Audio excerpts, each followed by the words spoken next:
everybody, and welcome. Second game, SPA versus ProjectConquerors. We're gonna also have somebody to talk tonight. It is gonna be the one, the only Project Cisco, and I'm gonna open up the mic in just a few seconds over here. Good evening, sir. Good evening.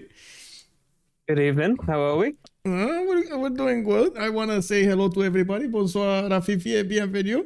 I did also notice good morning, Heining Dave. Hello there, Lizard Wizard. Good evening, sir, and welcome. Closing good and Abend, mein Herr. Bienvenue. Willkommen, I should say in German. Big Z 1992. Good evening, sir, and welcome. Also, Eddie Coffin. Oh, said first hello. Good evening, sir. Big shout out. Not to mention, I gotta say, Big Z right after that snatched that first promotion. Good job. Good job. LDK also, bonsoir monsieur, bienvenue. We're waiting for, I'm actually looking at the lobby here and I'm amazed. We actually have everybody in well, it is a little bit later than usual, but it is very close to the starting time, much closer than usual. What happened? Very nice. We do need to take a look at also the map bans, and we're going to need to see okay, I asked them earlier what map they want to play. Nobody responded, and then now they're making a Pikachu face that we actually have a map. Okay, so launch.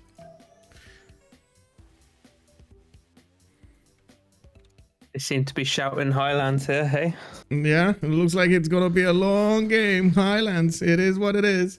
Let me actually put it up on the screen here, and I do need to put also your name. How are you doing, sir? How have you been?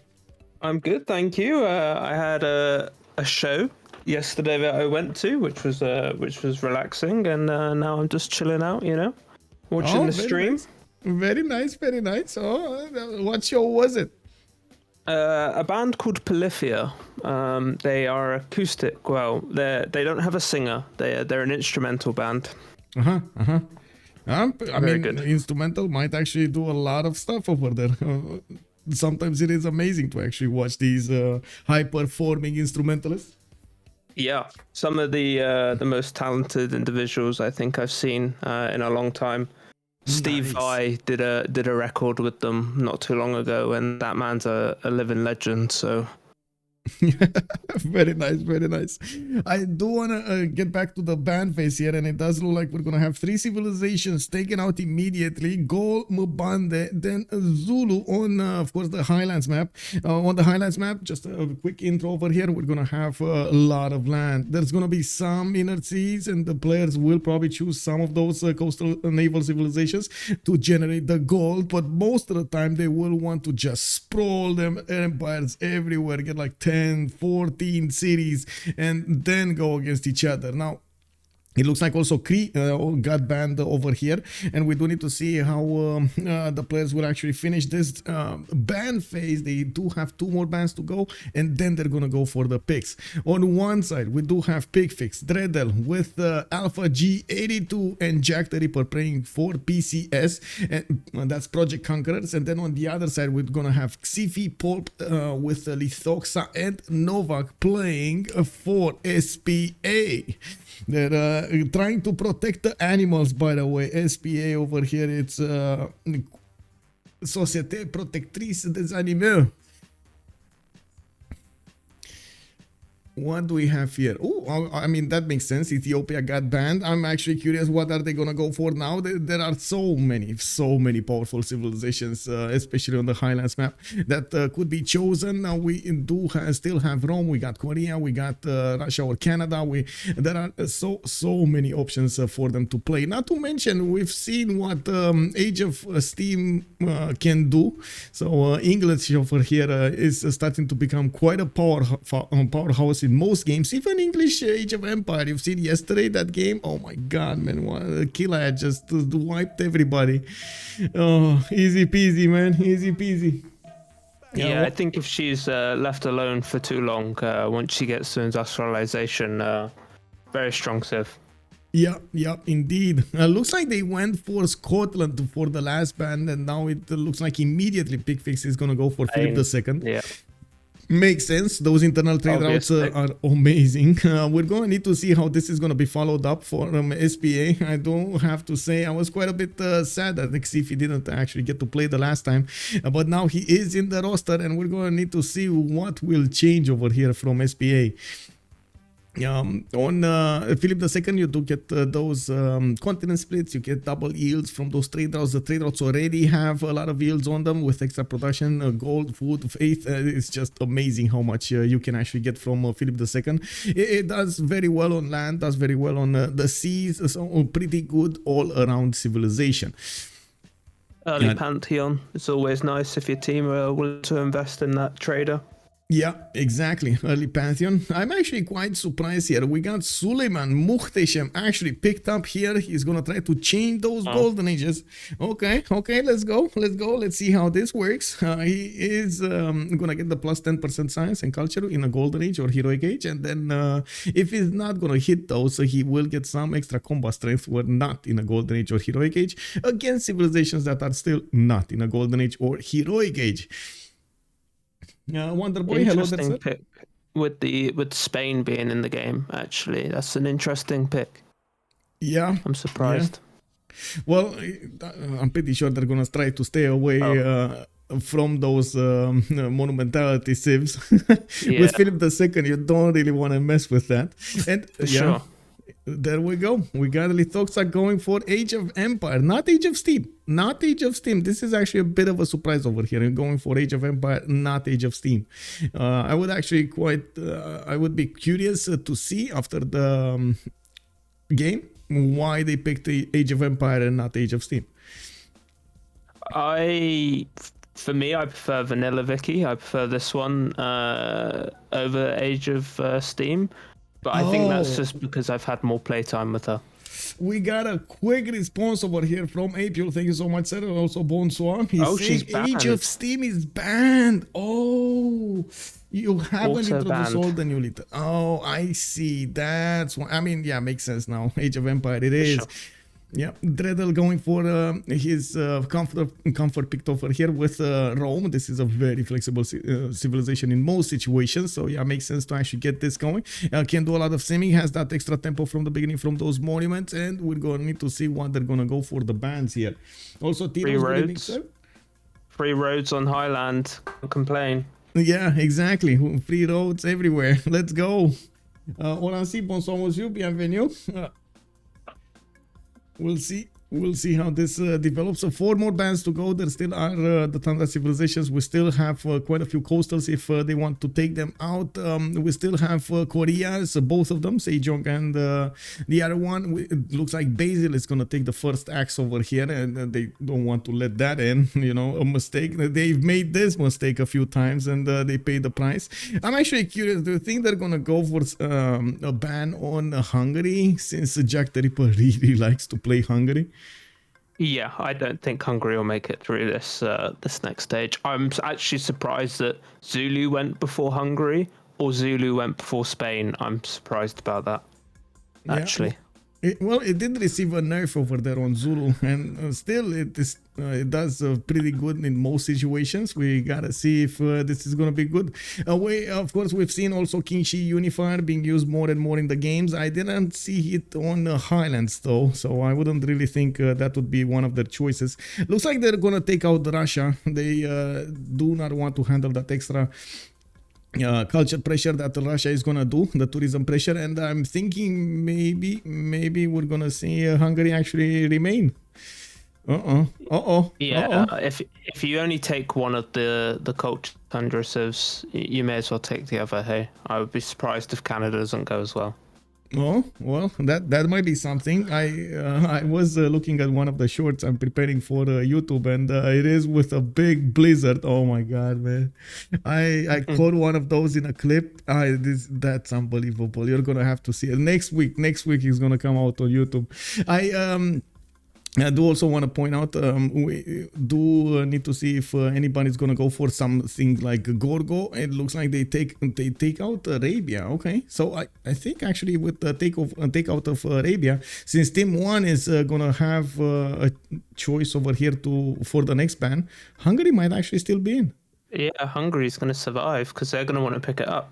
Yeah, like okay, Wow. interesting. Yeah, it is what it is, you know. Also on Gorgo, we've seen it do quite well on most maps. I'm actually quite curious if they're gonna go for this. And no, it's Chandragupta. Okay, so we got Hungary in, we still have Korea's in, we still have King Shi Unifier, yeah, Canada in. Yeah, there are so many good civilizations that will need to be picked. Yeah, Rafifi is also calling out the Teddy Bulmus. Oh, I don't think, actually looking at the roster over here, I don't think there's anybody that is that preserve enjoyer, honestly. I think Teddy Bulmus is one of those civilizations that actually needs, you know, somebody to really enjoy those preserve gameplay. We don't have Liege, we don't have Middle Student, we don't have Malm, for example. He really likes that gameplay. And yeah, there we go. Seodeok being picked over here. I know JackTheRipper has done quite a few games, very good games coming up on Seodeok. We don't have actually, that's another one. Apul was saying that they haven't introduced all the new leaders. Is Sejon in or he's not? So we don't get to actually talk about it for nothing over here. Also, Alpha G82, JackTheRipper are gonna be the next ones to go for this. We'll see what this goes. He doesn't think he is. Okay, so that's why they actually picked Seodeok, the original Korea over here. It still benefits from the Hawacha, it still benefits from that extra science. It doesn't get the culture alongside the science whenever he's gonna go into a new era, tech and so on and so forth. But still, there's a lot of power spike that can be done over here with Seodeok. It is Teddy Bulbus. There we go. Gaming, here we go. Let's go, man. Teddy Bulbus is appearing over here. And let's go, Rafifi. Also, Mikado, good evening, sir. Sejon banned on CivFR. Okay, we got our answer there. And it looks like Lotaro is going to be the last civilization to be picked over here from ProjectConquerors, while Xiffy is gonna have the honor of picking the last civilization of his team, SPA. I'm surprised he's gone for the Malin Riders griefing instead of the city-state griefing, Jack. Yeah, well, he might actually not get to play this. I'm curious, what is he gonna try to play with this? What do they have as options? They have Philip II, Rome, Teddy, and Lotaro. What is he gonna go for? Of course, we do need to see how everybody else is also gonna get this going. What are they gonna choose? Okay. What is this? Lythoxa is saying he doesn't find the Civ. Okay. Kek. He's not finding the Civ. Well, that's a problem. What does he want to play? Ludwig the Second. Wasn't Ludwig the Second also banned? Banned. He was probably just left on it. He wants to play Lincoln. There we go. Okay. Isn't that also banned? Like if there's like no new leaders, aren't these banned as well? Kick. They need the cultural pick. Canada is fine. Yeah, or Gorgo. I mean, I was expecting Gorgo over here. But anyway, we're going to need to see them swap their slots and get into the correct positions over here. And we're also going to need to see what they're going to prioritize higher in the lobby for those extra advantages that you get towards the great people, towards those wonders. It looks like Picfix still stays with Rome on the first one. Novak with Suleiman Muhtesem does look like he's switching something. And we got like quite a few, I want to say, American flags over here.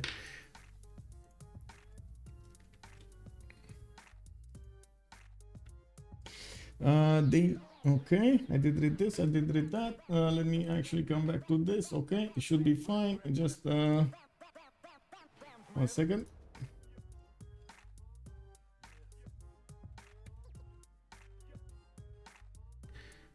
Okay, there we go.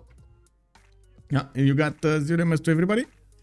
Let me actually turn off the draft. None. Okay, and we can ready up. This is the Squadrons CivFR preset, so I believe everything should be fine here. We got the okay, it should be fine. Should be fine. If anything is missing, I hope the teams will actually tell me. Okay, so what do we have as a prioritization over here? So Rome, Seodeok on the second one, Suleiman, Lythoxa, Philip the second one, Alpha G, Abraham Lincoln on Xiffy, Dredhel on Lotaro, Teddy Bulmus played by JackTheRipper. Oh, Preserve Enjoyer. Do we have a Preserve Enjoyer? Looks like we do. We're gonna need to see how he's gonna generate those yields with the forest and the preserves over there in his land. I'm just thinking, who are they gonna block the scientists with here? Who's gonna... So, is it Spain that's gonna open campuses, harbors into campuses? They might not even care about it. We're gonna need to see. We'll see. We'll see the land first, and we'll. Oh, actually, I do need to put up the prediction. Manage prediction. How many remaps? 5 minutes. Let's go. Let's do it fast. Let's see what's going on over here. On the left side, this is the first map. They will have one remap token per each team at turn 8.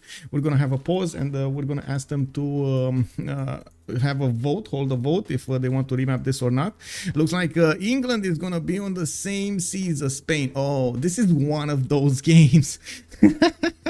Oh my god, England on the same seas as Spain. Okay, we're going to need to see how, and of course if they do want to keep this map. Not a bad spawn. We do have some silk, we got some extra food from the bananas, we got some 311 fish in the seas, multiple settles to go for in the south, in the north. I do see some inner cities also for England, and she's gonna have Igil to actually settle over there to the north. They might even fight for Zanzibar over here in a city between them, and of course being from opposing teams, this inner sea will probably be something to contest. This is the Bay of Biscay. Yeah, the Bay of Biscay. What is the Bay of Biscay? Is this something that they can use as the name of the sea to actually find each other? Bay of Biscay. What is this? I don't think so. I don't think that's a Spanish. Yeah, it is a Spanish one. Is it Spanish? It is a Spanish one. So I stand corrected.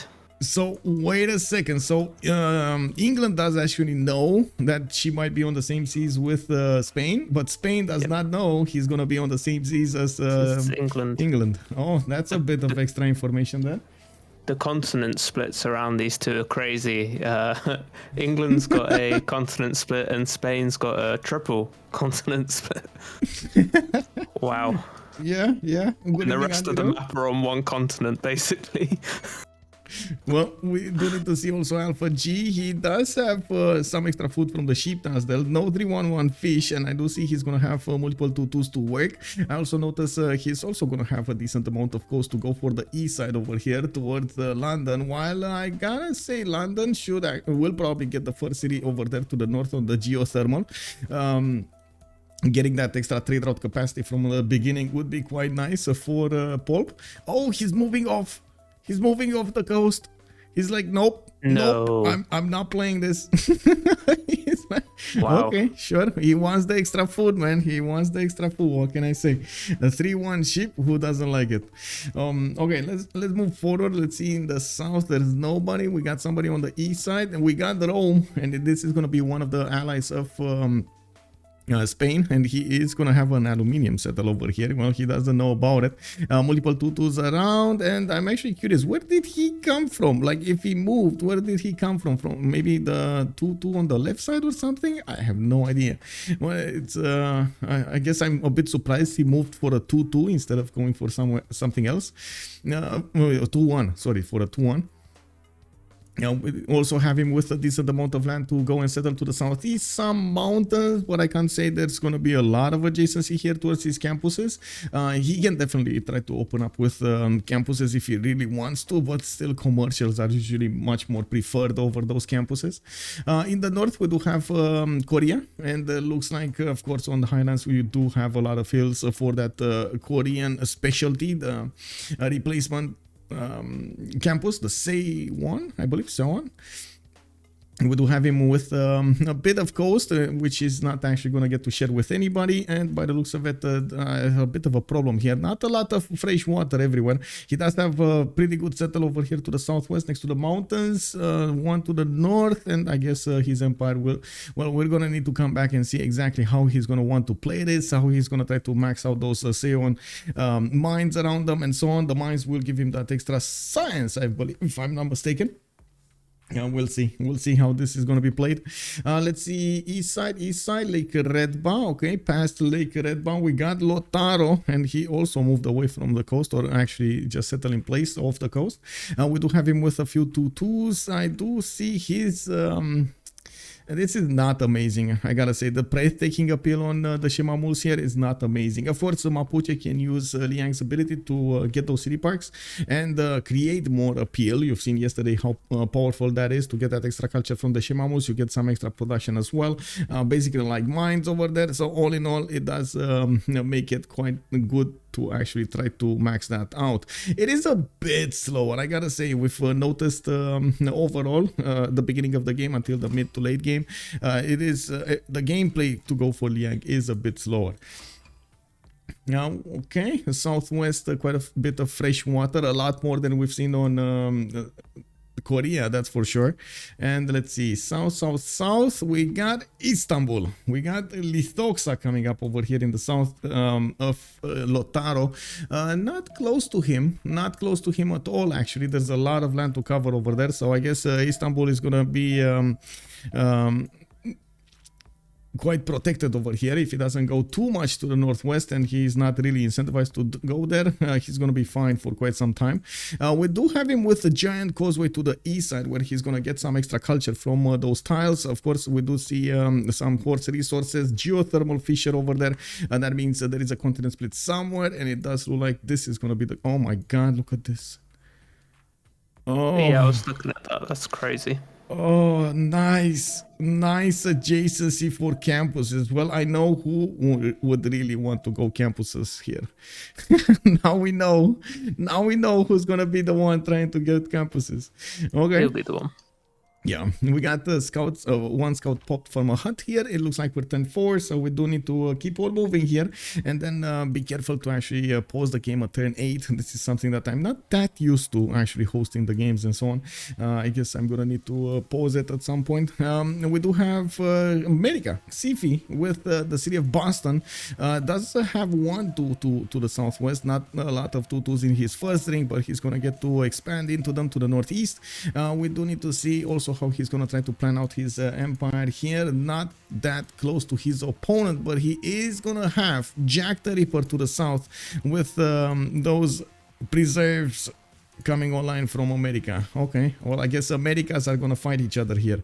Now, I guess they're not gonna see each other, right? This is not gonna happen. They're like, he's moving east and west, and then we got Jack moving northwest and northeast, very far away from actually meeting each other's territory or even one of their units.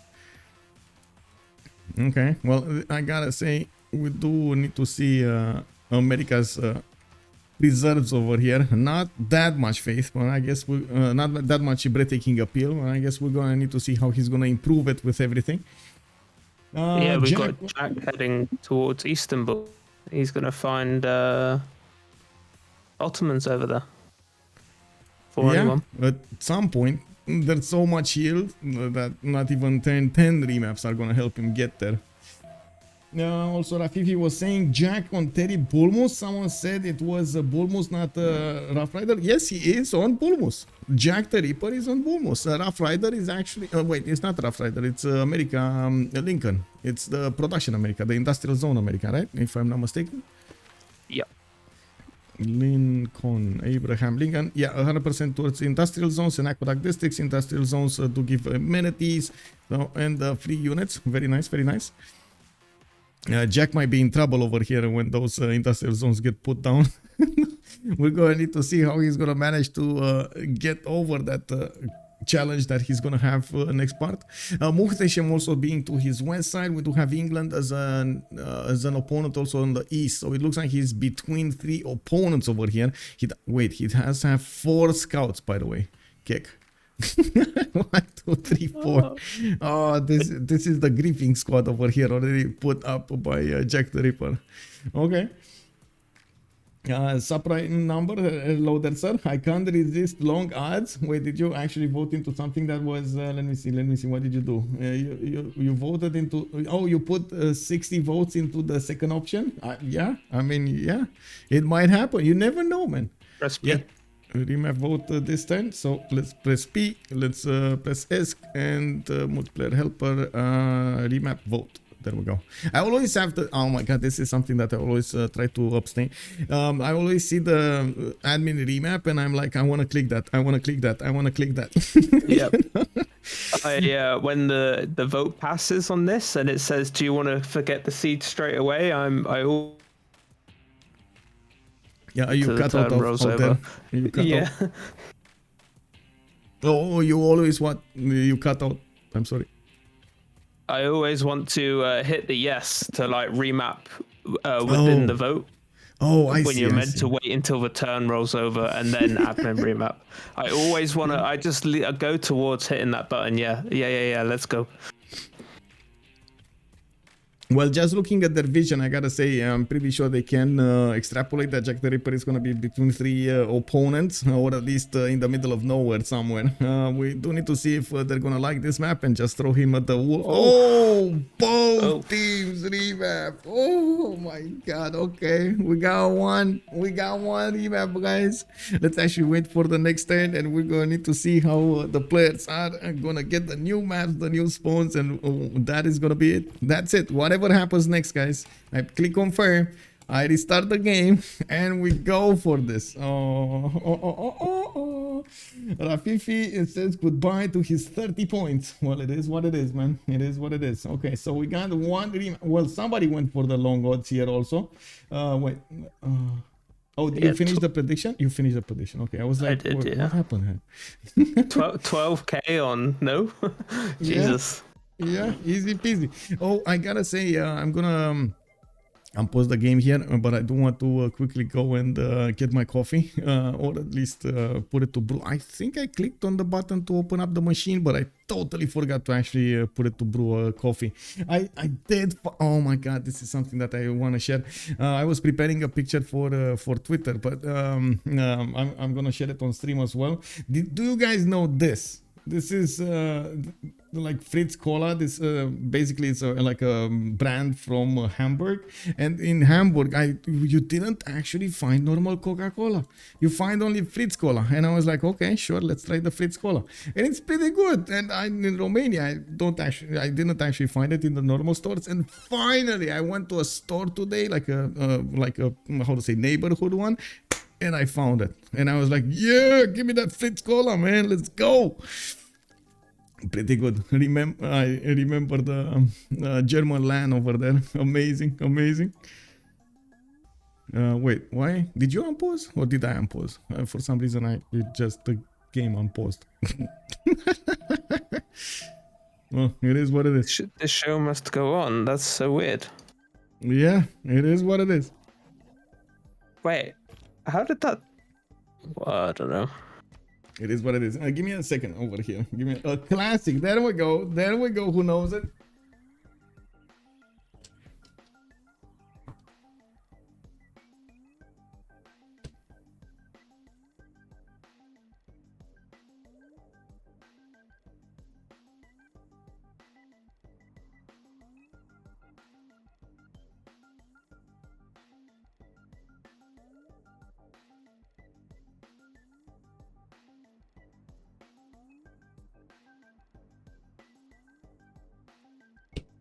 Okay, now it's brewing. It's fine. It's getting there. It's getting churned. It's getting made. Okay, so what do we have on Rome? It looks like, of course, we're going to need to talk a little bit more in detail now that we do know the map. I'm just going to put a good luck, have fun over here in the chat. And we do have Picfix over here with his freshwater from that one tile lake. He does have some inner sea over here to go for. Looks like he's gonna have a lot of food from the sheep tiles. 3 ones everywhere, and he's also gonna have, well, I guess a deer tile over here. But I was thinking, you know, Temple of Artemis might be a bit awkward to actually get in this scenario. He's going for the extra food. We might actually see him chop that forest and try to get Temple of Artemis after all. I do like his freshwater all over the place. Actually, this is a lot of freshwater cities that he's gonna get with the rivers, west, east, north, south. Really strong tempo here. Yeah, Poolp is also saying that Xiffy is gonna reconnect. He doesn't have the hotkeys, the bind. Okay, well, I guess he got a little bit crazy over there pressing buttons, and he was like, and then they just didn't want to work for him anymore. Okay. Also, all triangle, good evening, sir. Let's spice it up a little bit. Racorsi shortcut. Yes, the keybinds, right? The keybinds.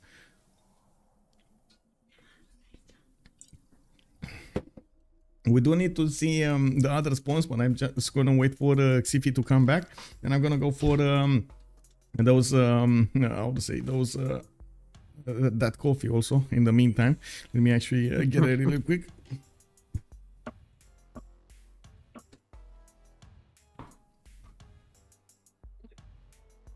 No naval fight this time.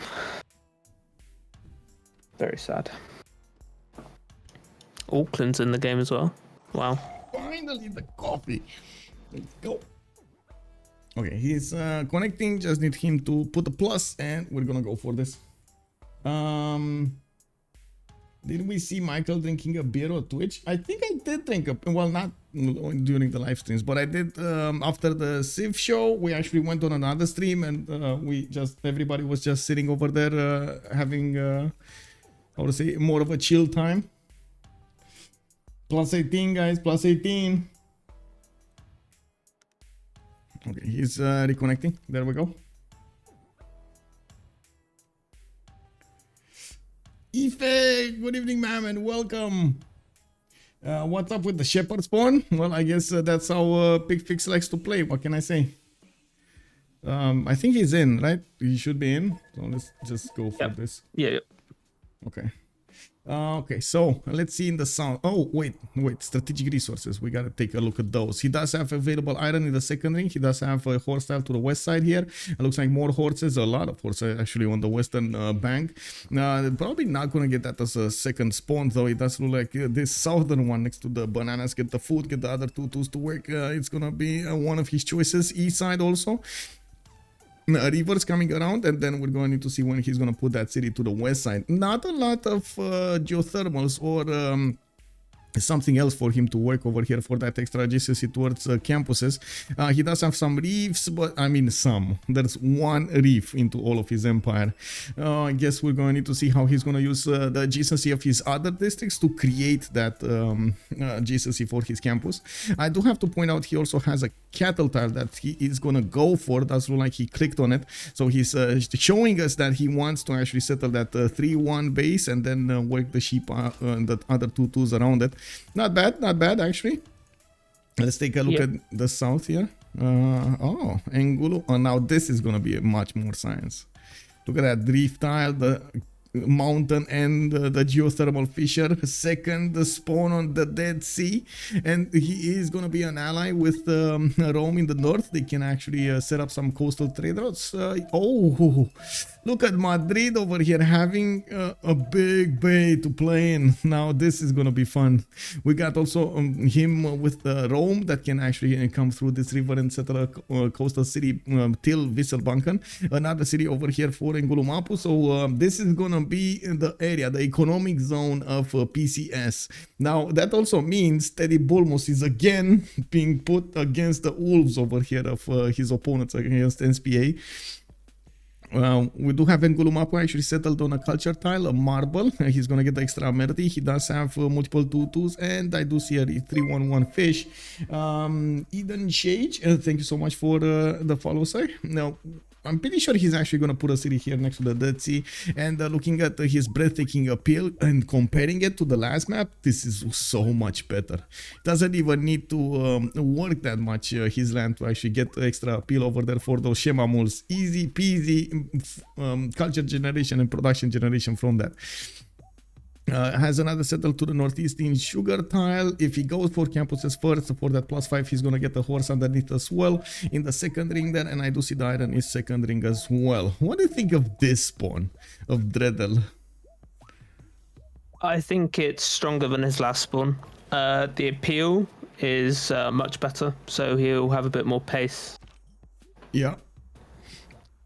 I don't see anybody for him to initially grief though. Muhtesem? Maybe? Yeah, Muhtesem? He has Lythoxa on the east side over here. I know the colors on the map are a bit weird, but look at him. Is he like, what, 15 tiles out or something? If he starts to settle that way, I think he'll go that way. But if he doesn't settle to the west of Istanbul, I don't think he's very pushable through that choke. Yeah. Also, I gotta say, Hyperbell Freak here is making a good comment. Maybe Rome takes Hattusa for a good trade setup, and yeah, that could be definitely an option over here for him to take it out immediately. I do see there's a builder there and just, going about his business. We do have Istanbul, actually, with a scout, another scout coming up in one. He has, wait, didn't he have Giant Causeway last time? He has it again? He did. Yep, he did. How is this? What is going on with Lythoxa over here? He actually has a Giant Causeway bias or something? How is this possible? Oh my god. 2 out of 2 Lythoxa getting Giant Causeway. Okay, sure, man. Yeah, no suspicious something over there. Okay, we do have horses also to the northwest of his capital. He has a 2-2 underneath, multiple settlers that he could settle to the south on this coast. Needs to be careful about Lotaro on the west side, but actually, he's actually gonna need to find Lotaro on the west side. Now we do have right now in the tech side, looks like Dredhel is gonna go for writing, so yeah, he might actually open up with that campus there. We do also notice to the northeast that rice tile, the extra food underneath the city is gonna be amazing.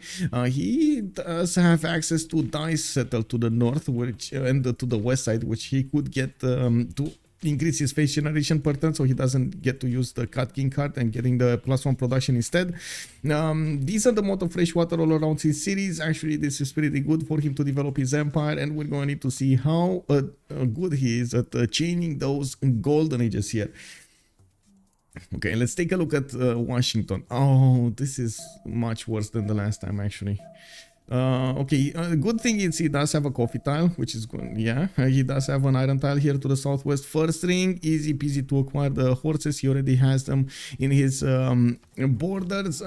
Problem is he's gonna have to walk quite a bit for those freshwater settles, and in some directions he doesn't have that option. He can only go coastal to the south or to the west. Not the best thing, but I guess SPA London is over ally, here. So yeah. Yeah, at least he's gonna get coastal trade routes here. He's got a pop part as well, but he does have a mana horn as well. He hasn't seen it yet, but he's got a mana horn to his east. It's going to be a clash with the Americas again, by the looks of it, depending on which way they settle. Yeah, well, let's see Philadelphia over here. What is he doing? What is he doing? He's going for holy sites. Okay, casual opening over here from JackTheRipper, going for a religion with Bulmus. We do have America to the northeast with a scout, and looks like he's going to discover Matterhorn there. America is not really incentivized to go to the northwest, I gotta say. It's gonna take so long to actually get a settler on that freshwater on the Crocodile.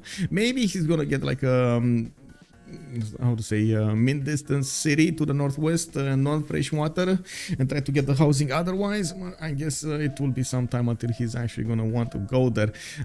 Wait, will it? I think he'll be incentivized given the fact that he has no fresh water anywhere else. Is this? Oh my god, no fresh water anywhere? One lake over here for him? Wow. Okay. Can you imagine walking to the north of 1, 2, 3, 4. No, sorry. 1, 2, 3, 4, 5, 6, 7 turns. 8 turns to actually settle. Whoa, whoa, whoa, whoa. I mean, that's gonna take a while, not gonna lie. Well, full non-freshwater America over here. It is what it is. We're gonna see Preserves Gaming coming up here from JackTheRipper, and we're gonna need to see if this land is gonna be what he wants. I gotta say also the breathtaking appeal is not that great with Bulbous, as far as I remember. You do get, as you can see, the breathtaking tiles adjacent to a natural wonder or a mountain do receive +1 science, double after researching astronomy. This is amazing to have if you do manage to get those good appeal tiles. And the breathtaking tiles or woods receive +1 culture, double after completing the enlightenment civic. And it just doesn't have to. Yeah, he's got his work cut out. To make this work, I think he's got his work cut out. Well, he's gonna need to big brain this, and we're gonna need to keep on watching what he's gonna do here. Well, he does have horses to the west side. He's building up his campus. I do see an iron tile in the second ring. Some good-ish resources, extra gold from the cocoa tiles and so on. But I don't know, man. I wouldn't be that happy if I would have had this pawn. I'm just gonna say that, and I leave it at that. You know, wouldn't be that happy with Teddy Bulmos. And this is, I think, one of the reasons Teddy Bulmos doesn't get picked that much.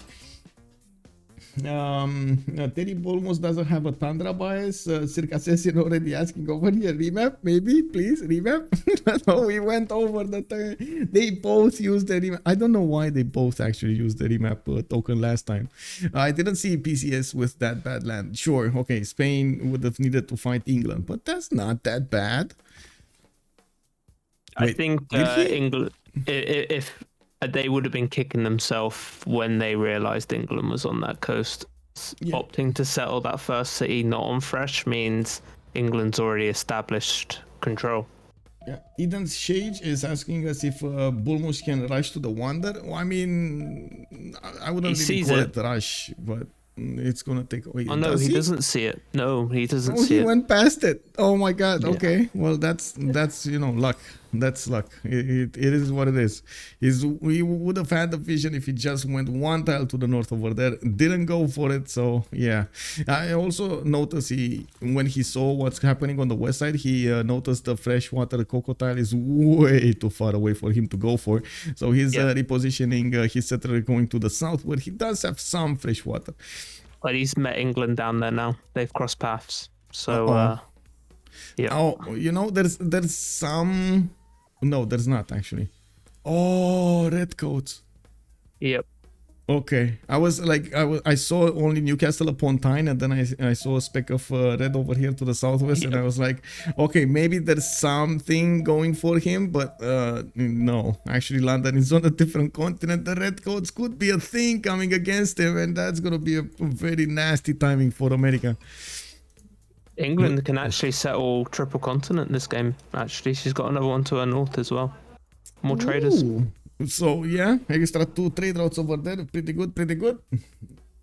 Actually, take a look over here.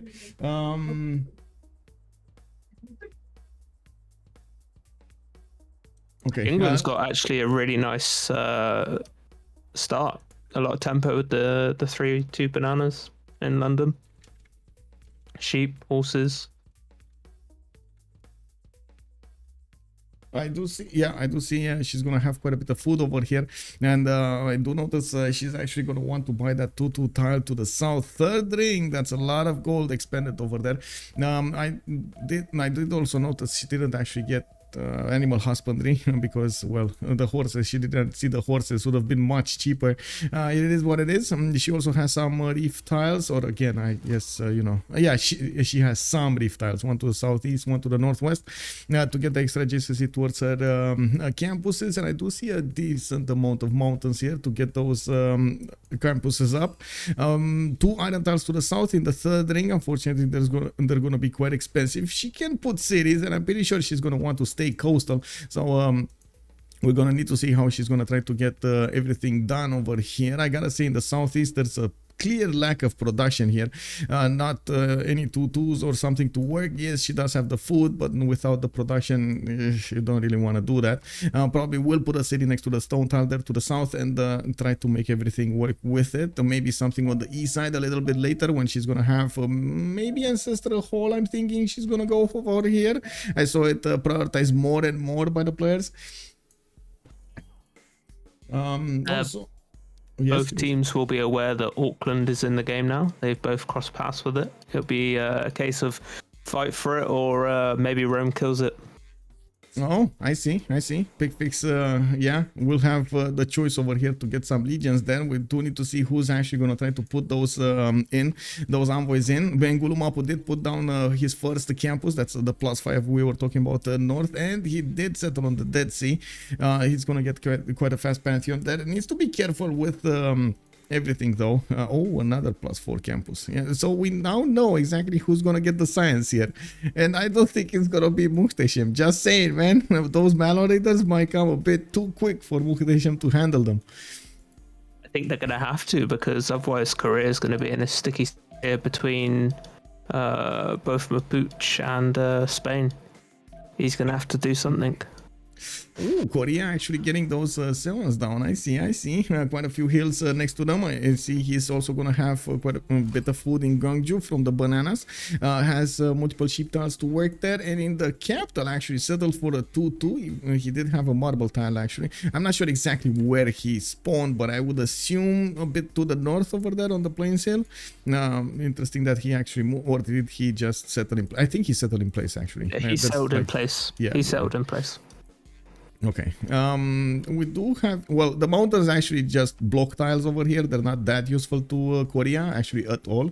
We're going to need to see what Korea is going to do with Alpha G to the north. Alpha G here already sending a settler to the south towards Korea. And Alpha G will need to show us that he can actually trade punches with Seodeok. We do have Novak with already 3 cities, getting his monuments up. He's going to have a big science advantage over Alpha G if Alpha G is not going to go for harbors and free inquiry, which I don't think he's actually going to go for. We do need to see also the strategic resources. Yangsan actually doesn't have a single strategic. Whoa, okay. Gyeongju has horses. Gyeongju also has iron tile to the south. Oh, Gyeongju is the capital. Never mind. He has horses. He has iron tile over there, and we do see Seoul to the south doesn't have that much food. He's gonna need to actually get one of these fish improved, or maybe even get some of the cattle to the south, or even the marsh tiles to get that city to grow. Look at that city. It's one population. Sad city. Yeah, growing in 7 turns. Whoa. Not the best location that he could put that city. I guess he just wanted to get it as fast and as quick as possible. Oh, Seon also has a problem. Tundra hills are not going to give him the yields he's going to want. Oh well. I'm actually surprised he didn't go for the east side. Did he not scout the east side, or is he that afraid of Dredhel? I guess he's that afraid of Dredhel. You know? Does he know about Dredhel? They should know somebody's here. Yeah, I think Ottomans they do know. Yeah, they know. They know. Okay. Let's see. He does have a little bit of vision. Okay. Okay, doesn't know about everything though. Oh well, it is what it is. We do see the Seons are starting to come up. That's gonna be his science, early science from the beginning. These are base 2 anyway, being put like this, and we're gonna see him also start to gather the great scientists. And it's actually quite interesting that we have actually Mapuche with not only better campuses, but also a lot more science than Seodeok. Interesting. I can't wait to actually see the Penbashan voice Golden Age of Mapuche and him following this up with something. Who's he gonna attack? West side Korea, east side Muhtesem? What is he gonna try to do? It does feel like Muhtesem might actually be, even if he's further away, he might actually be the weaker one of the two. Yeah, that choke to Korea's, it's just 2 tiles and a river crossing. If Korea settles that before he does, that would be a difficult push. Kinsey Narf is saying me that I'm watching the B2 talking about Yangsan. Yes, indeed, you're correct. I don't know why, for some reason, I watched this instead of Gyeongju. It is what it is, man. Well, at least you can put mines in the tundra and get food from the marshes. Indeed, diamond resources make one of the prettier tiles, in my opinion. Seb is saying it's so sparkly. Yes, look at them sparkling over here. Shiny diamonds, man. Who doesn't like diamonds? Yeah, let's take a look also at Spain. We do have him with that third settler coming up next turn. He does have a builder coming out also to improve his tiles. 3 population with 3 tutus to actually work. Has a reef tile that he's going to get some extra GCSE towards campuses from. And I do see a decent amount of coast that he could go for with some inner cities as well. Now, being so close to Korea, he kind of exposes himself to some form of brawl here. We're going to need to see if Alpha G is gonna get enough cities and enough strength in good enough time to actually keep up with Novak's science and of course culture requirement. We do have some boats coming up from Zaragoza. He's going to try to figure out exactly how the coast looks like. Doesn't have a lot of vision to the south here. And I'm pretty sure he wants to check and be sure that Korea is not coastal. Well, we're going to need to see when he's going to discover that piece of information. He has some geothermals though. And I do see the continent split is allowing him to actually trade with Zaragoza with those double yields. I would have thought he's going to be more incentivized to go cities to the north, and I think he will actually get more cities to the north and to the northeast and to the west side, of course, on the continent of Nuna, the other continent of Madrid, so he can get those bigger, stronger, faster. He knows that Korea's down there. I think that's why he did so. That's it. He's establishing that ground. Okay. You can see the loyalty. It's minus 18 on that city. Borders basically. Yeah. We do have him with horses in the third ring from Barcelona, quite far away from his capital. He does have iron tile also over there next to Barcelona, which is going to be easy to improve.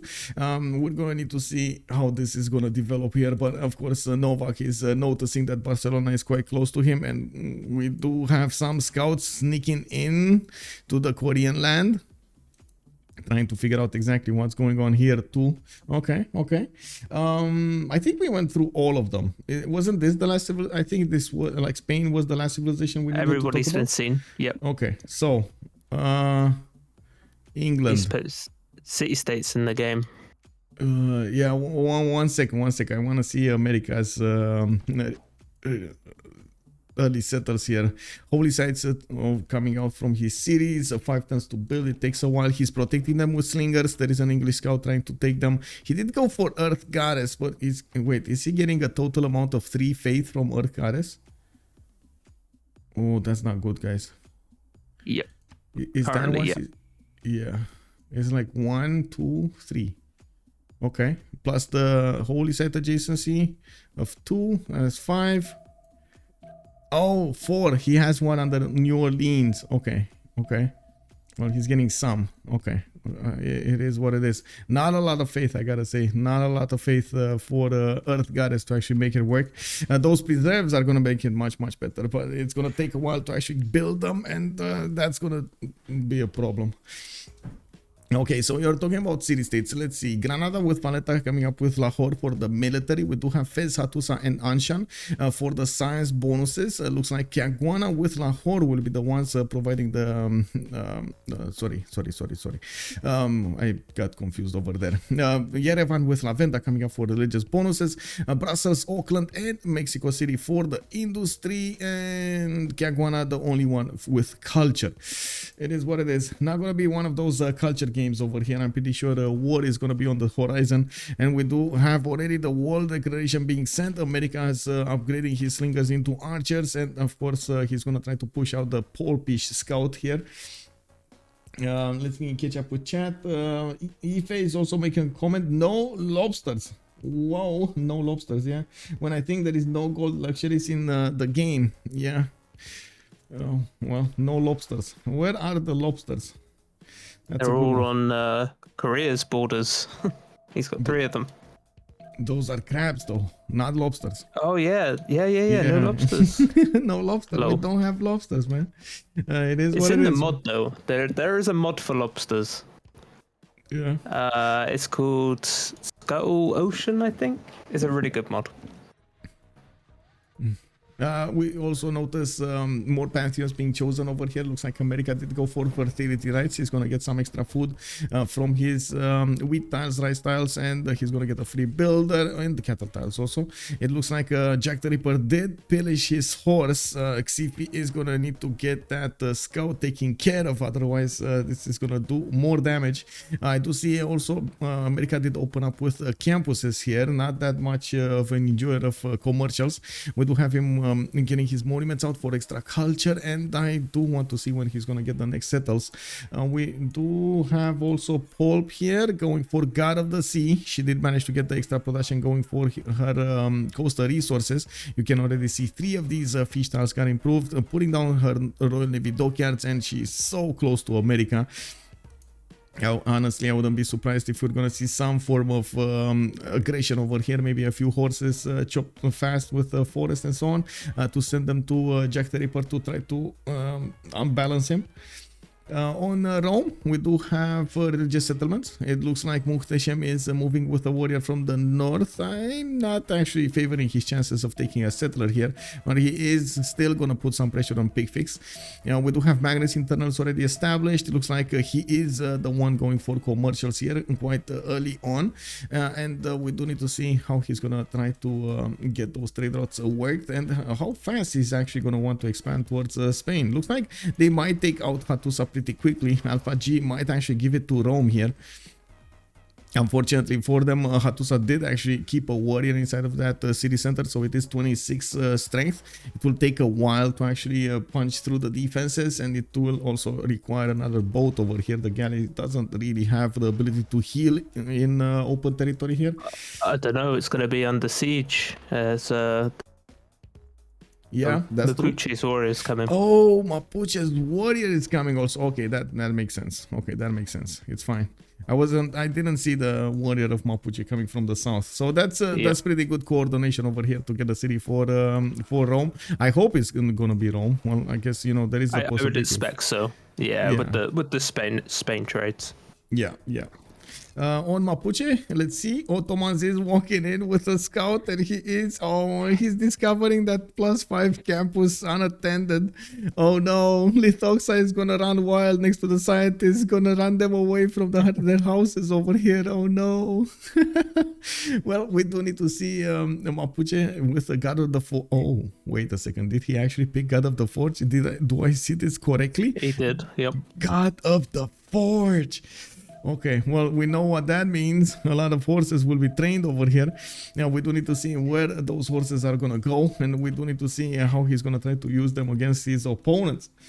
Let's quickly take a look at Muhtesem here. CD Patreon Goddess getting the 50% off, 40% off the first district, and I do see commercials are starting to come out of his cities as well.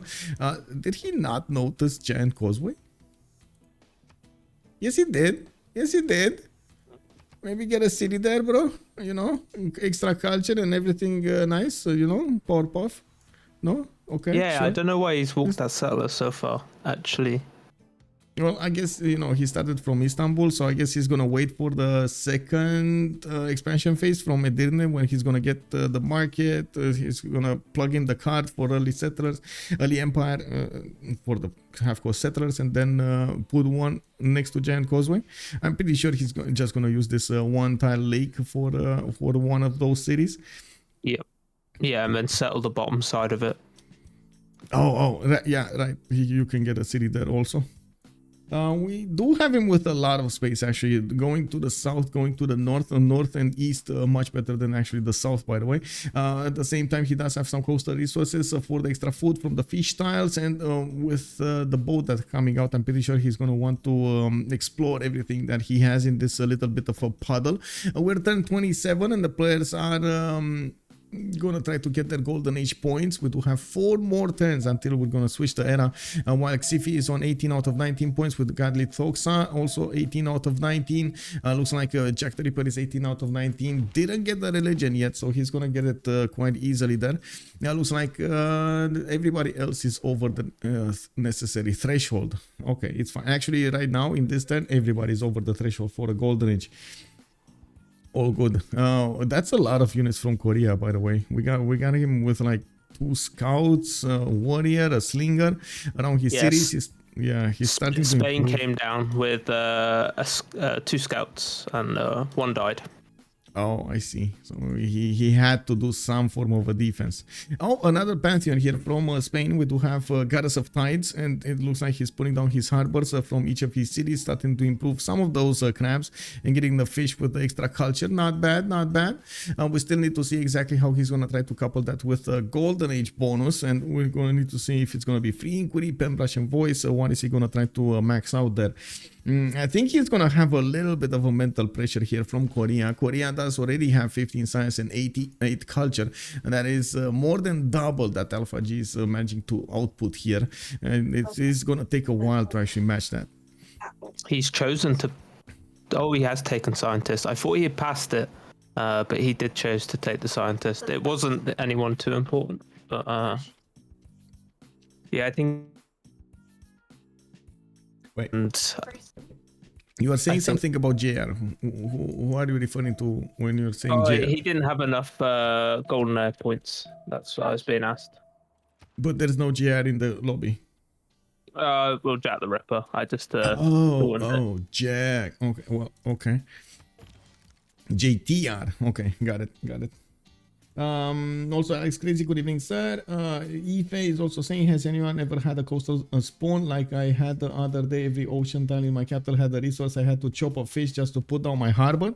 Wait, you actually didn't want to waste the fish resource, so you chopped the fish? I mean, that is good. I'm not gonna lie, but it does take away a little bit from your tempo. I gotta say that does tell something about you. Don't want to waste everything. Everything needs to be used, you know. Like everything, max it out. Felicity, bonsoir monsieur, bienvenue. The ocean mode is so fun to play with. Yes, indeed. I did actually notice some screenshots. Of course, we don't actually get to use it that much in the multiplayer community, but yeah, it is what it is. I don't think he got that pillage off, you know, on Mapuche. I don't think he got the pillage off. Yeah, he did. Yes, he did. It's burned. It is burned. Oh, yeah. I see it right now. No, he went to the other one as well. The +4. He was stood on it. But, he tried. Yeah. Finally, the Dredhelian archer over here came out. And now we do see the campus being repaired there. We do have Dredhel with already 11 science and 19 culture. Plugged in Moksha in the capital. Getting some extra culture from the Dead Sea tiles, and I gotta say, I think he's gonna be missing quite a bit of production if he keeps working these tiles over here of the Dead Sea for the culture. He needs to prioritize the other tiles with the extra production and some food over there. Tuza's gonna fall this turn. August Bush League, thank you so much for the follow, sir. Good evening, good evening. Wait, what's gonna fall this time? Tuza. Hatusa. It is. We'll find out who's going to get it. I think, like you said, it will be Rome, for sure. Oh, Spain lost a warrior there. Well, I guess may he rest in peace. May he forever be remembered for his Oh, no. Oh, W. That is 1 so HP. Sad, that is so sad. Oh my god, they worked so long for this and it's not gonna fall. The classical 3 HP garrison remaining. Yeah, and it just got a warrior this turn as well. And he moved. Look at Mapuche moving away. Why did you do this? Now that city state's gonna double smack his warrior, and there we go. Maybe triple and then smack. get walls. Oh, this is a classic, man. This is a classic. Ife also, well, I had no chop. I had to chop a fish to get the harbor, but because I was surrounded by fish, and then with the other adjacency bonus, I had like a +8 something harbor without cards. That's pretty good. But couldn't you just put the harbor on the fish? Just, you know, like not chop it. That's what I was referring to. I'm pretty sure most players would do that. I was just saying, you know, like it's incredible that we actually went to the extra effort to get a builder, chop the fish, and then put a harbor on it. We have horseback riding coming up in 2 from Lincoln. Wait, now, is he Hatusa dying? Now? Let's watch Hatusa. Is Hatusa dying? Or? No, I don't think it dies. Oh, I don't know. It is so close. The warrior might actually just die. The galley smack shouldn't kill it. The galley smack? Let's see. Oh, He got it. He got it. Man, the luck was with Picfix today. I gotta say, tonight Picfix got a little bit lucky. Well, I do have to mention, of course, even with JackTheRipper being in the middle of his opponents over here, there is a significant advantage for PCS to have all of this coastal trade route. The economic zone is going to be massive over here between Spain and Rome. Rome is going to get to free sim relatively unimpeded over here. We do have those trade routes coming online, and also Spain will have quite a few trade routes going, but I'm pretty sure he's going to try to use internals. I guess the biggest question is how will Novak be dealt with, and we're going to need to see what Dredhel is going to try to get out of his magic wand to try to go against Dredhel there, to try to go against Novak. On the other side, I do also note that Xiffy is already getting a horseback riding. What is happening over here? He's getting, okay, he's getting granaries, he's getting commercials, a non-freshwater city on Baltimore to the north, by the way, with a +4 campus. He didn't want to walk west or east, he just put a non-freshwater settle. Okay, I guess that's fine for a while. He did get some farms over here which do give him 0.5 housing, so he's getting some extra housing. Ancestral Hall from Washington, not really gonna help that out, but he's gonna get his extra builder whenever he's gonna put down a city, and we do need to see how far and wide he's gonna try to expand. Settlers being put into production here. I do see him repairing his horse to the southwest. He's probably gonna need to improve his iron as well. While moving towards England, we do have England getting more settlers out, getting her Government Plaza down. I do see she's gonna be boosting 2 of her Royal Navy dockyards over here with that Government Plaza. And I do also notice another settler coming up from Stoke upon Trent. Gonna put it on the 3rd continent, you think? I think so, right?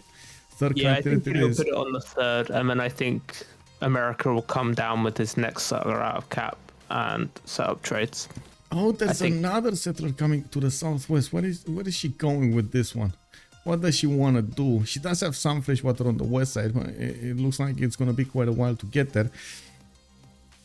Oh well. And I think Lincoln went horses to boost horses for Victoria. Well, we're going to need to see. Okay, you're talking about something like this.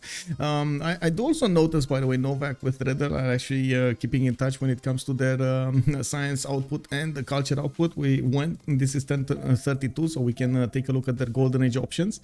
Penbrush and voice coming up from Age of Empire Victoria, Poolp. We do have her with 9 science and 17 culture. Has some campuses coming out. +3 from Newcastle upon Tyne. She's going to need to get the Government Plaza with the specializing building of choice in there, and of course putting more settlers is going to be an advantage. Now we do have Abraham Lincoln, Xiffy with 17 science and 27 culture, still on 3 cities, getting his ancestral hall going, and not that much gold, but enough, decently enough. 10 gold per 10, 41 production. He actually has almost, well, I guess Picfix's production is just well overboard, but he has the most production out of his team. Lythoxa, 10 science and 18 culture on Suleiman Muhtesem, still on 3 cities, even though he could go for Giant Causeway. He is putting down his Government Plaza, and by the looks of it, he got a few defensive archers to help him out with Mapuche scout to the west side. Now we do need to see where that aggression from Mapuche is coming, but I think we know the answer. Like there's a encampment coming out from Nag Mapu. It is in the face of Korea, so I think Korea is gonna get it here. Or at least gonna need to do something. Spain and Mapuche. Yeah, exactly.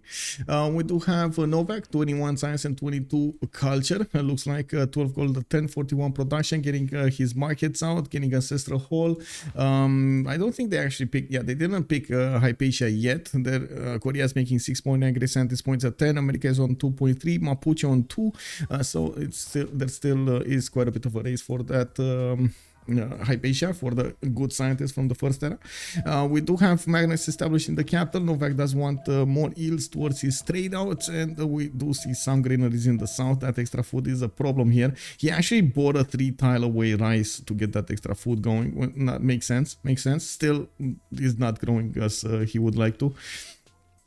Now we do have JackTheRipper, 9 science and 13 culture, 29 faith a turn. That actually adds up to a decent amount of faith now. It looks like he did finish 3 of his holy sites and getting another one.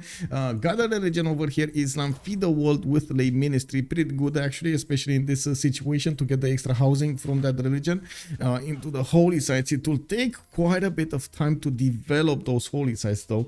Like get the cities to build them, get the cities to get the shrines and the temples and so on. So we're going to need to see exactly how he's going to get those stats up. Going for theater squares here, I do see Clifton got put on another southeast location with a lot of mountains next to. He does have some good appeal next to the mountains to the east side. It makes me think, why did he not buy this too? But anyway, it is what it is. That's extra science over there. Where do you think he's heading with that settler? To the cocoa or for an off-fresh? I think it might actually just be the cattle tile, to be honest. Yeah. They both don't see the wonder. Yeah. Both him and the other America haven't seen the wonder yet. I'm so surprised. They've scouted everything around there bar the wonder. Kick. It is what it is, man. Sometimes you just don't get lucky with the scouts. We do have Dredhel, also 18 science and 31 culture, 9 gold a turn only. He didn't actually get to put his commercials down. He wanted the science. Is actually, oh my god, look at this Shemamul. 226 culture tile. That's crazy. That's crazy. That is amazing. Okay, let's go, boys. Let's go.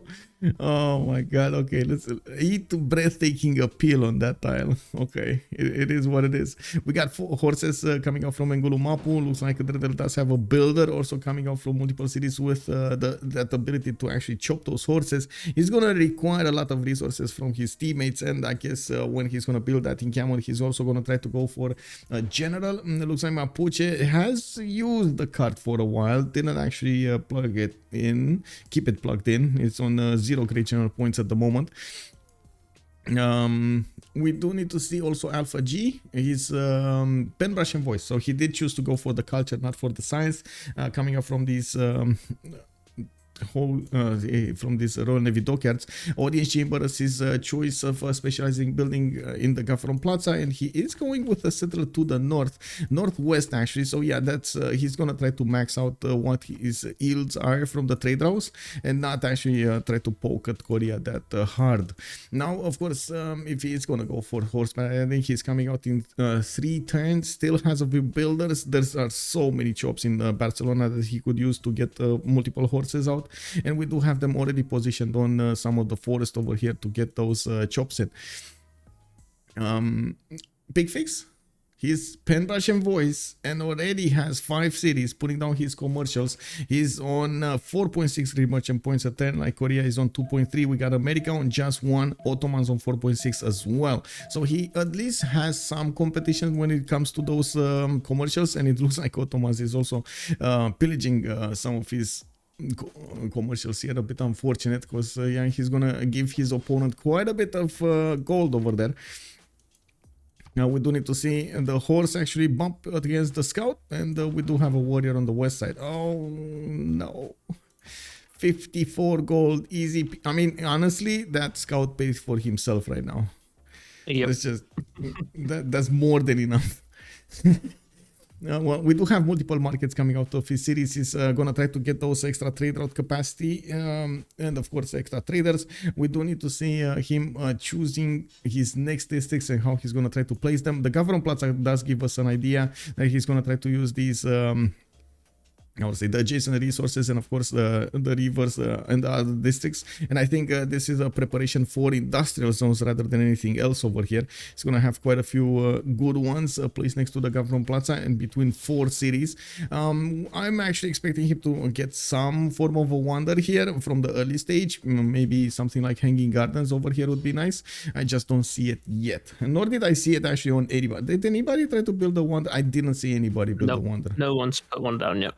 No, okay. Well, but we have England have gone on the early Sues of Auckland. She wants control not only God of the Sea, Auckland too. I mean, that's going to be quite a bit of production there. I see she already got city fall to the west side. So 4 cities, 5 and 6 coming out as well soon.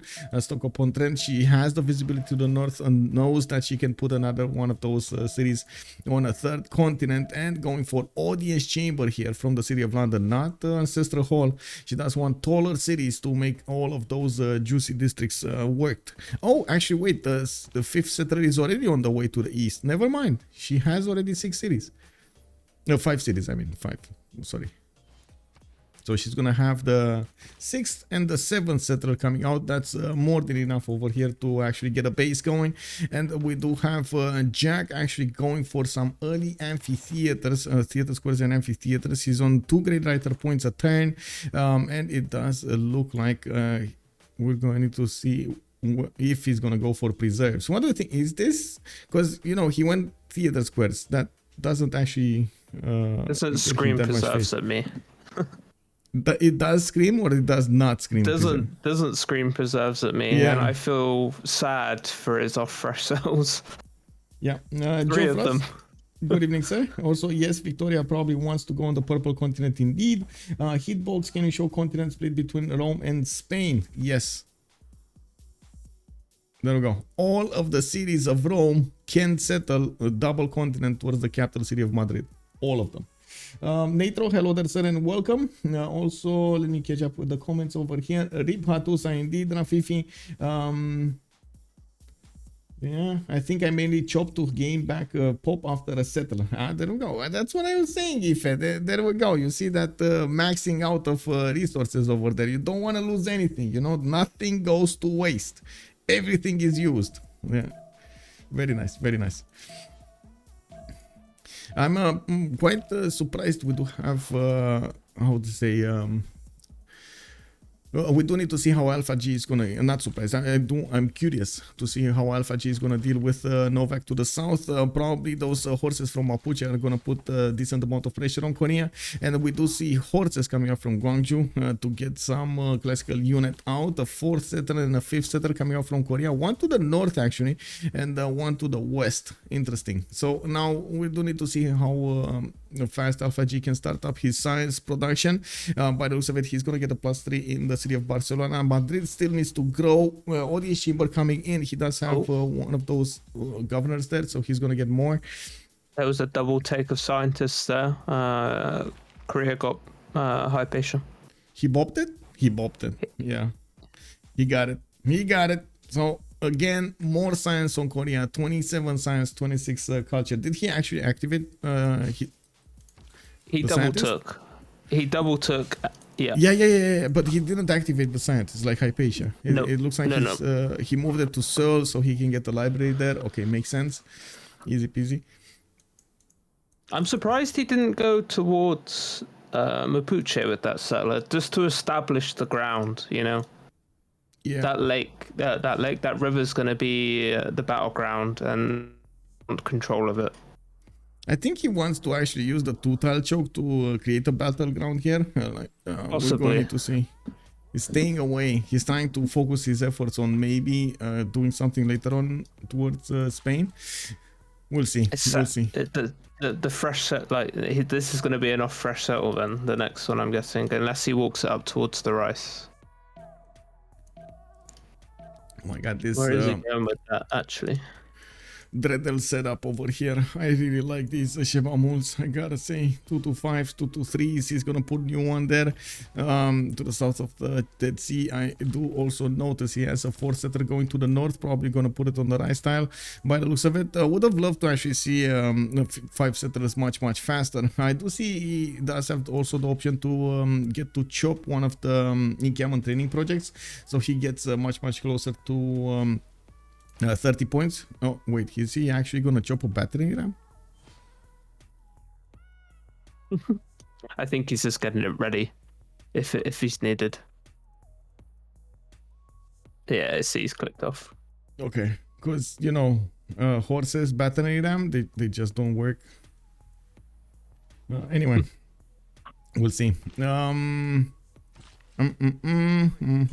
Okay, more mines being created here. I think this tile actually is gonna lose his breathtaking appeal. Yeah, so it's gonna be a mine here.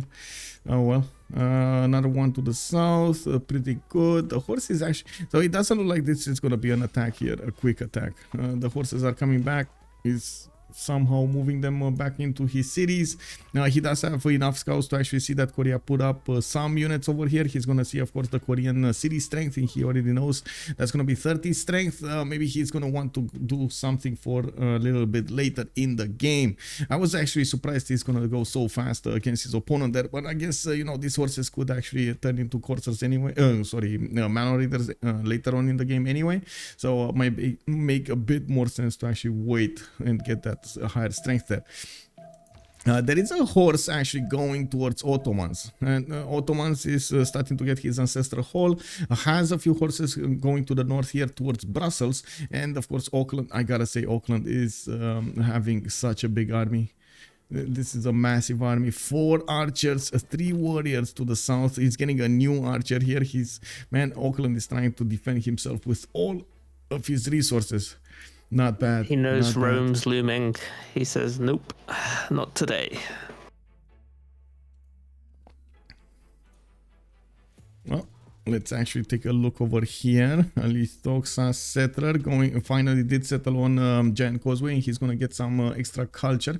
We do have Lythoxa actually with 17 science and 26 culture, pen, brush, and voice. Looks like it's going to get a few more horses, and I do see them running around everywhere. It's actually hard for me to actually figure out exactly what his target is. Looks like Brussels, and then there's another. Okay, there we go. I think it's Brussels. Auckland is a bit too far off. Well, he does have another settle over there next to those tiles if he wants to. I was expecting him to see to also get more settles here, but he does want to be competitive when it comes to the science. You can see the massive difference between him and Dredhel. Mapuche is already on 42 science and 35 culture. Even though he does only have 30 production because of his lack of city count, we do have him going for Wallow's Throne, and the 4th and the 5th settler are coming out of his cities. So he's gonna try to get back into the production game. There is a sneaky Muhtesem scout over here to the south of Nagmapu that might actually come and take a builder here. I don't know how that one survived. Did that one just wrap around the mountains and came back? Yeah, he's been floating for a while. He's just chilling down there. Bonjour, monsieur Kolga. Bienvenue. Also, Spain getting ready as well. Pincer attack. The biggest issue here on Spain will be the science. He's still on 11 and 27. He's trying to fix that problem with getting more of these campuses going. And we do need to see how fast he's actually going to manage to get Pingala also in one of these cities. Probably Barcelona is going to have Pingala. We do have him with a plus 1 here and a plus 3 campus in the south, Seville. I'm actually quite curious what is he going to choose to get here. I'm pretty sure it's going to be a campus, a plus 3 next to the mountains, but I do want to see if he's going to go that far. Bilbao got settled and doesn't actually have a very good campus, but I guess he can place at plus 2 next to the mountains, and between that and the harbor, it's going to take a while to actually finish the harbor and then, you know, do the monument and then, you know, wait for pop and so on and so forth. It takes a while. Whichever America sells that Matterhorn, you know, with the bonus of a land unit moves next to it, they had no hills for the rest of the game. Yeah. That would make a push so much more easy. I think he's gonna totally ignore preserves here.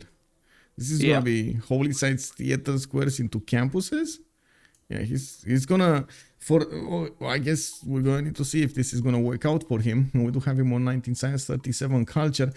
Next to him there is England, and I gotta say England is kind of underestimating America's aggressiveness, and she might actually pay with a few pillages and a few units. And there is an American horse, one single horse that can deal quite a bit of damage. Oh man, this is something that I've seen so many times, by the way, when when players see a weaker civilization at the beginning, like that does have like lower tempo and so on, they totally underestimate their opponent. They say, it's fine, I got time to put this, I got time to do that, and I got time, like get everything done except military. And then when that player comes in with 3, 4, 5 forces, they just lose 2, 3 cities, and they're like, no, what did I do wrong in my life? Do you think he's setting up for a potential GMC play here against England? That would be interesting. Well, he's getting a lot of faith coming up next from his temples. He's going to have a lot more housing and a lot more food generation. I'm not so convinced GMC play might be in, except for something like defense over here, especially against England. He still needs to fix the stats, and we're going to need to see how he's going to try to do everything. You do see that he has overall more production than Poolp. Poolp is on 72 production, and that's it. He doesn't have the faith, while Jack does have 57 in a monumentality gold, 57 faith in a monumentality golden age, and 67 production throughout his cities. Now getting these amphitheaters and the theater squares will give him a lot of culture boost. So maybe core units will come out at some point.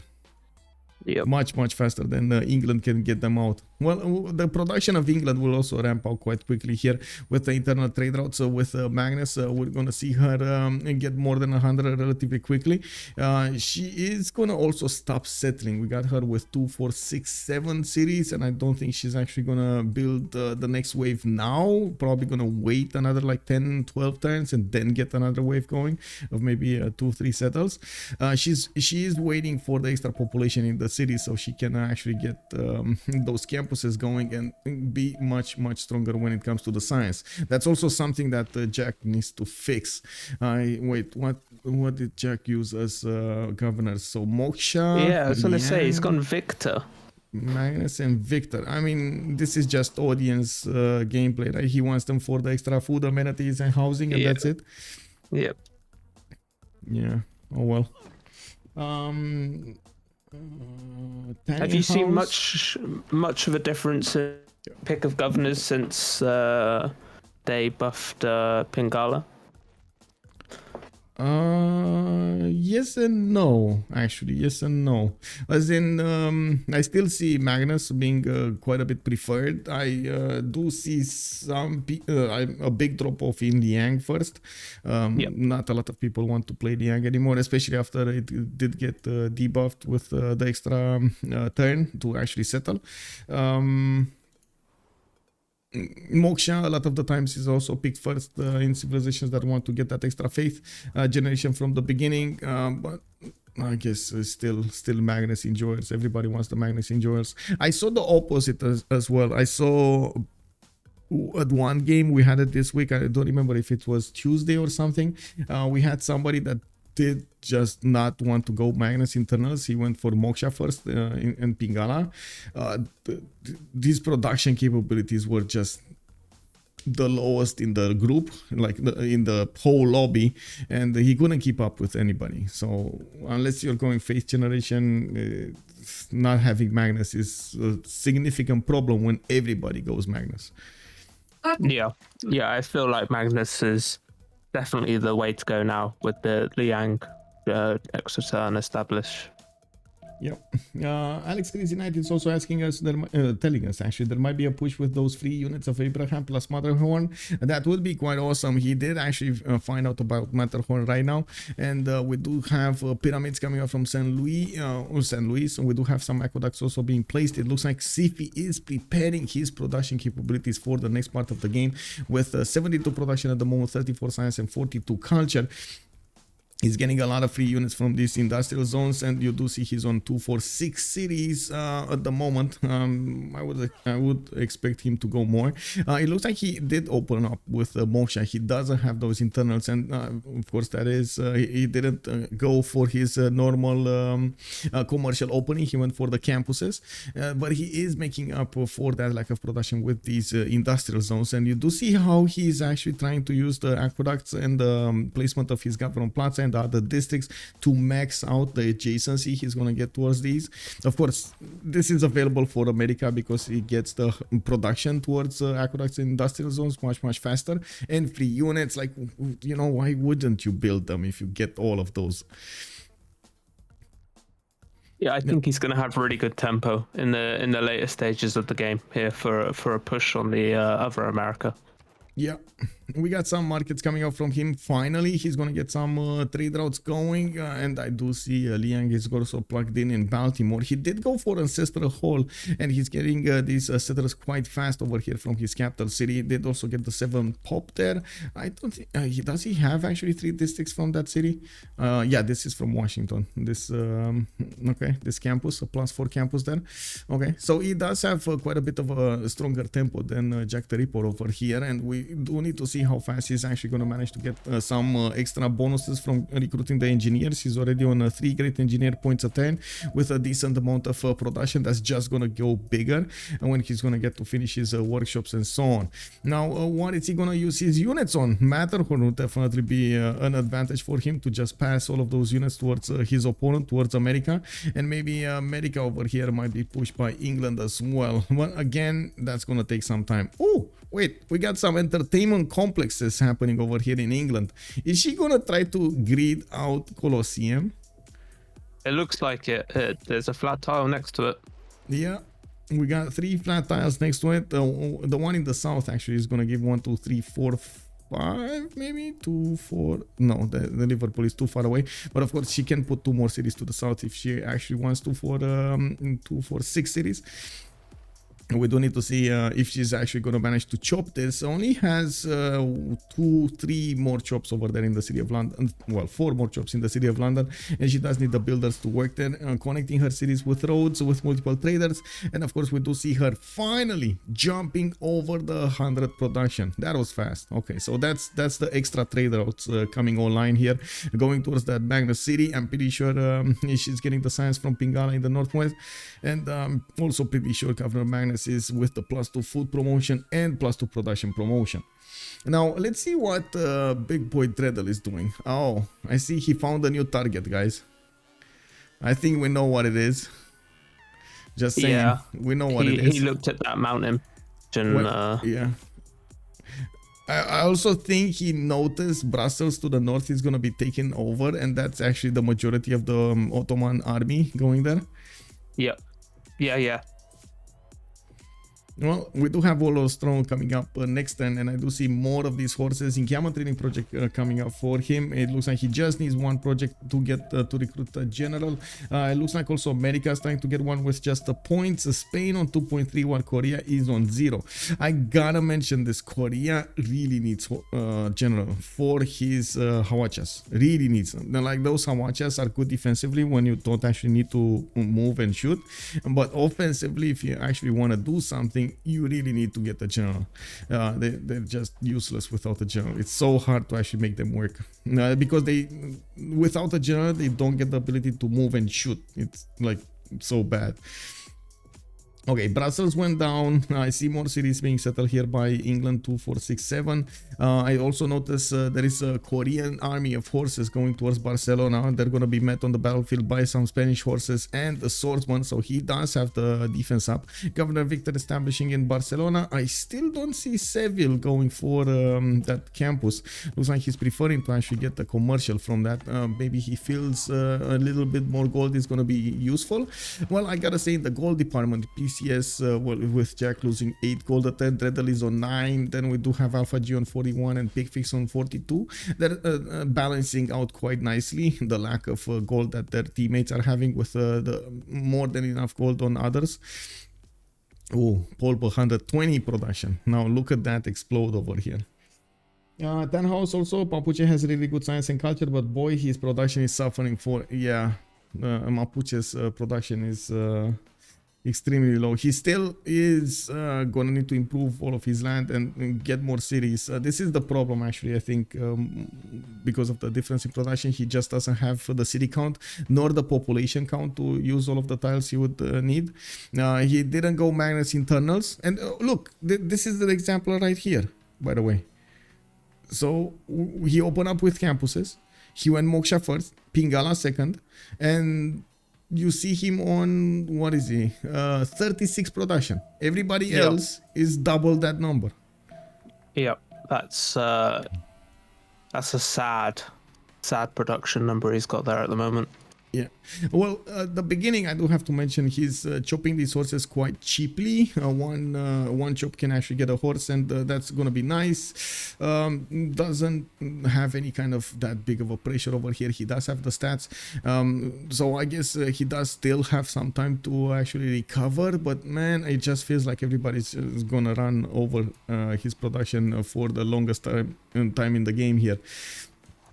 I was honestly expecting him to use Magnus in Apire Mapu to get a builder, maybe get some gold from his teammates, get a builder and chop some more units to get like a massive army to overwhelm the defenses of Ottomans. Oh, wait a second. He can't go through Auckland. Auckland is his ally, right? No. No, oh, he could go. Enemy. So he could kill. Go. He could kill. He could kill Auckland and just some units go to Auckland, some units try to pass through the choke point that Ottoman is trying to defend, and then just wrap around to the north of Ankara where there's a lot more open land to go against. Also, okay, I think we covered the topic there. Korea did manage to jump up to 61 science. Well, it just jumped down to 59 and 44. We got him on 81 production, and I do see he's going for Great Library and Hanging Gardens at the same time. He's going to want that extra growth, and of course makes sense with all of those plain sails lacking the food. We're going to need to see if he's going to manage to defend and or attack against Spain over here. And I don't think anybody did get a general yet. Let me see. Did anybody get? I think one's been taken. I think one has. Yeah. Are you sure? Great Admiral. No. No. It's still a no. Oh, he's doing encampment projects. I mean, it took 4 turns. He doesn't have the production, and that's a second city, that third city actually. Just, unfortunately, when you do an encampment like this in the other cities other than your capital, it's a big problem. There's error in 7, and it's looking like a sad era for everyone. Oh my god. Well, I've seen it so many times that the players actually do manage to get to sneak in those era score points at the last moment in the game. It's unbelievable how they do manage to synchronize everything they need in that last moment. Well, we do have more holy sites coming off here from America. Of course, he needs every little bit of food and housing that he can get. Plug in also Pingala in the city of New Orleans. I do see him still on 29 science and 68 culture, but man, that gold per turn is heavy. Minus 13 gold a turn. Well, I guess this is normal gameplay for JackTheRipper. He's just asking gold every turn from his teammates, and that's it. He's made the upgrade now as well. He's just got Malin Riders. Oh, they're on the way. Uh-oh. Alarm. Well, I'm pretty sure if they're watching, they're gonna see the garrison defense things jump up a little bit, and they're gonna notice.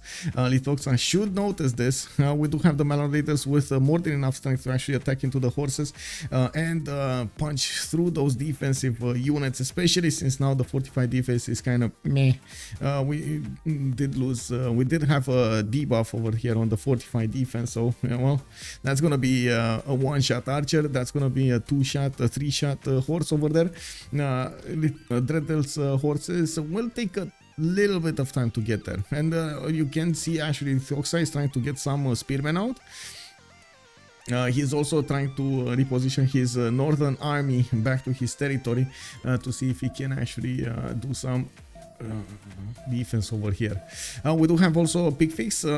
Actually, you look at that, he didn't actually put all of those industrial zones, but he did use the government plaza with his commercial to get better campuses. They're going to be +2s, but at least they're going to be a bit better than the other ones. I do also notice he's getting a theater square next to an entertainment complex that does have an arena, and in the city of Rome he does actually have 1, 2, 3, 4, 5, 6, 7 shops if he wants to.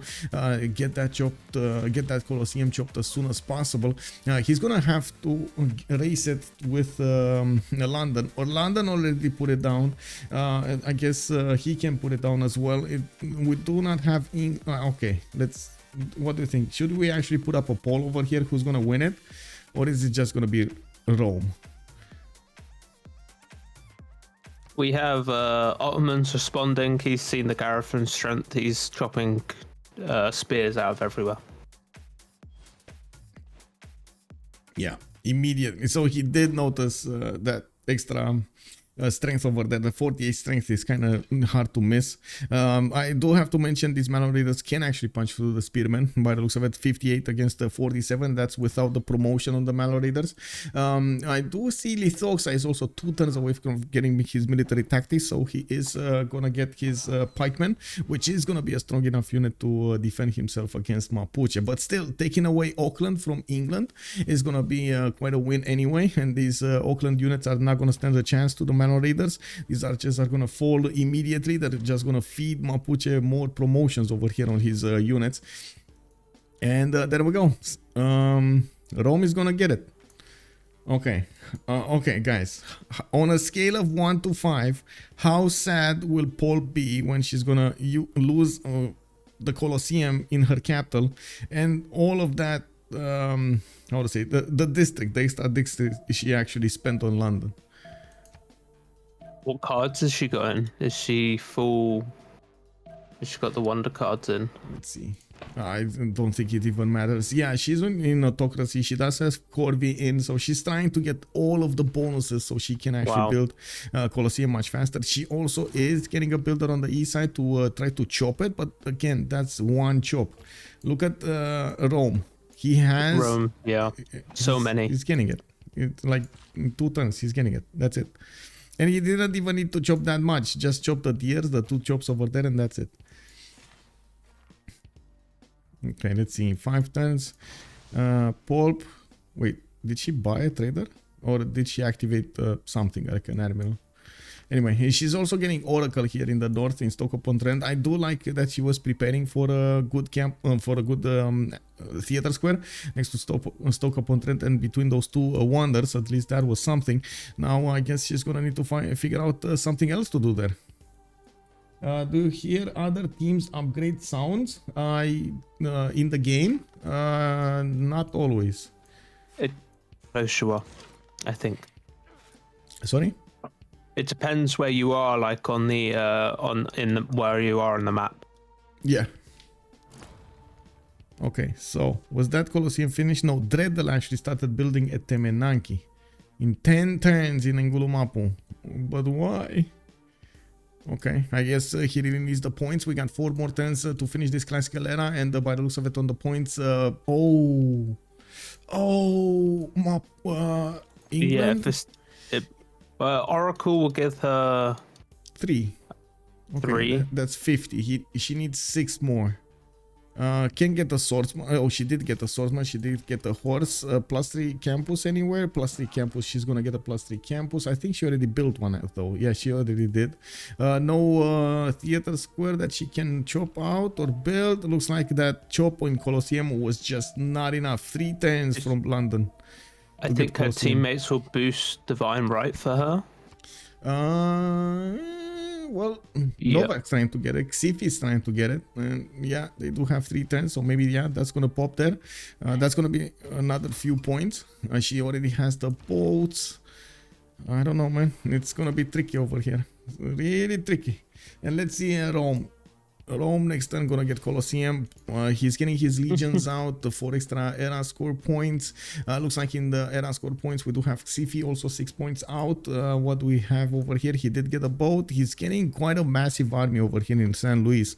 He did manage to finish pyramids and got a free builder. All of his builders did get an extra point of builds there, of charges.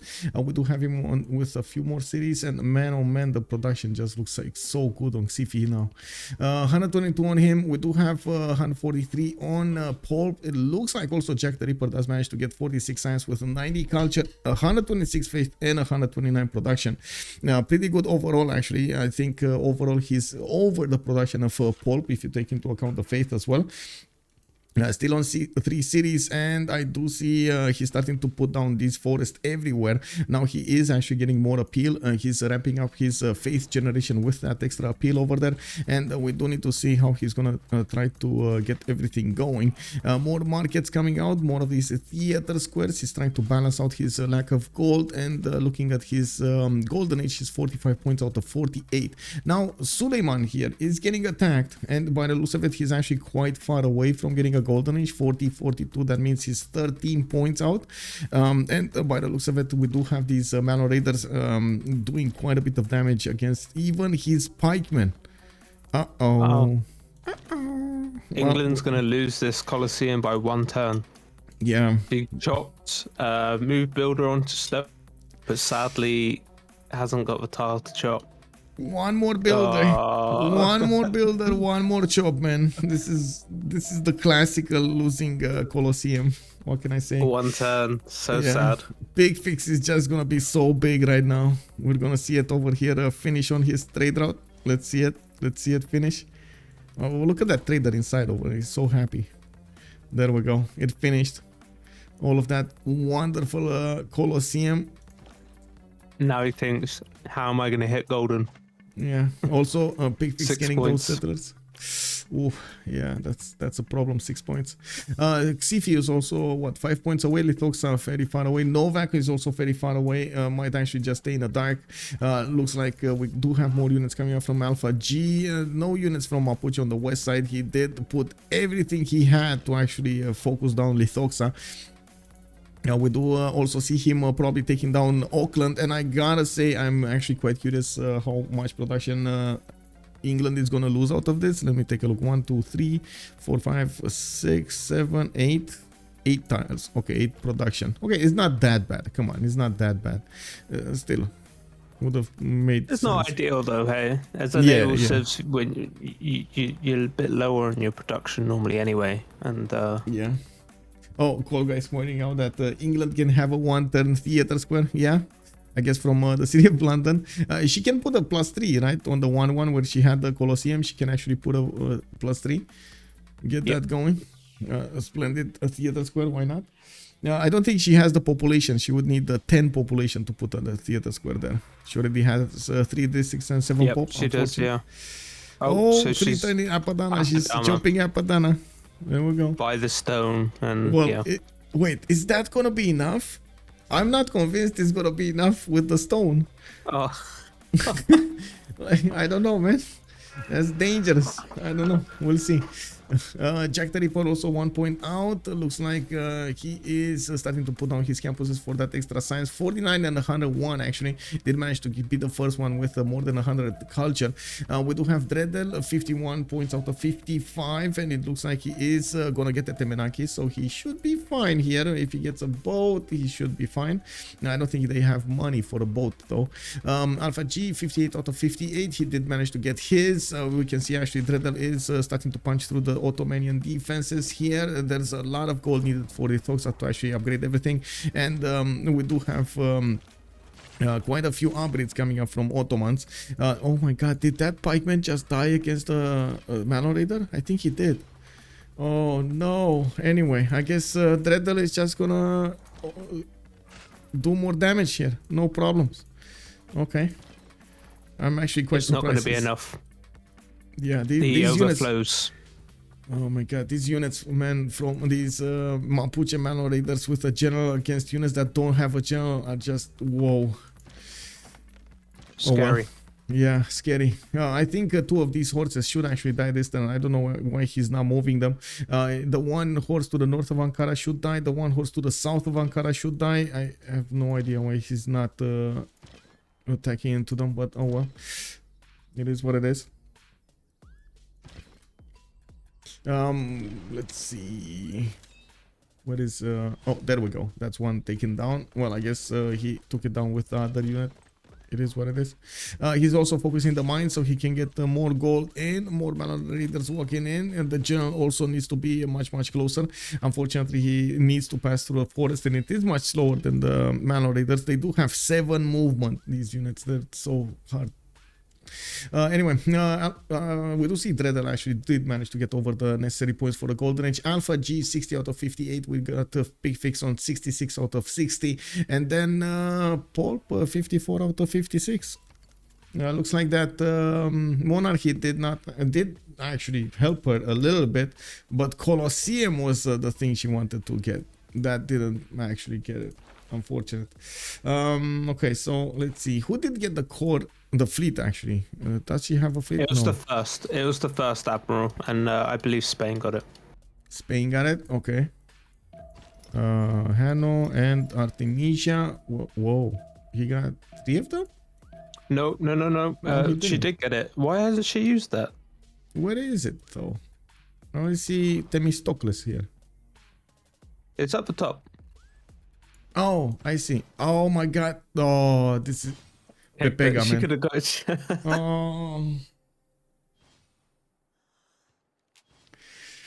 Guys, oh my god. This is the oh, this is, oh my god, Big Wolf. Yeah, only Xiffy in a gold, man. I'm telling you, man, Xiffy, this is the big gun from SPA, you know, when you gotta get something done, you get Xiffy in your team. We're gonna need to see if he's gonna be big enough to actually take on all of the PCS team over here. I also want to mention in the production screen, we do have much better points coming up from SPA across the board. Poolp with 169, we got Xiffy on 146, Lythoxa 112, and then Novak on 126.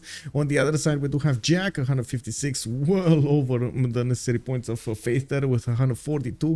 Dredhel 55, and this is still ongoing, by the way. The lack of traders and those internal, I would say the internal magnets here is hurting him so bad here. But at the same time, I do have to mention he's doing so much damage against the Ottomans. Yeah, he's doing a good job up there. Yeah. He's doing his job. He's raiding. He's got so much gold right now. Oh my god, yes.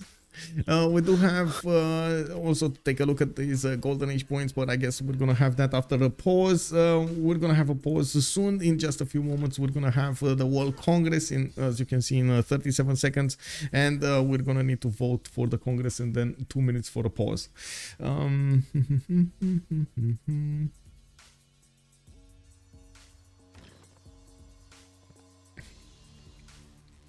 Ottoman missed Dark Age the last turn. +1 Dark, +2 normal. GG. Yeah, that is a problem over here. I'm actually quite concerned.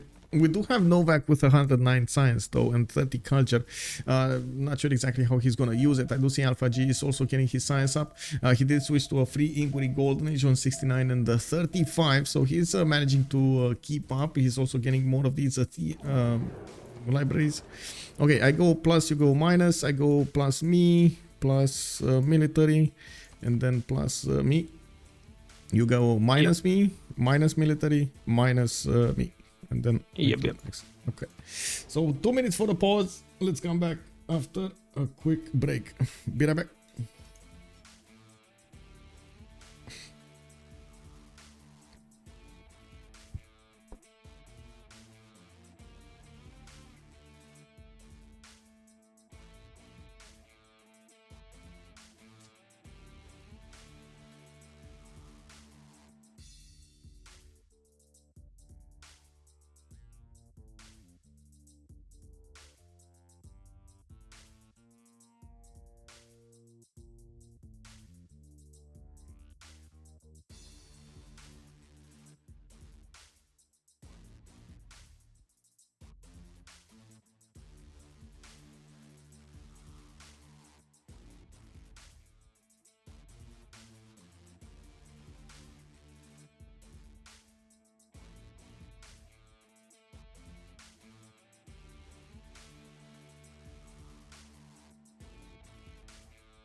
in time.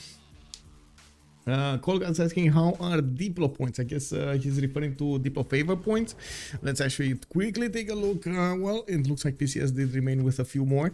I don't think there was that much of a difference in the Diplo points in the Diplo favor points in the first one. Xiffy did manage to get the 2 Diplo victory points, and military city states do not provide unique suzerain bonus. Okay, sure.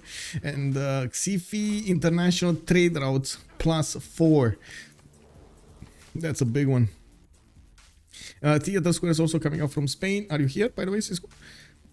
I am here. Yep. Okay. Now we got more mana raiders being created here, trained in the city of Mapuche. He's gonna still get quite a few chops to get these going, and it seems like he wants to keep on his rampage against Ottomans. Still has a decent amount of. Oh, he lost his general. No, it got pushed back. Sent home. Yep. Oh, that is a problem. Well, I guess that one mana raider is gonna be stomped by the horses there.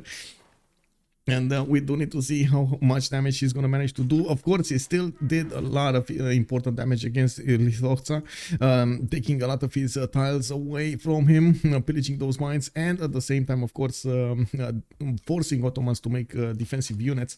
We do have America getting a few knights out, actually. He's getting quite a few knights out. We do have America also putting the other America, Xiffy, getting men-at-arms to upgrade next to Matterhorn with...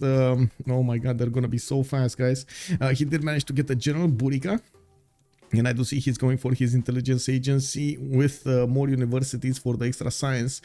Still, he's going to have an issue actually going against JackTheRipper. Do we have... Oh, there we go. Grandmaster Chapel coming up in importance from his capital city. So, Poolp, Normal Age, Xiffy, Pen Russian Voice, Golden Age. We got Lythoxa in a Normal Age. Novak, Dark Age, Pen Russian Voice, Dark Age. But he still has that extra science coming up from his Seons on 115 science points. Getting his foreign ministry. JackTheRipper, he's in second monumentality golden age with enough production, enough faith to actually do whatever he needs over here, getting more builders, getting quite a few knights, and he's gonna get the ability to actually buy those units out wherever he needs them in his cities. Also, the land starts to look very, very good right now, getting so much culture and faith coming up from his breathtaking appeal over here. Putting those forests everywhere does help him out a lot over here. So no preserves, but still a lot of yields. We do have Dredhel with 52 science and 41 culture, golden age, pen, brush, and voice. He did manage to make it, still rampaging against his opponent. He might actually try to go against Brussels here to the north. That's a 37 defense strength city. These Valor Raiders are gonna get there quite quickly, while Ottomans is gonna be lagging behind to get there. Now we do have Alpha G, also 79 science, 38 culture with that free inquiry golden age, putting a few more cities to the north, getting actually quite a few swordsmen to the south. I wouldn't be surprised if he's gonna try to go conquistadors over here. We're gonna need to see if we're actually gonna have some unique unit action going against the Korea. Unique unit against unique unit. Conquistadors against Korea's Hawachas. I don't see him getting a holy site though. He did get the religion, as in he did get Stonehenge, but he never actually put down a holy site so he can get some missionaries. You know, with Spain you actually want to get missionaries next to your units, especially the conquistadors. Anyway, Picfix with Pen Russian Voice Golden Age. He does have 66 science only with 86 culture, 76 gold a turn. His production just went sky high on 185, actually the most productive nation in the game here. He did manage to finish Colosseum earlier, and if you take a look at his city's happiness, he's on +3 in the capital with 0 happiness in the other cities. But you can imagine Colosseum kept him from actually being on the negative side. He has so many cities though. 2, 4, 6, 8, 10 cities already coming up from Picfix. He's getting big, guys. He's getting big. And if he follows up this attack of Mapuche against Ottomans, I think that's what they're going to have to do, because I think it's going to be a one against America. Lincoln and England, I think they're going to pincer on Jack. Yeah. Well, yes, Lotaro is in a golden age, so Ottomans doesn't actually have the +5 against him. I do see Ottomans did actually get to upgrade his at least one quarter here in Brussels, and I do see Mapuche is just gonna walk in with the Manor Raiders, try to pillage first of all the diplomatic quarter, and then take away some of the tiles over here of some of the units of Ottomans. He's also gonna have free med packs with tiles, maze tiles, with tiles. Very nice, very nice. Free med packs. Okay, well, we'll see. We gotta also watch this attack. Look at the line of American men-at-arms going against American knights here. This is North versus South, right? North versus South America. Wow. What was it? The Confederation versus whom in the American wars? Good question. Good question, right? Confederate America versus what was it? Republican America, or I don't know. I think it was. Don't quote me on that though. Versus the Union. The Union, actually. Okay. I see. I see he's bringing a city down as well to possibly upgrade units later on. He's gonna settle the rice maybe. Okay, the big question. I'm sorry. I'm gonna come back to my line of thought. You're talking about the rice. Oh, right. He's putting the photo settle. Maybe he's gonna get some upgrades here. That's what I'm thinking. Yeah. Yeah. Who do you think is whom actually? Who's the Confederate America and who's the Union America in this situation? We gotta give a chat over here some. How to say, some leeway. What do you think, guys? Who's Confederate America and who's Union America in this situation? All triangle also, imagine a general telling you to walk next to Matterhorn. It'll help you fight. Yeah. Oh, chat is silent. They don't want to make this assumption. Okay, all good. It's fine. We do have campus. Oh, wait a second. Abraham is Union. Okay, Abraham being Xiffy, and then we do have Confederate JackTheRipper. Okay. He led the Union. Yeah, I just looked it up. Lincoln is the one that abolished slavery and started the Civil War. Yeah, and there we go. So we got one here, and then JackTheRipper with Bulmus is gonna be the Confederate one. Got it. We do have next turn Grandmaster Chapel coming up from the capital city of Bulmus. I do see JackTheRipper is preparing a defense. These men-at-arms actually don't have that much strength against the knights. JackTheRipper did prepare with Governor Victor in that city, and he's gonna get an extra +3. Looks like these men-at-arms would need some help over here to punch through that defense. Let's actually take a look in the south. Is Korea gonna do anything? No. What's happening to Brussels? Is Brussels getting bullied? Yes, he's trying to get walls next turn, and I guess we will have 4 Manor Raiders with the ability to hit that city next turn. So might go down. I say might because you do see that they don't do that much damage against the city of Brussels. If they do, it's free liberate some points. Yeah, I also do want to mention Mapuche really wants to shift enter this, because otherwise we might actually see Ottomans get all of those juicy tiles to attack into that city center. We do not have that many follow-up Manor Raiders after this, and since Dredhel does have a big problem when it comes to his production capability, we do need to see how he's gonna try to make up for this. We do have him with whoa, that's not enough popul. Oh, he went Warlord's Throne. So this is fully irrel over here, just as CivFR really likes to say it.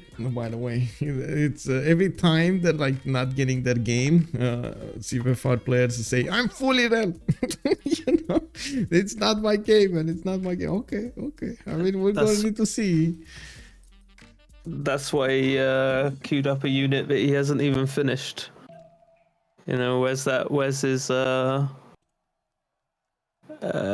battling ram gone? Yeah. Well, it looks like we do have Jack putting up that defense here. There are no units coming up from England. She did manage to make like these 2 horses, then 1 single heavy chariot, and that's just gonna sit there. She's trying to go for the late game, has quite a few builders available to chop, and I do see she's getting her amphitheaters here from Stoke-upon-Trent to get that culture going. Now she's gonna have to make do in the normal age with 84 science and 40 culture. 86 gold a turn though. That's still going to be pretty good, while of course Novak is jumping ahead with the science. I do see he barely has any culture and does not have gold per turn, so they are probably relying as much as possible in England to get that gold for them. There's that photo settle from Xiffy jumping into the face of JackTheRipper here. We do have some archer shots doing their attack runs against Xiffy's men-at-arms, while at the moment it doesn't look like Xiffy is pushing in. He does need the general though, and that actually might change the dynamic of this war. I didn't see a general from America, nor do I see any encampment down. So was he doing the points with the cards or something? No, he doesn't have a general. One. He doesn't have any points. Yeah. Well, we do have Xiffy in the backline getting campus research projects. Probably we're going to see them fight for Newton over here to try to get that extra science going. Looks like in the previously recruited, we did have Galileo Galilei picked up by Korea. I do have, actually, by the way, the merchant screen, Rome picking up the free trade route, Marco Polo. Looks like also, where's Zankian? Zankian is on Ottomans. Okay, and there's Ifalland also. What is that? Ifalland on Ottomans also. So even though he got pushed so hard by Mapuche, he still managed to get those. And it looks like Ottomans did actually manage to protect Brussels until he got ancient walls. Now these Mapuche malnorators don't have enough strength to attack into the city center, and when that wall is going to go up, that's it. I think he opted for the med banks. Med packs, yeah. Med packs. Yep. It is what it is.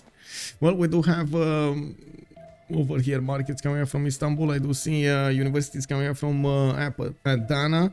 We do have Sivas also placed in the south, Halep in the south. So Ottomans is on 2, 4, 6, 7 cities. I do have to point out in the long term, Ottomans' empire is much better prepared than Dredhel's empire, even though he did expend so much production to get all of these units out. If he does manage to get the Malo Raiders out of his territory, he's gonna be okay. He's gonna be quite okay, actually. Yeah, my only concern from the from Jack's team side is their expands are slow at the moment. You know, we've got America on 6 cities, whereas he's going up against someone like Lincoln, who's what, on 10 now? 1, 2, 3, 4. Yeah, on 10. But England still, is basically on 10. Look at that production though. 215 production, 186 faith a turn from JackTheRipper. America did manage to get a spy. Xiffy did manage to get a spy on JackTheRipper, and I do see now with the general on the front line. Not only he has +6 on the intel on opponent's movement, but he also has the great general bonus. I'm pretty sure Jack is trying to equal out that printing bonus, and there we go. He is actually 2 turns away from printing. Yeah, Xiffy's movement over here, it does mean, does tell us that he's gonna want to do as much damage as possible while he has the advantage. We do need to see Burika actually getting into the heart of this army, so he does give bonuses to everybody. I don't see him taking units down though, except that one weeknight, the yellow one to the north. I don't see any other unit in danger here from JackTheRipper. And while he is getting more crossbows, it does look like these crossbows, yeah, they're gonna do some damage, but it doesn't look like they're gonna be doing overwhelming damage. Now these forests that JackTheRipper built are giving America exactly, you know, ideal territory to fight in, so they're gonna have quite a bit of strength on their side. Oh, look at Jack trying to get a scout to sneak in and pillage one of the tiles. Well, then Hello. He met the men-at-arms and he was like, nope, I'm going back, guys. This is not for me. And we do have more science coming up from also Xiffy on 105, 83 culture attempt, 219 production. He's gonna start to improve his series. He also started doing, I think, coastal trade routes. Yeah, London is trading with Washington, so when they're gonna start switching all of those trade routes, he's gonna get quite a bit more. That's also something that, that Jack the Ripper is not gonna benefit from. An advantage of having an ally trading to you. That might be quite a problem later on in the game. He's gonna need to do something about it. I don't know how, because he doesn't have an ally anywhere. Like the closest one is Korea, and that's so far away. Yeah, and SPA are uncontested on the Science City states as well. They're controlling them all. They're doing a good job. Well, La Venta, Jack the Ripper, and you say, wait, what do we have? Dredhel, I said the science ones. Xiffy. Yeah. Oh, the science ones, Fez and Anshan. Okay. Yep. Well, it's a helpful bonus, you know, over your... Yeah, I mean, even without Golden Ages, they're doing quite well in the science screen. The biggest problem is the culture, though. And I do see, of course, there needs to be something to... get this going. I also noticed Novak is starting to get his production up with those industrial zones. He already has +4s. He has an aqueduct that will hit both of those between Gyeongju and Yangsan. While the moment Alpha G is working on his foreign ministry, I still don't see that holy site that I would really like. Oh, there we go. It's a holy site, guys. We got a holy site over here from Zaragoza. It's next to the mountain. It's a +2. Well, that's still gonna be nice. Anything works here. I guess he's on 29 faith a turn. He can buy out a missionary every 3 turns. That's pretty good. It's fine.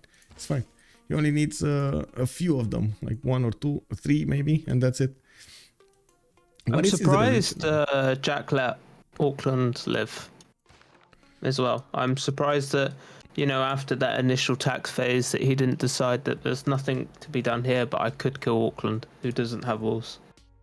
Yeah, that's true. It would have been a very easy kill over here. I guess Poolp doesn't get that much production as we've seen from it, so they just thought, okay, it's not worth to kill that city. Now we do have actually America getting pushed up by these men-at-arms. Xiffy is trying to get a positioning here. He did get one builder from what I can see. Maybe he's gonna get another by the kill of that knight next turn. We do need to see some quick moves coming up from Jack the Ripper to save that knight in the south. Looks like he saved the one in the north, while the men-at-arms of America don't actually have promotions on them. Yeah, there we go. He actually saved both units. A bit of an issue here. These crossbows, by the way, need to be protected by the stronger units, by the knights, and you can see the fact that, for example, England did not push in at the same time. This is way too late. Like, she's trying to get knights out, but this is way too late. Yeah. She didn't manage to split in half the American units, and now nothing's gonna happen here. It looks like this push of Xiffy is not gonna be exactly what he wanted. Eye for an eye, builder for a builder. Yeah, oh, please don't. Somebody's spinning. I don't know what they're pinning, but somebody's spinning. You saw the freezes on my screen. Whoa, we got some chats over here. Let's see. Berututo, Liga did not did do war. Okay, mixed it up with Spain on the right. Cannot meet to making another. Many means of war, northern aggression, states right. Still existing. Civil war in USA was principally namely the threat of abolishing slavery. Liga just wanted to keep the union together. Okay, the civil war started because the northern states already had laws in place and the war poisoning the southern states. What, poisoning? Well, I guess they were changing. I would say change that word to changing. So they figured out they could leave the union and start their own country. Well, I mean, that's, you know. Yeah, Kilowatt, and he does have a great engineer. I think that one offers the production.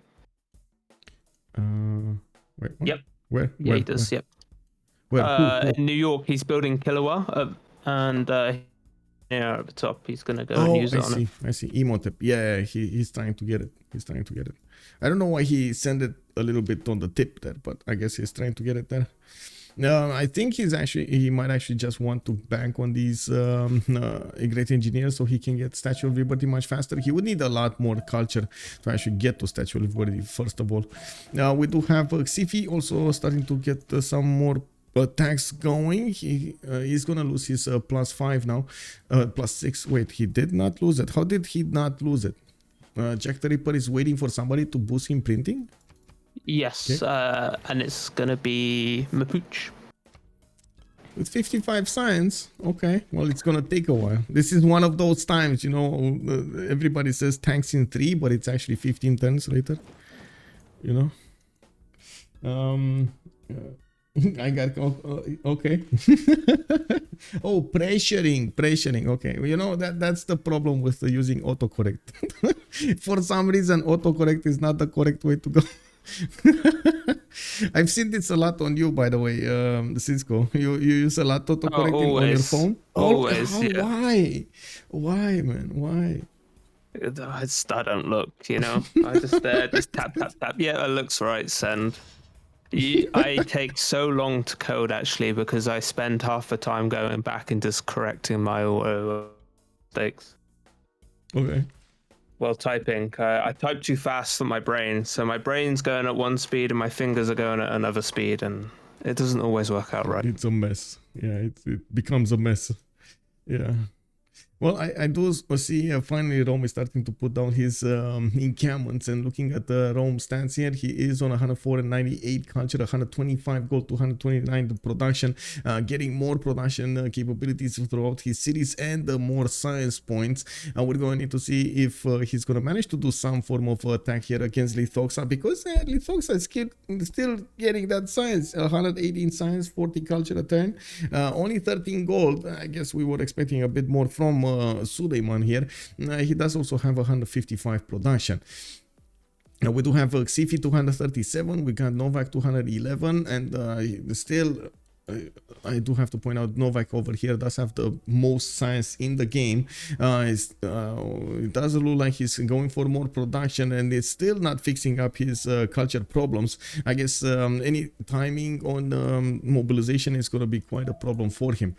We do have Poolp also with a lot of gold, a lot of production, a lot of science, but barely any culture here as well. She did manage to put a few theaters down, and she's going to fix that problem quite easily over here. We got her getting actually an industrial zone that's gonna get a build a factory right in the middle of her empire there. Pretty good. We'll need to spam those out later on in the game. I think actually with America's I should say JackTheRipper's ability to push out the men at arms of America, he might actually get oh my god, look at that economy here, minus 45 gold a turn from Teddy Bulmus, I mean. He's making all the gold. Come on. Yeah. Taking all the gold. He's getting all the gold, yeah. Well, I find it unlikely that America is actually going to take a city here, but he's doing so much economic damage to JackTheRipper, and at the same time keeping him from fully simming behind all of this. I do have to say, of course, Jack is refusing to dedicate everything he has to the war, and he's trying to sim behind all of this, trying to get more science up, trying to get that culture up on 200 culture, 75 science. Looking at the culture screen, actually, because of course we didn't see SPA getting that much, they're barely putting up what is it, 29 actually, 29 on Novak. Defender, how is Korea actually getting this instead of Xiffy on 27? Maybe there's we're gonna see that changed. On the other side, of course, JackTheRipper will need to get the tourism to actually push through the culture defense, and we got him only on to 30 tourism. It's gonna take a while to actually get all of these great works. It's gonna take a while to fill in all of the theater squares and get those musicians. Of course, with how many of these he's making 5 points a turn on 123 right now out of 210. Okay, pretty good. Yeah, it looks like Ottomans is rebuilt quite nicely. He's gonna recover. I think I think I'm swaying in SPA's favor the longer it goes on now. I feel like as a team, their stats are creeping up in the science department. Yeah. Well, we did so from the beginning. Picfix might have some issues when it comes to the science generation. He's trying to fix them, but it just takes quite a bit of time to get everything going. Unfortunately, not very strong campuses here. Oh well. We'll see how he's gonna try to fix that. I don't see an available easy choice to win this game, honestly. Like there's no oh my god, this is gonna happen moment here. No, because the person that could do culture for them, you know, Jack doing culture, isn't going to be in the position to, because he'll be attacked from both. Well, you say that, but then I still don't see England having the capability or the willpower. I would say actually the willpower, not the capability to do some pressure on America. And I gotta say, if she keeps on doing like this, Jack is just gonna get way bigger here. Yeah, the more cities they let him get out, he's gonna be so big. Yeah, well. I'll comment over here. MD Chops, good evening, sir. It looks like South might win this time. Yeah, well, I'm not sure if win, but this is kind of a stalemate. We gotta see what's gonna happen after this. We do have also San Luis going for Mausoleum at Halicarnassus. Did he actually... Wait, did he use... I think he did use Imhotep on New York. I see Kilvak is finishing up in 3 times. And I do also notice more traders. Industrial Zone Logistic Projects is probably wanting to get James of St. George. Another merchant here with more internal trader capacity, sorry, more gold. Looks like in the scientist screen, we might actually had something. Oh, he got it, man. Xiffy the man. He got it. He got Newton. He is going to get the extra +2 science on each of his universities, and right now he did jump up to 128 science with 99 culture. Yeah, pretty good overall. Getting more gold per turn from the south. It looks like he is putting Governor Reina in that city of Phoenix and getting a harbor there. We do have him starting to couple all of his economy with England. They're not only going to get extra production but also extra yields, depending on what kind of alliance they're going to get, Wiesenbanken and so on. We do need to see how they're going to manage together to do something against JackTheRipper. And I do have to stress together over here, because I don't think it's going to be on one side to actually topple the I would say JackTheRipper empire here. It's just way too much faith and way too much production capability for him to die quickly. And he did go Grandmaster's Chapel, didn't he? I expected he did. Yeah, he did. He'll be able to, you know, have faith purchase, have the production. He's got Giga production at the moment. He's safe. Yeah, he's getting cities actually connecting them to the east side towards Alpha G. Doesn't actually need to worry about anything there. He still has the mountains to the east of Cleveland to put at least one city there. And I do see Korea is way too far. And finally, we do have the Conquistadors that will need to move towards the Korean play. Oh, wait, no. Pikeman? Oh okay. My god. Oh, I mean, I see why. I see Mapuche's swimming Mallorators to Chanchon. That's a trap, boys. Oh wow. Oh, that's a trap. We got Conquistadors. We do have Pikemen and Mallorators in the mix. This is not gonna go well. I mean, guys, where are the Hawachas? Why are there no Hawachas? Where are the units in general? Yeah, where are archers? Where is crossbow? Come on, man. Oh my god. Okay, this is a bit of a problem over here. Yeah, Sharkins, good evening, sir. Indeed. Oh no, Korea, what did you do, bro? Anyway, he's trying. Novak over here is trying to get that science up for his teammates, boosting everything he can over there, trying to defend on the east, trying to defend on the water, trying to defend on the northwest. We do have to see a general also coming up from Spain. These Conquistadors are Renaissance units, right? If I remember correctly. So they do need a Renaissance giving bonus general, and it looks like in the Great People screen, Spain does need a few more turns to actually get Ethelfled.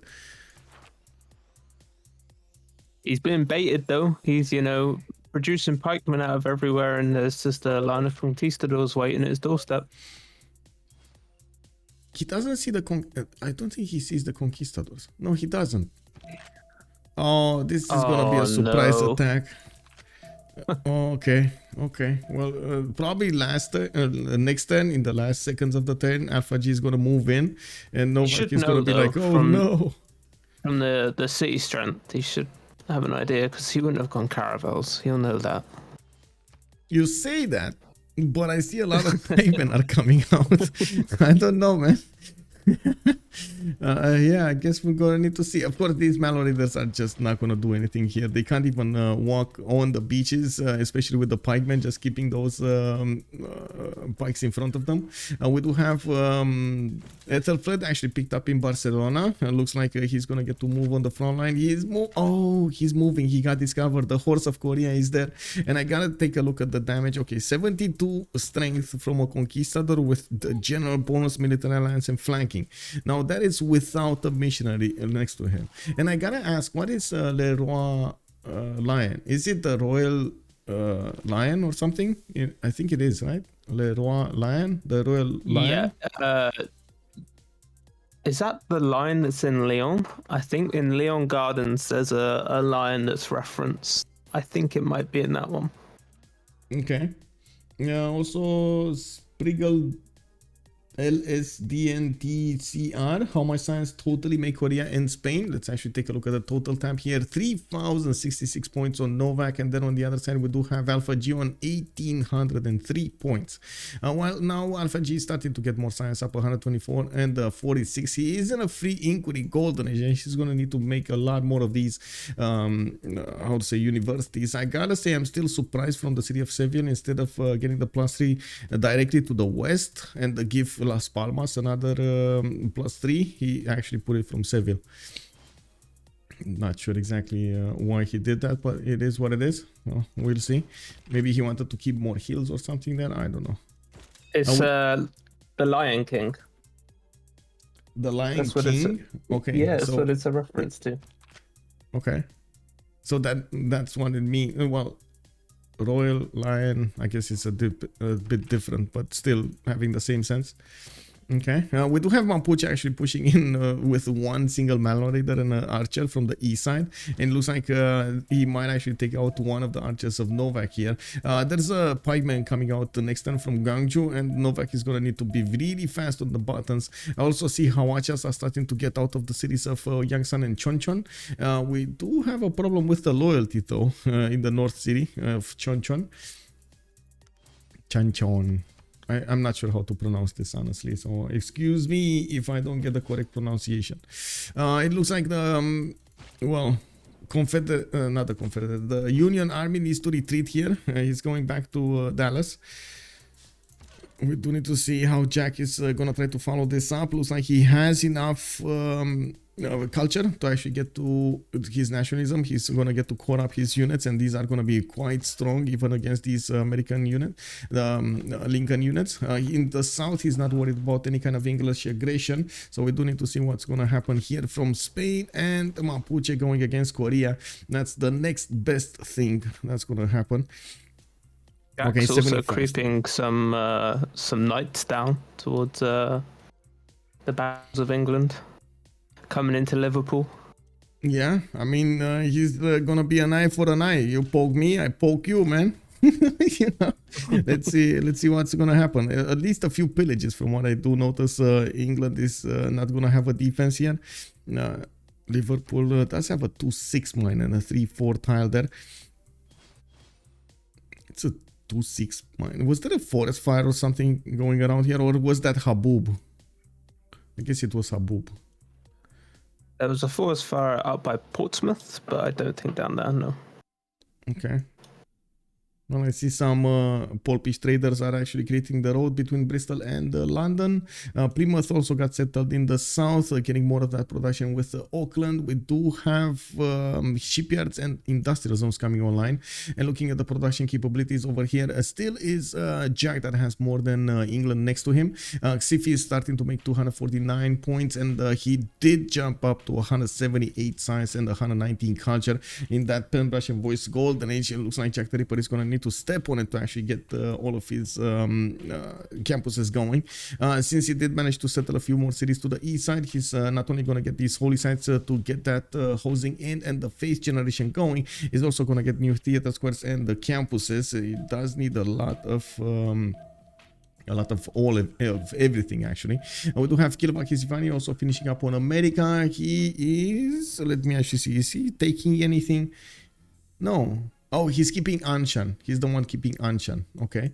We do have Corsairs coming out. Maybe he's going to want to follow this attack up with some units. He does have Mausoleum of Halicarnassus in San Luis coming up in 3. And I do have to mention these American, I should say Xiffy's units were kind of free units anyway. He just needed to put some gold in to upgrade these into those warriors into men-at-arms, and that's about it. Didn't need to expend that much production on them, so that did allow him to get everything behind this. Now I do believe there's a massive problem when it comes to the culture generation over here, especially in the tourism defense. We do have Jack still on 60 tourism a turn, but that's just gonna ramp up more and more throughout the game, especially since nobody is contesting the musicians and the artists. We do have England with 4 great artist points a turn, but then America is on 9. England 11 great writers, America on 12. Wait, England, oh, she did get Oracle, right? Oracle, yep. Pingala doubler. Okay, that's it. Okay, so she's trying, well, I guess she's gonna try to do everything here. It's gonna take a while to get everything going. Melon Raiders causing havoc in the south of Korea's land. I don't know how they got there. How did they get? Oh, they're swimming. They're swimming. This is the next wave of the Dredhelian attack. Okay, I see how it is. Well, we do need to see how Dredhel is. Dredhel and Alpha G are gonna get to pressure their opponents here. Looks like there is a way in next to the city of Chanchon. We do need to see those Hawachas get the damage going against these conquistadors. Again, no general for these Hawachas. This is gonna be a major pain not having a general for the Hawachas. Of course, they can get into the city and just shoot from that city center. These conquistadors are going to do massive amounts of damage against the pikemen and all of the defensive units actually of Korea. We do need to see if he's going to manage to get... wait, does he have a cat somewhere? No, there's no cat in the game, right? Oh, there we go. That's what I wanted to see. Siege Tower being bought in Barcelona. He's getting a military engineer also in that city, so he can create a resupply line towards Korea. And Novak is in trouble. And the military city-states were cancelled last period of time. No bonuses from them. Okay, so Valletta, well, I guess Valletta was interesting. Granada is not. Lahore is Dredhel's, but it's not interesting. Unless you actually want to play with Nihangs, which are actually pretty good units. They did get nerfed quite a bit, but still pretty good units. Okay, we got the conquistadors moving in. Novak is opening up a slot on that Chonchon city, but that is a trap, by the way. You see the 3 pikemen actually next to the scout. Okay, Hawacha is so close to hitting a heroic age, but this attack has completely stopped that. So close. Yeah, 63 out of 69 points.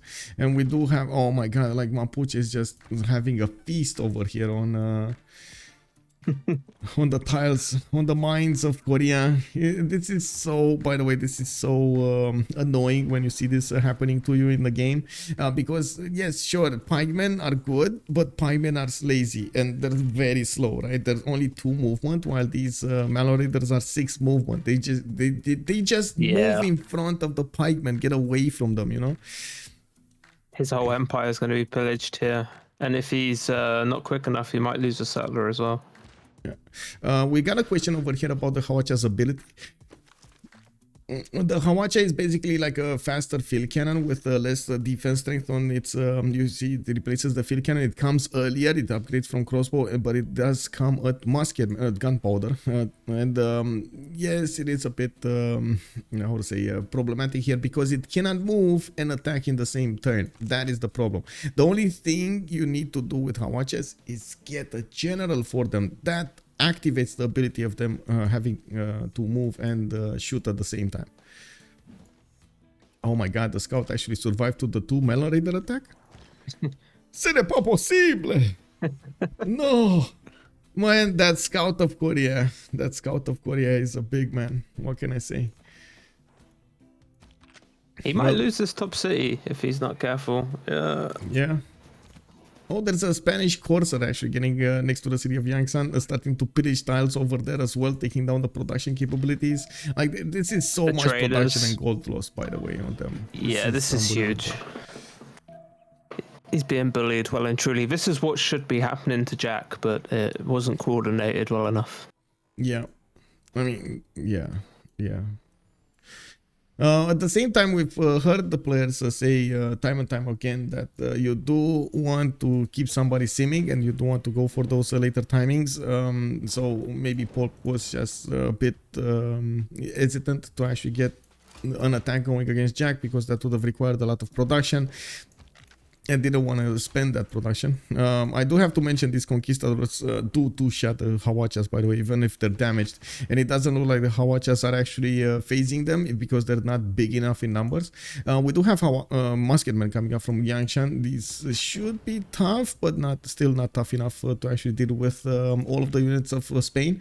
Again, the lack of a channel, the lack of the extra 5 against Spain is going to be a problem. We do have these Mapuche Malloriders just pillaging and pillaging the tiles in the south, taking away production capability, taking away gold from him. Dredhel is on 1100 points of gold, by the way. They just honestly, they could just buy. Yeah, it's crazy. Yeah, they could just buy a new army for Spain if they wanted to.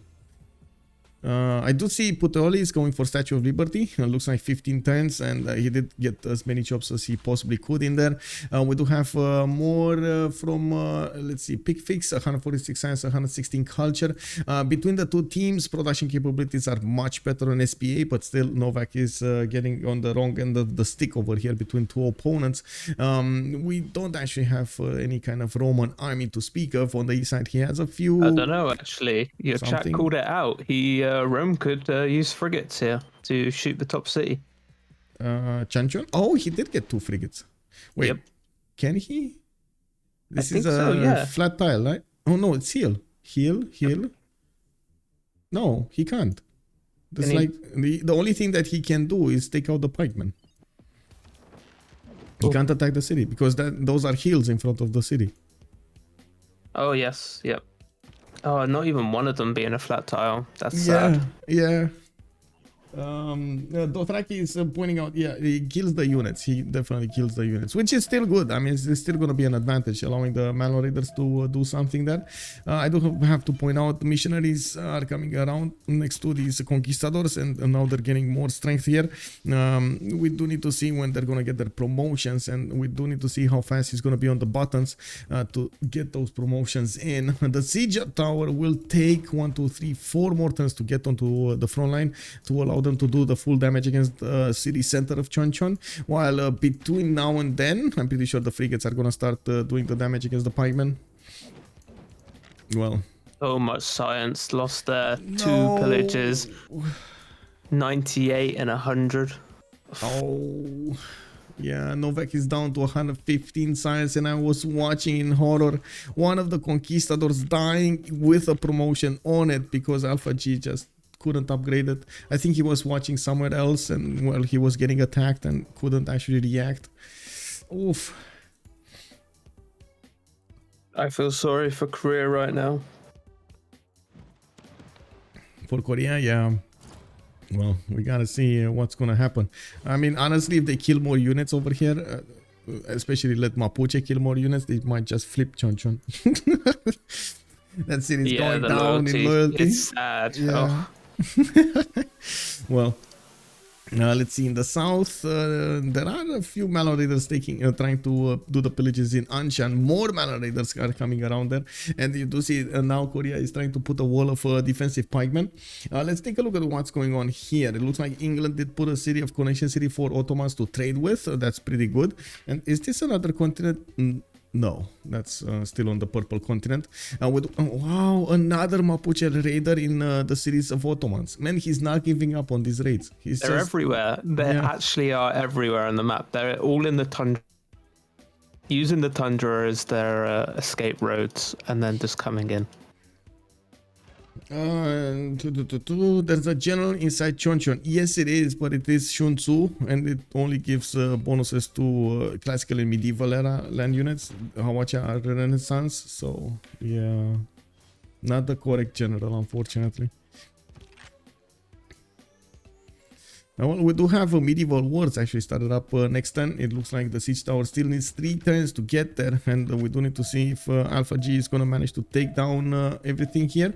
These units, the pikemen on the east side, would probably die quite quickly, not only to the conquistadors but also to these frigates of Rome.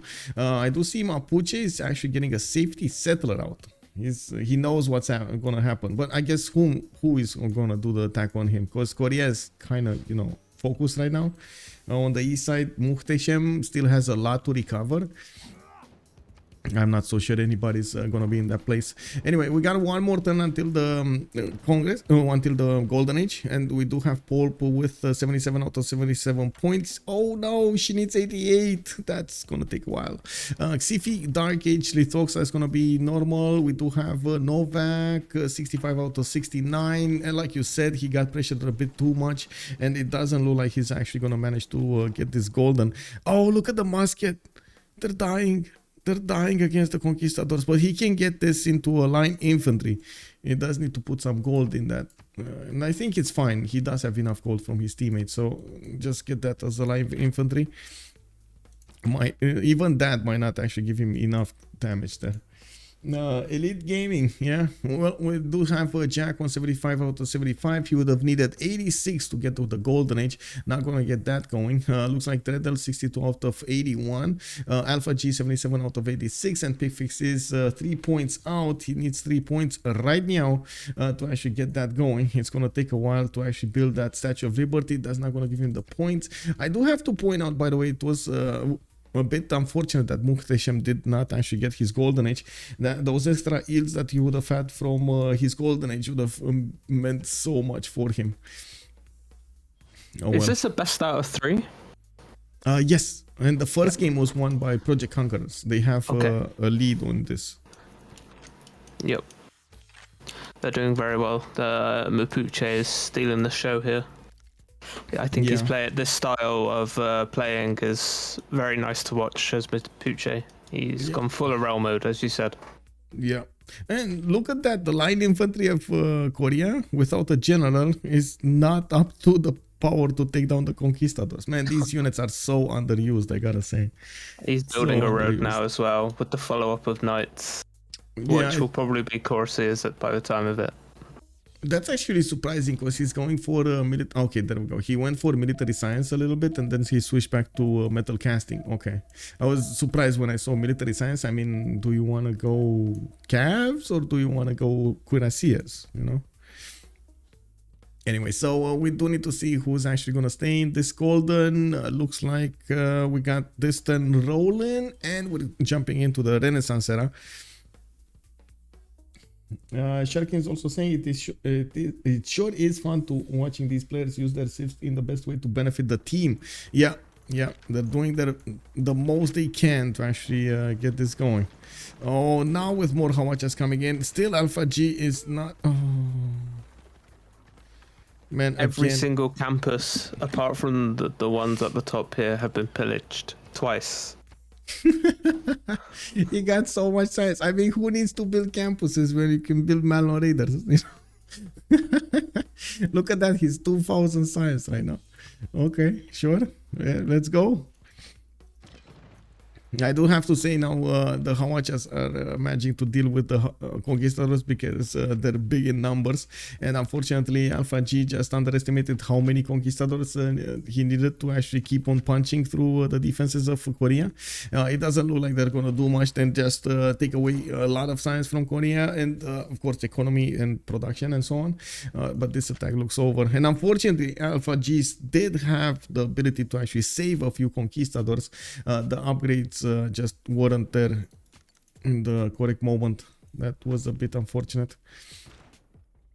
Okay, we got encampments coming around here from Korea. He's also, I think, switching to full IRL mode. He knows that he has been poked a bit too much, and getting to the next part of the game is going to be very hard. We're also going to go into the World Congress session. I do have to point out Picfix did jump up to 455 production. He's the most productive in the game. Jack is also on 300, while on SPA we do have across the board about 200 or above 200. Xiffy and Poolp are 362 and 329. We do have also Poolp managing to keep her science on 198, while Xiffy is on 203. I gotta point out, of course, the culture difference between them is between them and Jack is gonna be a major problem over here, especially when we're gonna hit fascism. The next tier government getting that extra +5 and from fascism on attack, and of course getting. I don't know how the card is called. I have a lapsus over here. It's the one that gives you +5 from democracy card. Defender of something. Defender of the I can't remember. Anyway, it is what it is. I go B. Yes, you go B. Let's go for gold. Let's go for cotton, and then let's go for me. Finest hour, there we go. Keko Beaver, thank you so much. Finest hour, that one. Okay, so gold, cotton, and me. I go A, you go B. I go next, and then 2 minutes of pause here. We're gonna come back in just a few moments.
Ding, ding, ding, ding, ding, ding. Well, now we got quite a few cores coming up from Jack in the northwest. Looks like we do have art museums coming online. Bolshoi theater is coming up from his capital city. He doesn't have a problem with the military anymore, nor does he feel the pressure of his opponent here. There might be a follow-up attack coming up from Xiffy. They opted for to go all in on 50% less faith for military units, which is going to help Jack. Yeah, that's gonna help out Jack quite a bit over there. And I gotta say, this is exactly the era that he is gonna explode in tourism. We do have him getting a lot of culture, and he's gonna discover those later on cards. Jade doesn't give amenities, and I do see again 2 Diplo on Xiffy. They're not worried about the Diplo, especially since Puteoli is gonna finish that statue in 4. That's not fast enough for Xiffy to get there. I gotta say, even if he's gonna get these engineers, not fast enough. I gotta say also, oh, Leonardo da Vinci on America with Mausoleum. He's gonna get the culture up, and he's gonna need to put up a culture defense over here, and they do need to solve the issue of the tourism of Jack. He's on right now still 72, but they know he's gonna explode later on in the game over here. This is gonna be a big problem. I do see Picfix is also denying Potala Palace, getting himself one extra diplomacy card to use, a card slot to use. He did get Machu Picchu, I guess, for a golden age. I do see Statue of Liberty getting built, and well, there still is an attack going on here in Chonchon, but without follow-up units, it is gonna be well stopped. Alpha G is just keeping up the pressure on Novak as much as possible, and that's about it. And we do have more of these Hawachas getting into position, creating a line of defense against these conquistadors. In the south, he managed to also create a line to defend against the possible Malon Raider attacks, and we do need to see how much gold the Dredhel can create after this. Okay, let's take a look at Ottomans' land. Ottomans does have so much military, by the way. He's on 167 science, Lythoxa on 64 culture as well, 455 gold in the bank, 176 per turn. Now that he started trading coastally with Poolp, his gold per turn did jump up significantly. We do have a Picfix also on 297. This economic zone he has created with Spain helps both out quite a bit. Now, I do have to say I was expecting a bit more gold on Alpha G. He's only on 81 right now with 205 production. Grand Bazaar's waiting room. Yeah, I think Ottomans is gonna get big here. I guess our biggest question is can he get, well, he did just get his calves, which are gonna be much stronger than Mapuche's units. I gotta say, I do want to take a look at Dredhel's science. 6-turn siege tactics, that's gonna take a while to get to his own calves. These Malon Raiders are not gonna be that big, and you do see Lythoxa might actually go and attack Rome. He's putting his units to the north of Ankara, and these units are going to be quite fast to get to the Roman lands. There are 2, 4, 6, 8, 10, 12 calves upgraded here from Ottomans. Again, no general for them. They are quite fast anyway, so maybe the general wouldn't have been that useful, but still. An extra +5 is always something that you want to get. Now we do have this follow-up attack coming up from Alpha G. Alpha G is delaying getting ballistic, so he does get the ability to still get these knights going much cheaper in the production. We do have a few more cities coming up from America. San Jose did get placed to the east of Cleveland. We got the synagogues coming up for him. He did finish his religion. Yes, he did. Holy waters to get the extra healing throughout his cities that follow his religion, and the synagogues for 9 faith a turn. He's on 308 around the map. And looking in Jack's land, and there's no oil anywhere. There is. San Francisco, yeah, southeast. Yeah, Jack's got 2. Yeah. Okay. But I was looking on the rest of his, and I can't see any unless they've settled on it. Wait, I think you cut out over there. What did you mean? Where? Who? I can't see any oil on his teammates unless they settled. Yeah, unless they've settled on it. Well, Cordoba has one to the south, 3 tiles out. I see. Give me a second. North of Valencia, another one, 3 tiles out. So 2 tiles on Spain. That's a sad amount of oil. Well, most of the time, honestly, oil is generated with military academies. I see also Dure Quarterum, also oil, 2 tiles out. And there are multiple encampments coming out now from Rome. He's getting his massive production capability going on, building his coal power plants, getting more culture going. Picfix does only have 70. He dropped his golden age. Now he did go into a reformed coinage, and he's on 288 gold. He's also probably seeing some pressure over here. Mapuche, the Malon Raider of Dredhel, is noticing Ottomans might actually want to come against him. Let's actually take a look. Who's the last one? Well, Dredhel is never gonna get oil. Let's be real about this. He's not gonna get yeah. that. And he has the most amount. Look at the west of Mapuche. Yeah, that's what I was thinking. I was thinking he's got it all, but he isn't gonna get it. Yeah, that is so sad. It is what it is, man. Sometimes it is. Like you said, Rome's going to be the supplier here for sure with the amount of encampments. I also noticed Picfix is just straight up buying horses, by the way, from his encampments. We got some units that will need to be upgraded here. He saw these calves starting to come against his units. The Meliorators are getting 2-shot. We do need to see if Picfix is going to get to his technology. Okay, I see castles coming up in 1 turn. He does benefit from 217 science, so he should start. He should get to military science and ballistics relatively quickly here. Well, Pomp started to switch the science into gear now. 217. Yeah. Well, honestly, SPA is doing nice in the science screen. Yep. Lythoxa, Xiffy, Poolp are all doing nicely. The biggest issue is not the science here. I think it's their capability of actually attacking Jack and taking him out. Because... again, he's gonna get to fascism, he's gonna get to like democracy and then fascism, and he's gonna get the double +5 on his units, and this is just gonna be a problem. Has Defender of the Faith, has a lot of faith going on, and when those rock bands are gonna get bought here, oh my god, it's just gonna be a rampage of tourism in the lands of Spain. He's so close, by the way, to Spain over here. I guess there is a bit of an issue. Spain doesn't have a lot of wonders, only has like Stonehenge, and that's it. Would need more wonders built. I guess he still can use campuses. They're gonna need to do something special to take out Jack here. Well, yesterday we'd seen England go for planes, but I do have to point out it was kind of how to say ideal scenario for England over there to get planes. He was far enough from his opponents to get there. Oh, Phoenix is actually trying to get Statue of Liberty. Not gonna get it, guys.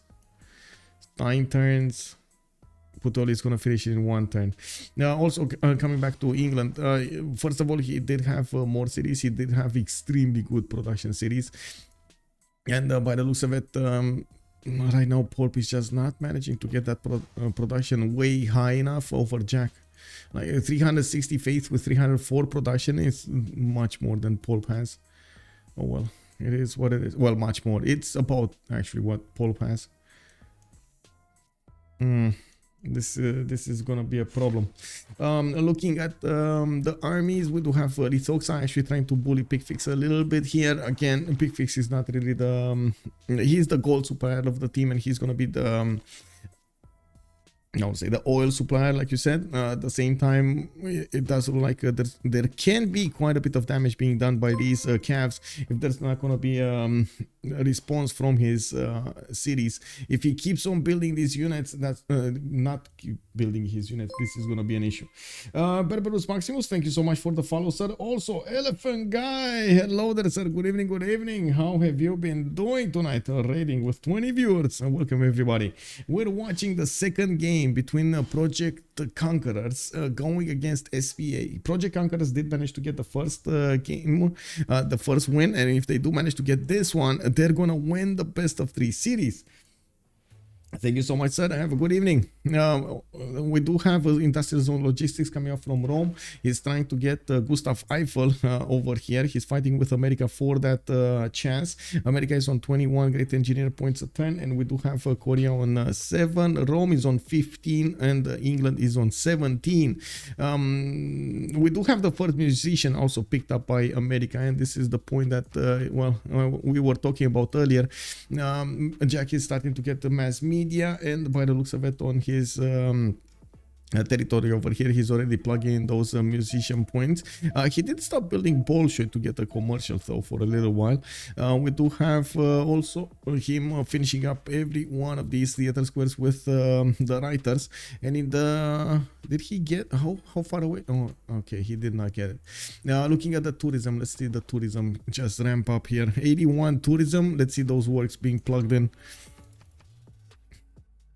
So much face generation. I did notice also America did manage to get to line infantry corps, which are gonna be strong enough to attack against the knights, but not strong enough to attack against cuirassier corps. And these, you can see the knights of JackTheRipper do have the promotion available into cuirassiers. It's just a matter of him putting the gold in.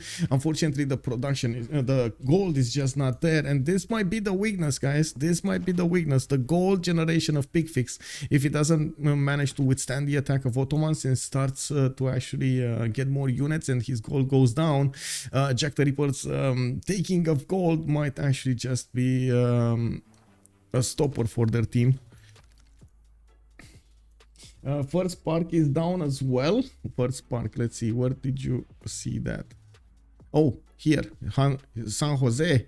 Yeah, and he can get another one here in the northeast. He does need to improve this land a little bit more. Seattle, also new parks. Can get another city to the north for new parks. I mean, yeah. Let's get those parks going. And he got the triple musician. Yeah, the Dimitri Cantemir. Yeah, that's a triple one. Okay, we do have a naturalist going to the south here. He's going to put another one over here. Very nice, very nice. Next to San Diego. South of Atlanta, another park. So these tourism points, man, they're gonna go up really quickly over here, and the defense is not going up as fast as they would want. JackTheRipper is on 6 out of 59 tourists, and we're going to need to see how fast his opponents are going to manage to put up a defense. Who's the defender now? It should be Xiffy. Yeah, he is. Okay, he's on 58. Okay, Industrial Zone Logistics. Gustav Eiffel is very craved over here. Rome and America are fighting for it. Rome over here will have that issue with the units coming against him. So many calves coming against him. Now, it doesn't look like Lythoxa at the moment can actually manage to quickly take down these units. He's going to need a few turns to take down these units, and that might be exactly enough time for Rome to actually get his technologies up. Oh, Rome is getting flight in next turn. Well, why is he getting flight though? Well, I guess we'll see. I was expecting him honestly to ignore flight for a while and get his unit. I think he might have underestimated how many calves are coming against him. We see this, he doesn't see this. There's like rows and rows and rows of calves coming against him. There's another wave of Malin raiders coming towards all the Ottoman traders at the bottom here. Oh, maybe they're even gonna take a city from England. I don't know. That's actually a bit too strong for them. Brighton is 60 strength. It's a bit too much. But anyway, these traders. Oh wait, he has reformed the coinage, doesn't he? Yeah, he does. They cannot be plundered. Oh, that's a big unfortunate. Yeah, he's gonna walk next to them, click on them, and then nothing's gonna happen, you know. But anyway, he's gonna go and finish the signs. He's in. Still, yeah, he's in. PCS, yeah, they do make the most gold indeed. On the other side, we do have Novak and Xiffy also losing quite a bit of gold, minus 42 and minus 34. Poolp is trying to make up for it. Lythoxa is trying to make up for it. And we do need to see how America is going to fix this. He's still trying to make that army work, but unfortunately, there's no capability of that army to actually take out American units fast enough, or I should say Jack's units fast enough. Yeah, looks like Potala Palace is being placed to the north of New York. 7 turns to finish. It was being built over here, 5 turns in Aquilea. And by the looks of it, these Ottoman calves are starting to punch through the defenses. The pikemen are not going to stop them. We do have Picfix actually 2 turns away from getting military science. He's going to get his own calves going, and neither of them have generals, so I guess that's equal damage. Oh, we do have, by the way, Ottoman calves with a speed of Fion plus a 3. Some of them, not all of them, some of them. Well, I guess it's not that important anymore. I remember where speed of Fion was so great, so big. Anyway, we do need to see JackTheRipper's cards. Let's see. Logistics, conscription. Logistics is for the extra movement. He does want to keep the ability to upgrade those units fast enough. 50% gold discounts. We do have campus, holy sites, and trade confederation. No green cards here. It is what it is. He's in theocracy. He's actually getting discounts on purchases with faith, and he's gonna need to be fast enough on the next tier governments. Where is he? Mass media coming up in 1 over there. I think mass media is one of the first one with cards, with good cards. Where is it? Mass media over here. No. Ideology, campus and industrial zone. That's gonna be a good one. Lightning warfare also good next. What he already has the ability to buy, and of course he's gonna need to get to a space race to get that 200% tourism for the Great Works and Cold War, so he can get his. Oh, somebody just got a relic. Was that Jack? Let's see. I don't know. Anyway, he still is putting the works in. 7 out of 61 still. It looks like in the culture screen we do have him doubling his tourism on 161 tourism in just a few turns. He's getting more of these spikes. He got one in San Diego. He's gonna get new ones in Atlanta here. Now he's spending quite a bit of faith actually on those naturalists or gold. I'm actually quite curious. What is he doing there? Why is Kukuana being held by 3 envoys? Caguana, you mean? Nobody's fighting for it, I guess. They're fighting for the science. Well, to be honest, we've heard quite a few opinions that science does matter a little bit more than culture, as in it takes you so long to actually get that culture victory that before you get the culture victory, there's an opening to actually overwhelm your empire, your opponent's empire with jet bombers. I don't see that amazing science yet. Like Jack is on 3600, and we do have Xiffy with 4900. Poolp is 4800. We do need to see if this difference of only 1300 points is gonna actually matter. I don't think there's that big of a difference between them to make it worth. We do have America I should say Xiffy getting his production up to 459, and that is pre-coal power plants in every one of these industrial zones. He's losing quite a bit of gold. Poolp is also getting 517, and I gotta say Poolp did stop settling.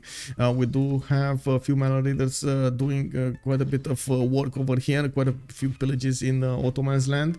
Not gonna get cities, but he's gonna get every one of these tiles getting pillaged. And we do have new calves being trained in Edirne and Adana, and I guess Lythoxa's mission is just to do as much damage to Rome as possible. Rome's economy keeps being strong on 303 points, while Lythoxa is taking out quite a few units of his. Did you see the escape cell from Mapuche that has made his way all the way up to the top of the map now? Yeah. Again, I'm not even sure who's gonna kill Mapuche here. If anybody, I don't think it's needed. Yeah, I don't think it's pointless unless they want to go for a domination victory and they. I also noticed these Spanish cuirassiers don't actually have enough power to attack the line infantries of Korea, nor do they take out the Hawachas fast enough. There are so many Hawachas now that they will get to shoot back in an important amount of time. Again, it's a super awkward land to attack into, even from this side. Yeah, I do have to point out Alpha G did manage to get up in the science screen. 193 versus Novak's 180. He did manage to push down enough Korea, or slow down enough Korea, that he got his own points up, and that is quite important over here for them. He's actually starting to core up his units, and yes, these will be stronger, but they're basically just as strong as the line infantry on the defense. And I gotta say rock bands. I'm just gonna say that word, rock bands. It's not that far for Jack to get the how many turns do you think? What's he at now? What's he taking? It's gonna take a while, like maybe 5 to 7 turns to actually get there, but still, when he's gonna start buying them, it's, yeah. And they did the 50% less faith on units, so I'm surprised he's gonna probably buy a load of units now and then save. Yeah, because he is spending his faith. It is dropping. Yeah, he's spending it everywhere. Wait, did he get another one of those parks? Only one park? Oh no, 3 parks. Yeah, 4 parks. He has 4 parks. He's spending it on naturalist. He has 4 parks right now. That's why he's getting so much. Dimitri Cantemir doesn't have where to put the music. He can get another music, but America never actually finished Bolshoi. So I guess he totally forgot about it, maybe. Jack will have steel in 3. Yeah, he's gonna be fast. Refining in 2 turns though. He's trying to get to refining, and yes, steel is gonna help him survive quite a bit. We still don't have a major army coming up from England. This is just more of a defensive army than something to attack with. And we do have Dredhel pillaging the lands of Poolp from the west side. Looks like Mapuche is going into the lands of Ottomans as well, doing some pillages there. And it does seem like the production capabilities of Picfix did manage to equal out what Ottomans was putting as an army against him. So all in all, this was a counter move over here coming up from Picfix. He did suffer quite a bit, I gotta say, because of this attack. Slowed him down quite a bit. Again, this is not their win condition. It's Jack on Bulmus the win condition. Oh, there we go. We got Bolshoi being put into production here. 10 turns to finish. He got reminded. They can't kill him. Yeah, they can't kill him. And Sasu, good evening, sir. Also, Kurt, hello, sir. How are Mapuche's pillages going? They're going. I gotta say that they keep on going, man. They keep on checking. Chug. We'll see Dredhel getting Malo Raider cores, taking down most of these libraries and the campuses. I guess he's getting a lot of science with that. Is what it is.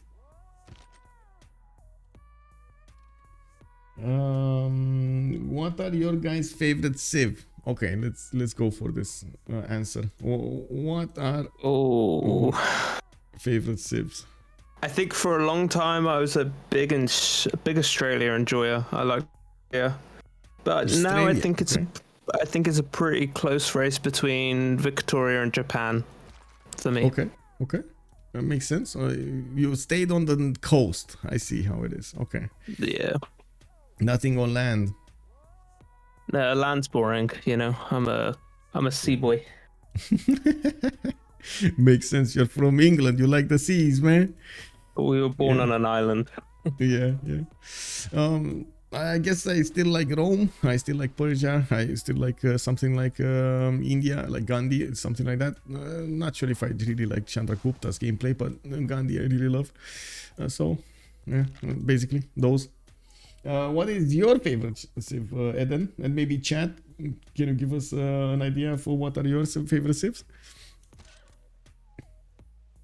We do have encampment training projects coming up from Spain. 2 turns over here to get another one. It looks like America is building up his line infantry corps. And I guess this was half offense, half defense. Is he actually going to try to do something with... how do you call those units? Replacement parts. Infantry. Is he actually? Yeah. Is he gonna want to do anything with infantry here? I mean, they're strong, but I don't actually. I haven't seen them in such a long time. As soon as he gets steel, I think that's game over for anything that he wants to do. Yeah, well, we got a few answers here. Funny guy is saying Ottomans. El Fuego is telling us the new Chandra is so much fun, but a bit too strong, I have to admit. Oh, that's nice. Muhtesem also from Ruperfet. Makes sense. So we got 2 Ottomans over here. I do enjoy Australia. I really like Indo too when not on Pangaea. No, that's actually a pretty good one. I like Indo as well. Its armies in 3 as well. Talking about its armies in 1, actually mobilization is over here. Being discovered in 1, and of course he is gonna go for fascism really quickly here. Eden Shage is also saying Germany and Norway, and playing only in single player. I mean, German powerhouse over there at the end of the game is amazing. Yeah, we do have Xiffy actually getting his aerodromes down. Looks like he did actually finish in Potala Palace. And I gotta mention, I did notice he is on 10 out of 20 Diplo points. He's getting Casa de Constatación, which only will get bonus to one single city, Chicago, to the southwest. Well, one is better than none. And I guess he's gonna get the governor points anywhere there. We do need to see what he's gonna get with the planes here. I'm pretty sure he's gonna try to do some bombing runs on America. Maybe get some fighters in the air. Wait, does this America get the P-51? I don't think so. I don't think so. Let me see. Or is it on America as a civilization? Oh, it is. It is on America as a civilization. So he does get it. Wow. Okay. Yeah, The Mustang. Well, we're gonna need to wait for the film studios to come out from America. And did he actually get? No, not there yet. We do have still coming up in 2. He wants to protect himself before he can actually go full in the culture.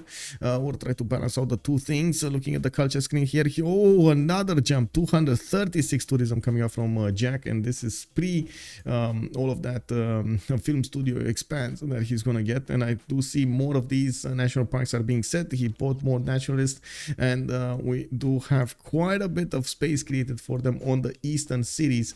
He could get some north ones as well. He's probably a bit worried how to protect them. Now we do need to see where is he gonna get. Man, this is gonna get crazy. Looking at the defensive capabilities in the culture, we do have Xiffy on 159 culture. Poolp is 162. I'm pretty sure they're trying to get those boosts as much as possible. While Jack is on 8 tourists, he needs to get to 65 to get the win at this moment in time. Remember, every time there is a possibility for the defenders to get more defensive tourists, and for the offensive tourists to actually acquire more of those domestic ones. So we're going to need to see how he's going to manage to get going out the balance between the two powers. Will actually get to in the next few turns. Those Malin Raiders have made their way all the way over to the UK now. All the way up in in Hull. I thought I said Solihull then, which is a place. But...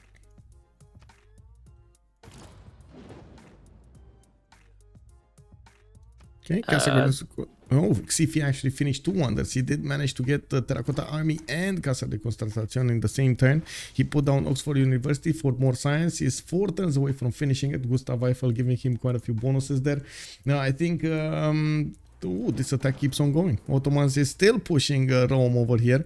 And while we do see aerodromes being put down from Rome, we do need to see if he's going to be strong enough to defend. I think he will. I think he will.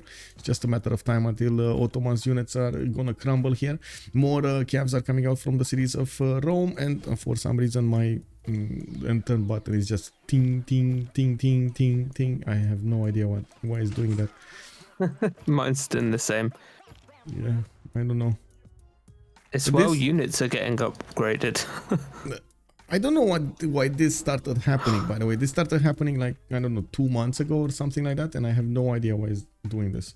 That's weird. Yeah. Anyway. Rome's production will save him. This push will fizzle very soon with the production of Rome. He's one-turning everything. Well, I do want to point out now Xiffy and Poolp both are more production than Picfix. So I guess they did manage to slow down Rome's ability to get more production up and get everything improved there, get his infrastructure going with this push. Now, I don't think it matters in the long term. Jack is managing to balance out his economy on -8 gold per turn. Still has 365 production, 485 faith. Oh my god, 486 faith right now. Oh man, we're going to need to see in 9 turns exactly what's going to happen with the golden ages here and how they're going to try to fix that. Also, 8 count. Hello there, sir. Can you explain why players wait until the timers run out to attack? It's called the last move attack, and it is because the players want to deny their opponents the ability to react, basically. Yeah. And there is also something like a last move, first move. You want to attack in the last second, and if you have a fast enough computer, you're gonna get to attack in the first second as well. So you do basically like multiple attacks against a single unit that will not get to react that well. A lot of the times that actually gets you through a defense. But it is quite how to say, quite annoying to play against. I gotta say, it's very annoying to play against. You gotta be always on point with clicking the buttons and be know exactly what to prioritize as vision, and having the ability to move those units. On the seas, that like I have to say, attacking last move and then shift entering away first second, it is the most annoying strategy that I have ever played against. I don't know if you have ever encountered that strategy, Cisco. What, last move, first move? No. So last move, somebody attacks into your boat, right? You can't react back, and then he shift enters away before you can do anything. Yep, super annoying. Oh. People with fast computers that get the shift enter off is super annoying. Yeah. No problem, 8count. With much pleasure. Just throw your questions away and we'll do all best to actually get an explanation going. Dredhel's the calves actually are starting to swim over here to the west of Quen Mapu. I'm not sure exactly where they're going, but I do see Spain does have Cuirassier Corps on the west side, and he's defending against some American calves that came against him from the north. I do see also artilleries are starting to come online here from Spain, while honestly I don't actually see him having a big enough army to do a follow-up attack on Korea, or a strong enough army to do a follow-up attack on Korea. Wait, you probably got last moves. Yeah, Kurt, you probably have last moves, which are still quite annoying anyway. That's how I guess the game balances out this stuff. There's been so much of a discussion which is more important, or I should say which is more powerful, last moves or first moves, and I don't think there's any conclusion on that. You're gonna have players that say last moves are so bad, they're so good, as in they're so powerful, and on the other side you got players that really enjoy their first moves. So I don't know, man. Well, I think it depends what point in the game you're at. When you're sending out naked settlers at the beginning of the game, having first moves, so important. Those shift enters. Yeah. Yes.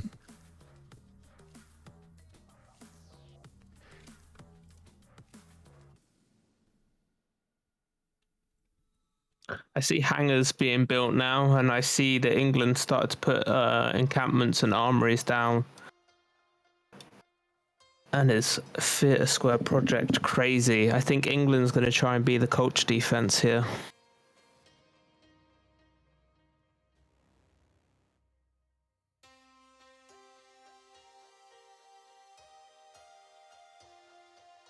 Yeah. Well, Bolshoi is coming around in 6, right? Let's see if that's actually gonna matter here. That's gonna give him more points in the how to say, in the musicians.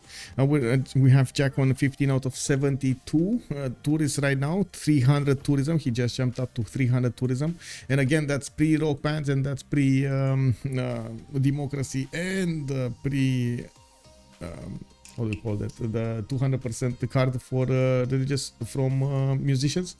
That's gonna be a problem. That's gonna be a big problem, and I guess it's all up to Xiffy to actually try to get some bombs on him. We do have some bombers on him. We do have the hangars being built right now. I do see he does have a strong production capability now. Is it gonna be that strong to actually attack into America? We're gonna have to see. I do have to also point out, I don't as far as I know, you cannot buy anti-air units with faith. That's quite a problem.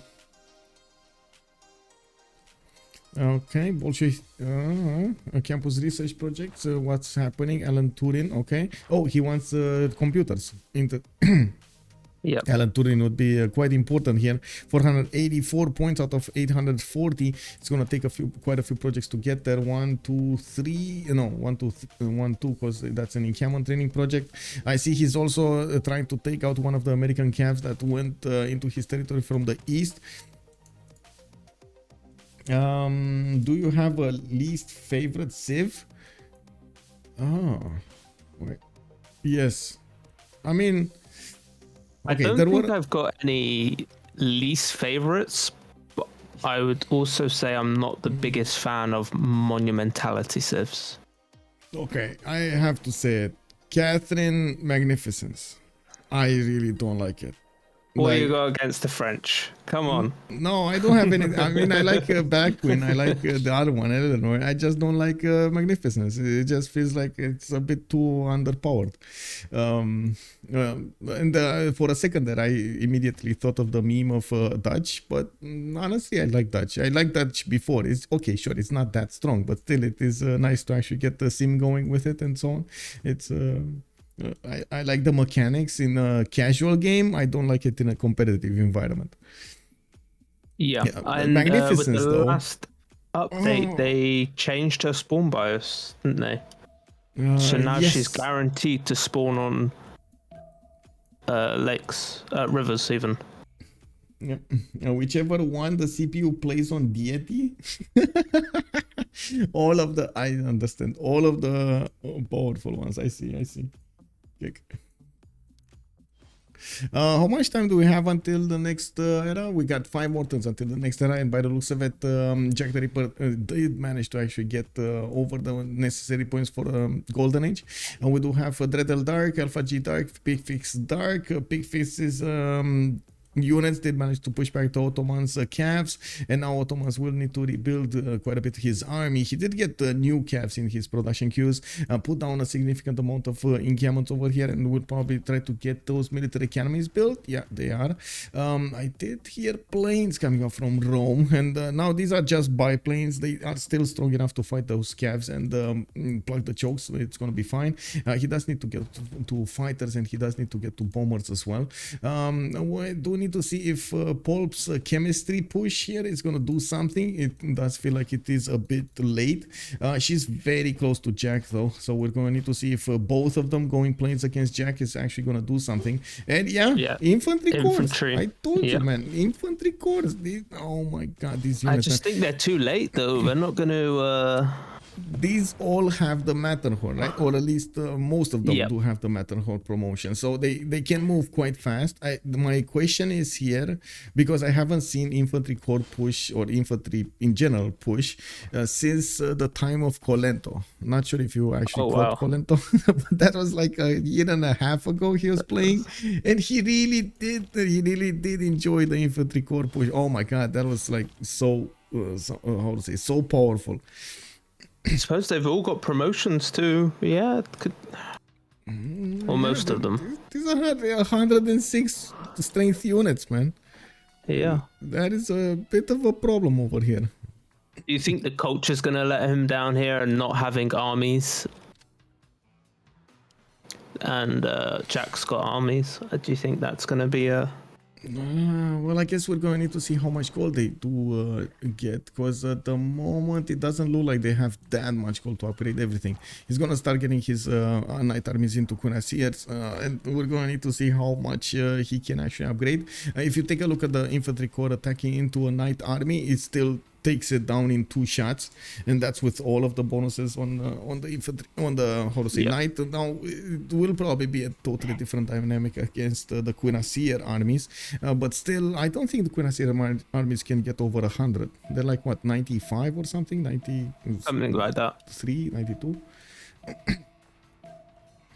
But he Zelfer is making a good point. Jack does have fascism in 2, so that's 100% going to help him out. Yeah. In 1, actually. Whoa, okay. We get it on rollover. And tanks in 3. Kick double. It's all about the oil. It's all about the gold now. It does need the gold. And he's positioning his units down in the south as well to go into England. Yeah. I mean, if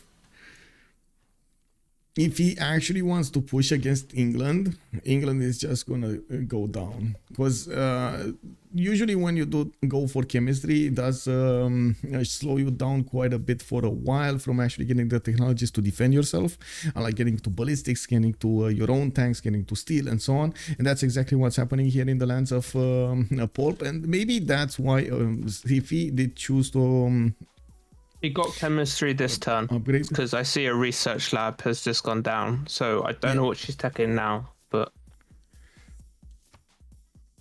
flight, more problems. She's going for flight, more. I mean, this is their only chance. I gotta say, this is their only chance. If they slow this down, America, Jack is just gonna get the culture victory, whatever happens. If they try to go tanks on him, it's not gonna work.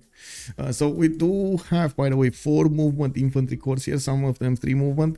We're gonna need to see if Jack is gonna receive the goal from his teammates. He is pointing out as many of these cuirassiers as possible. You can see how much damage these knight armies are taking from the infantry corps. He does need to get bombers in the air as well. He's getting a lot of aerodromes down. And we do have coal power plants still being built here. Xiffy is going to benefit from advanced fighting fortress, and this is the time that he's going to get the biplanes in the air on the front line, so he can, he can get them into fighters. Looks like he might actually do significant damage over here. Those fighters are not something you wanna you wanna ignore, even with tanks. They do quite a bit of damage even against tanks. Well, Jack did did not switch actually in theocracy. He got fascism, but he did not switch into fascism. Interesting. Okay, let's see knight cuirassier armies finally. Okay, cuirassiers are actually 101. Okay, that's with the garrison commander plus 6 support bonus, ideal terrain. So yeah, they're very close. Okay, very nice, very nice. I'm glad to be wrong on this one. As for me, England should build 2-4 anti-cav units for protection. Okay, I know what you're saying. I do have to point out, unless you're gonna get AT crews, well, nothing's gonna stop the tanks. As in, pike and shots are not gonna stop the tanks. Hasselbert, if they have enough gold to gold buy, and I don't think they have enough gold. Yeah, that's a problem. Oh, you mean Xiffy's planes or like bombers? Yeah, they don't have enough gold for bombers here.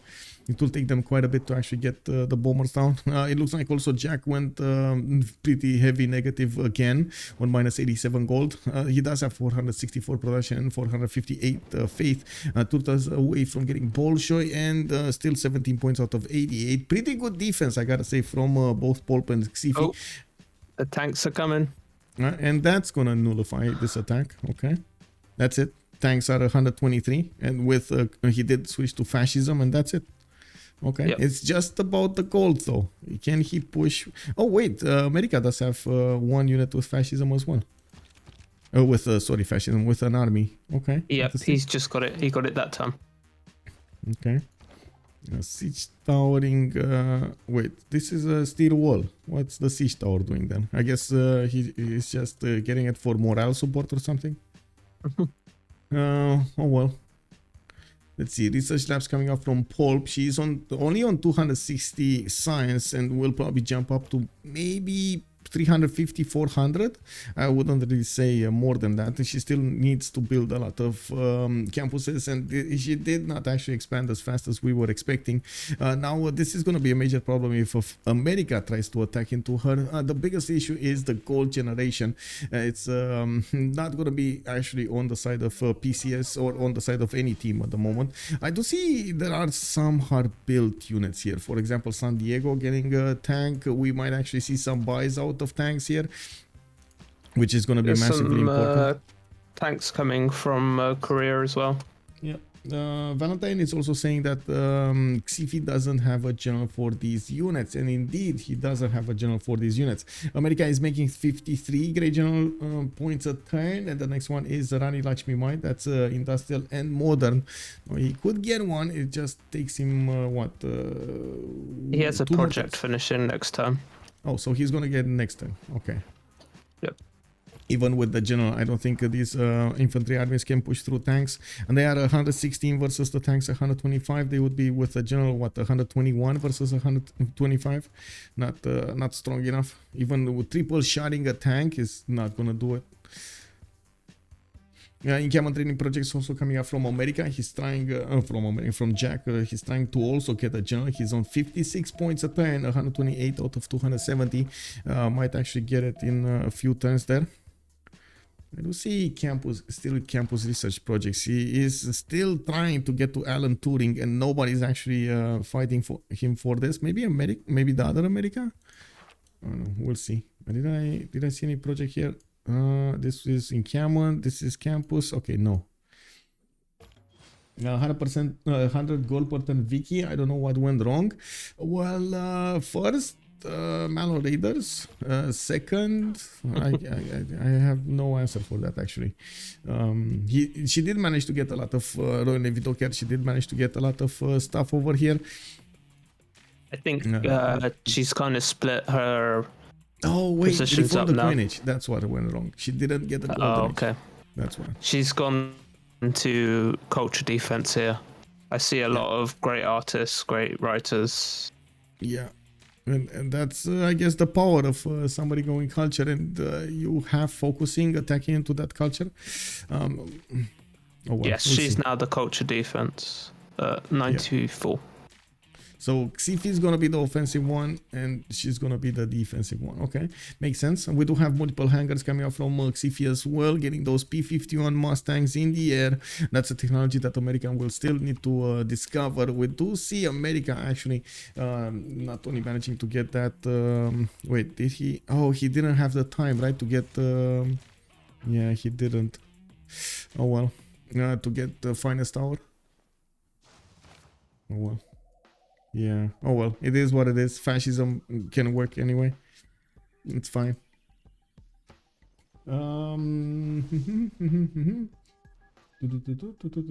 Where is Jack's spy? His spy is in Dallas. That's where his spy is.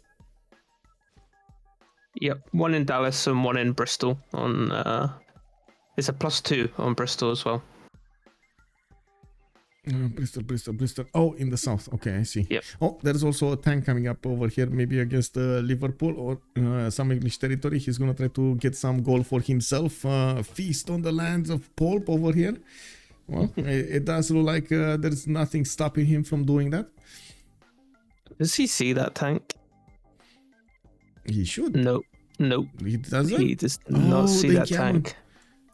Oh, the encampment is not a hill. Oh, it is a hill. Oh wait, it's one tile away from your territory. No unit there, unfortunate. Oh well, it is what it is. Let's see. 18 out of 95. The defense is actually going quite strong over here from Poolp, but again, this is pre-computers, this is pre-film studios, this is pre-rock bands. There are like so many things that will happen in the next part of the game. Natural History Museum also starting to come alive here. We did have Bolshoi, and next turn we're gonna take a look at these points being gathered over here. Now Jack is on 12 great musician points a turn. I don't think it's with Bolshoi. Let's actually see it after Bolshoi. I do have to point out, yeah, there we go, 14. That's Bolshoi activated. I do have to point out he didn't actually get the Bolshoi in the city with Pingala to double it, but it's fine. Oh, first attacks coming around. That's a bomber. That was a bomber on Charleston, or was that just a normal plane? I have no idea what it was. I didn't see. I was down the bottom. P-51s. I don't see a bomber. Anyway, that means slowly these guys, these walls are gonna go down. I guess the biggest issue is that city is 113 garrison defense. That's a strong defense. And I gotta say, these tank armies don't actually have the ability to attack into the infantries. Like, they don't get attacked by the infantries, but they neither can push through the infantries. And we're gonna need to see if the gold will keep on being over here for PCS. JackTheRipper did get to 37. Picfix is on 310. Looks like Alpha G is on 48. Is Alpha G doing anything here? I see Rome did get battleship fleets. Battleships, actually. He might actually... Well, he will take down Chonchon now. We do have Spain also with cuirassiers and quite a few bombers to upgrade into artilleries. While at the moment there's nothing really big happening over here between them. We do have also tanks available for Korea to defend himself with. It's just keeping them as far away from those battleships as possible. I think Korea read this play though and is already escape settling. Yeah. There's a couple settlers walking. Well, Poolp is about to hit that 400 science mark. She does have 700 production, while Picfix is on 646. But next to her, JackTheRipper is 508, and that face generation of 468 with a half cost card is amazing. He did manage to get so many things done. And looking at the tourism over here, he is on 351 tourism. We've got Jack industrialization next turn, Cold War also next turn. That means he's gonna get the capacity to buy those, the capability to buy those rock bands with faith, and he does have 1264 banked up right now. He can buy out what, four rock bands? With next turn 5, I think 5 rock bands. Okay, interesting. Kiko Beaver also pointing out so little damage must have been a fighter. Yeah, well, yeah, I guess fighter it is. I don't think there was any bomber actually built here. I only see P-51 Mustangs everywhere. And I gotta say, he does need to chew through the tank armies before he actually gets to the city center. And we might actually see Governor Victor get its... promotion there. Let's see the P-51s in action. Look at that, they do significant damage against these tanks. If they're a lot in numbers, they will be with the general now damage. I think it'll make a difference. Yeah, it's 123 now against 100. No, that feels like a bomber, man. That is a bomber. Okay, that was a bomber. It just doesn't do well. The first attacks against the steel wall city, especially this high of a steel wall city, is just not gonna do that much. The lower the strength of the steel wall city, it's gonna start to do more and more damage. Okay, airports going down from America. From Xiffy, he definitely wants as much aluminium as possible. Does get to improve on this turn probably, and we're going to need to see if he has some more over here. He's going to need to put in the air so many of these planes if he wants to chew through the defenses of America. One thing that he is doing right now, he is taking away from America's I would say ability to get everything done in the culture, but still America will probably get those rock bands and will start playing in the lands of Spain. Unfortunately, I don't see that many wonders here from Spain. Would have loved to see like 2 more wonders, and that was enough. We have Era next turn, and we have most of SPA hitting golden, but Ottomans going dark. Yeah, and from the other side, looks like Jack is gonna be golden, and Picfix is missing it by what, 7 points? Yeah. Yeah. Next turn, this is it. Yeah. We do have also Picfix trying to get more banks in his territory, so he is able to generate that gold for JackTheRipper. He's totally ignoring the Ottoman on the east side, while Ottoman still keeps up his cav count, 232 science, 78 culture. I guess, well, yeah, they're probably gonna just keep on fighting, but there's not much happening here. Honestly, I kind of feel sad for both Ottomans and Mapuche. Maybe Mapuche had some fun, but Ottoman's game was just wow, was just a bit toxic over here with the tanks and artillery now arriving at Korea. Hello, yeah, I see. He can one-shot the Hawachas, but these tanks of Korea should be more than strong enough to defend, especially with the river defense. Yep. I don't think it's a problem to take Chonchon though. It looks like Alpha G did realize he's not going to keep that city for long. So it just is what it is. Now the tanks actually put vision on that city center, and the battleships are starting to get the shots in. Also, Torvator, good evening, sir. I haven't watched the game since months. How did I do? Watching the game, or how? I'm not sure what you're asking there. If you're doing well watching it, I hope you are. I hope you're enjoying the show. We are. Taking a look at these units from America, looks like the P-51 Mustangs being deployed, 2 of them at the count. We do have to see if they're going to be taking out, I think they're taking out the weaker units on the backline, actually. Like the crossbowman corps, the cuirassier armies, all of the ones that did not get upgraded. Oh, Charleston got an anti-air. Yep. Oh, that's going to be a problem. Is he going to get Victor 4th here with the anti-air initiative? I think he will, right? I think so, yeah. Oh, he did already get it. That's a bit too strong for the P-51s are basically dying in 2 shots attacking into that city center. Kick. Well, that's He's a just problem. gonna have to bomb the units now, hey? That's all we can do.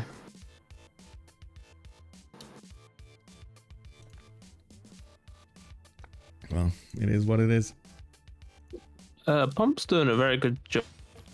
Defense actually now is creeping up and up. It's now at 108.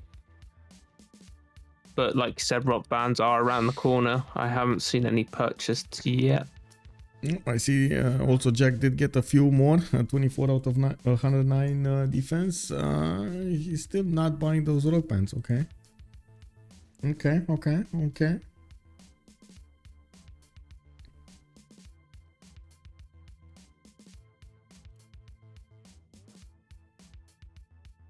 They need to think of something, and they need to think of something fast, because like you said, eventually Jack's going to passively just win the game, no matter what's going on. Yep. Do you think maybe nukes might be an angle here from... I mean, sure, if they get to nukes. Yeah. I'm actually quite surprised we don't see. Oh, he's spying. Okay, so he's very worried about this push. It's, America is doing. Oh, well, I should say Xiffy is putting so much pressure on Jack that he's a bit spending that faith instead of getting the rock pants into tanks, which is good. Then that's exactly what he wanted, right? Keeping Jack, slowing him down as much as he could, so he can get the win through. So they could try to get something else done. They could try to notify, because honestly, if they do take out Jack, that's the win condition of their team, and they could go for a Diplo victory. They have Xiffy on 10 out of 20. Even if he did lose Statue of Liberty, that's going to be a few more congresses, and they're going to get the win. We have Congress now. Yeah, well, this is Congress now. Let's see. Oh, +5. Oh my god, this is the... Okay, so let's go recon. Yeah, recon, me, and I go A, you go B. Yep. So we got 2 minutes of a pause over here. Be right back. I'm gonna come back soon to see the conclusion.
Is this the era that we're gonna see Jack die or Jack win?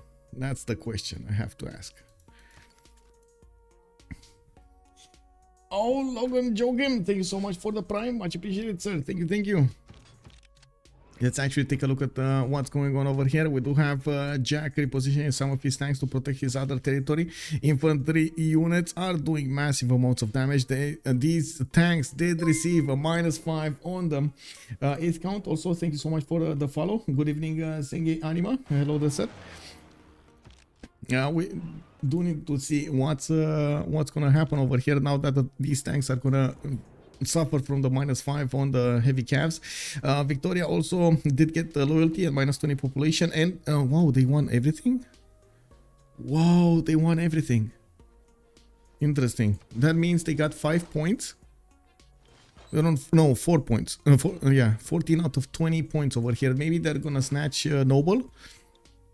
I'm pretty sure Jack really wants Alan Turing.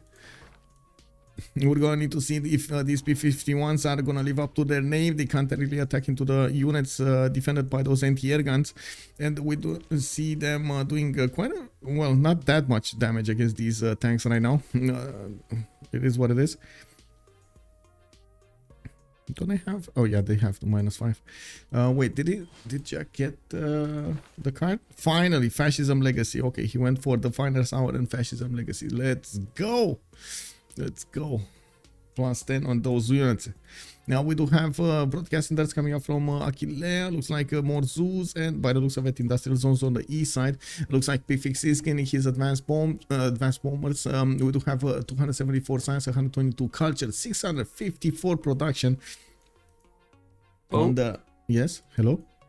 We have the computers scientists going to America. Looks like. Oras is asking us about the Diplo Wonders. We did have Potala Palace being built by America. I did notice Puteoli did manage to build statue. Yeah.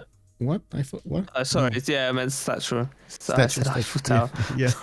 Statue is in Puteoli. We don't have Mahabori there, actually. I don't think anybody built Mahabori.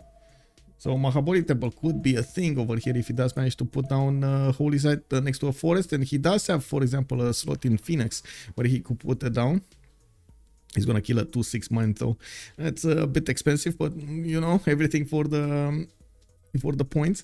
I also want to point out since PCS did not actually win any of the Congress options, so now they actually have a lot of Diplo favor, so they will minus down in the next Congress.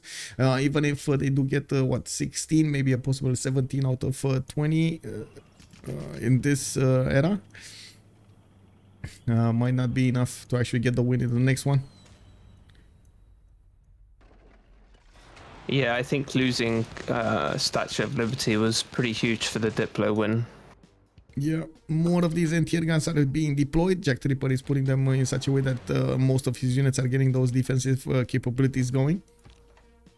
Okay. Give me a second.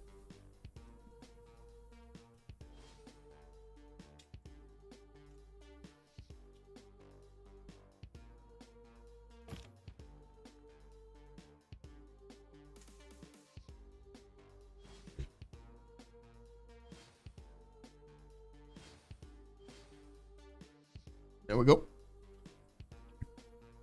Okay, so what's going on took the scientist. They let Rome take it. Oh, and Spain managed to get Albert Einstein +4 science. Yep. Very nice. Oh, wait, and Rome did get Noble. Oh, that's a bit of a bummer there. Well, we do need to see if Poolp's planes are gonna go up in the air soon. It does look like she did put down aerodromes, but never actually got 2 planes of her own, as in getting a lot of them in the air. Now, I do see her going for rifling. She's probably wanting to go down in the bottom 3 here. She's still putting up quite a defense when it comes to the culture. Now, we do have Jack on 27 out of 118 points. And Miss Hermione Granger, hello there, ma'am, and thank you so much for the follow. Now we do have America still trying to push through the American lines. We still have the Union fighting the Confederates over here. And by the looks of it, we do need to see if those P-51s are going to manage to help him breach the defenses. Now with the anti-air guns starting to shoot with the help of Governor Victor, this is going to be harder and harder. We got some infantry corps going for the flanking maneuver. They're doing significant damage against the lonely tanks of America, and of course being far away from these anti-air guns, these P-51s can do quite a bit of damage against those as well. They do have also promotions. Some of them actually did manage to get promotions on them. We do have more bombers being deployed here, and I do see new P-51s coming on into the range. I think he's gonna need at least 1 military engineer, but does he have an encampment down? Yeah, he does in Chicago. He would need an airstrip somewhere around here. He doesn't have a flat tile to put it. Well, I guess north maybe, but that's too far away. Maybe. I don't know. I feel like there needs to be a bit more of an urgency for replenishment of units. From Lincoln's point of view, the bombers and a great support, but they're not going to win him this. Yeah. LDK is saying, I come back. Does someone has a win condition? Looks like he's really close. But well, we do have JackTheRipper with a victory, with a cultured victory condition over here. On the other side, there can be a Diplo victory achieved by Xiffy. So I guess both Americans have each on each other's side some advantages there. I do also notice rocketry is being developed by Xiffy and ideology coming up in 5. It will take some time with his 175 culture to get to fascism, but man, that will definitely help his units over here do the damage against America. I do want to take a look also on Chanchon. We got the tanks of Spain going against Korea, slowly chipping away at that city's defenses. That is benefiting from the tank core inside of it for extra defense, and it does look like of course the battleships, just the normal battleships, barely scratch the walls. That's a problem, especially with the anti-artillery corps coming in. That is going to be quite a problem if he gets that in and gets a balloon there. Well, those battleships are just going to melt. That's like Louis said, though. I think that's the only city he's going to lose here. Oh, helicopters! We got the Lythoxa's helicopters coming in towards Mapu. Wow. Yeah, the good thing is, even if that's a 57 strength on the defense, Mapu still has a how to say, steel walls, and we do see the helicopters are, well, gonna try to do as much as they can against their opponent here, but might not do enough.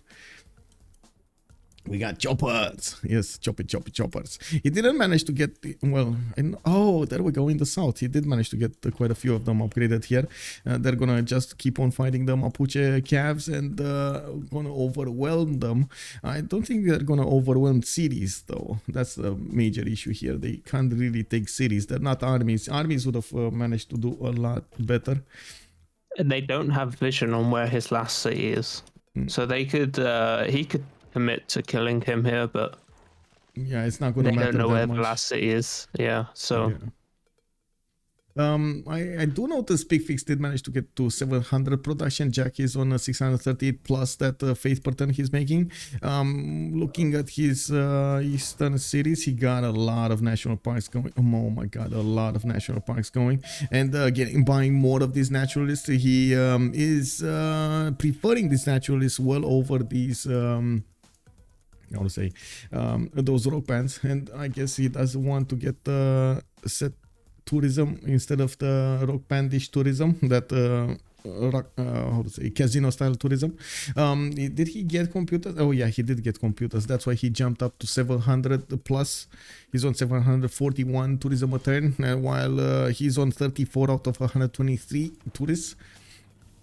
We're gonna need to see if he's gonna manage to actually get his wait, did Mahabharata temple got built anywhere here? I don't want to double check. I just remember I never actually checked the lands of America for Mahabodhi Temple, but I don't think I would have remembered seeing the notification though. No, it's not been built. I can't see it. Okay. So again, Xiffy could take it. He's definitely focused on JackTheRipper with his armies, and it does look like he's starting to lose a few of his infantry armies to the tanks. It doesn't look good. It really doesn't look good here. These tank armies of Jack can actually push and attack into the infantry armies and take them down.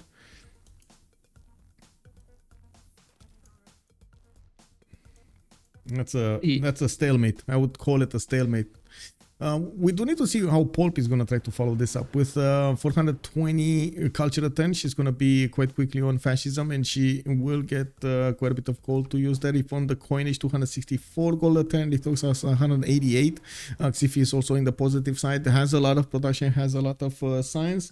I guess the biggest question is how she's going to try to use that against his opponent, against her opponent, I mean, against Jack. We got more campuses coming on from Poolp, and I do see she's trying to get campus research projects here.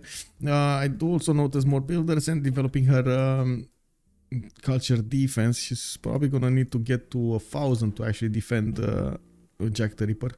Otherwise, I don't know, man. Those film studios are gonna be a problem. Oh, look at the spamming of film studios: New Orleans, San Francisco, Cleveland. We got more of these art museums coming up on the east side. Atlanta's building a film studio. More of these naturalists are getting the parks going over there in the cities as well. Oh my god! So he's not concerned on the push anymore. He's gone back to that's going for CV. So the film studio does give you 50% pressure, tourism pressure from the city towards other civilizations who reach modern era, and yes, he does have most of them reaching modern era. So that is a problem. I don't know, man. It doesn't look like there's enough resupply, enough of a resupply chain, like you said, for Xiffy to actually get enough units on the front line. He's building so many bombers here and trying to overwhelm the defenses of his opponent with those units. Now it does look like with the anti-air guns online on America and Victor's activated 25 bolster defenses, he can actually put up a very big fight against these P-51 Mustangs. The P-51s basically dying even with the +7 cockpit promotion. And yes, this is America versus America. We got Lincoln versus Teddy Bulmus, and it looks like Teddy Bulmus is winning. 1600 military versus 1100 military on Abraham. Oh, look at the 41 out of 128 now. Well, computer says winning 14 times, but the tourism just went up 100 points. And this is pre-film studios, by the way. Pre-film studios. It's looking like sell some more cities, I think, just to put theatre squares in, and so she can pop some of these books. On England, you mean? Yeah, she's got settlers coming out. Yeah, she's well, that was a bit of a surprise at some point for me. I was expecting a few more cities, but she's on 2, 4, 6, 8, 10, 11. I was expecting 14. Anyway, I guess there was a lot of production that needed to be done for this moment in time. Finally, we got some biplanes in production from London, going for combustion. Fascism next turn. Looks like Xiffy is gonna finally get the steel walls. He went back on the bottom 3. Ideology coming up in 3. He's gonna need the fascism, and that is Civic that actually slowed him down considerably. Now it looks like Xiffy is also just outputting bombers and sending them to their death against Charleston, doing as much damage as he can against that city center, so he can walk in with a unit. You can see how, by the way, America is protecting it. JackTheRipper is protecting it with units all around it, so he doesn't let any unit go in there and just take it. I feel like the win is creeping ever closer now. He's really kicking into gear, this culture. They're on a timer now to do something. Yeah, that is true. That is true. And they're trying. I mean, we can't we can see the efforts of Poolp to get that culture victory defended over here with 403 culture defense. It's still not enough. Feels like it needs to be so much more. I think they took a bit too long to realize that they're going to need to do that defense. Yep. And specialize into doing the defense. That's one of the reasons I was thinking Gorgo might have been a good option in the game. Would have been a much easier defense against any kind of culture victory.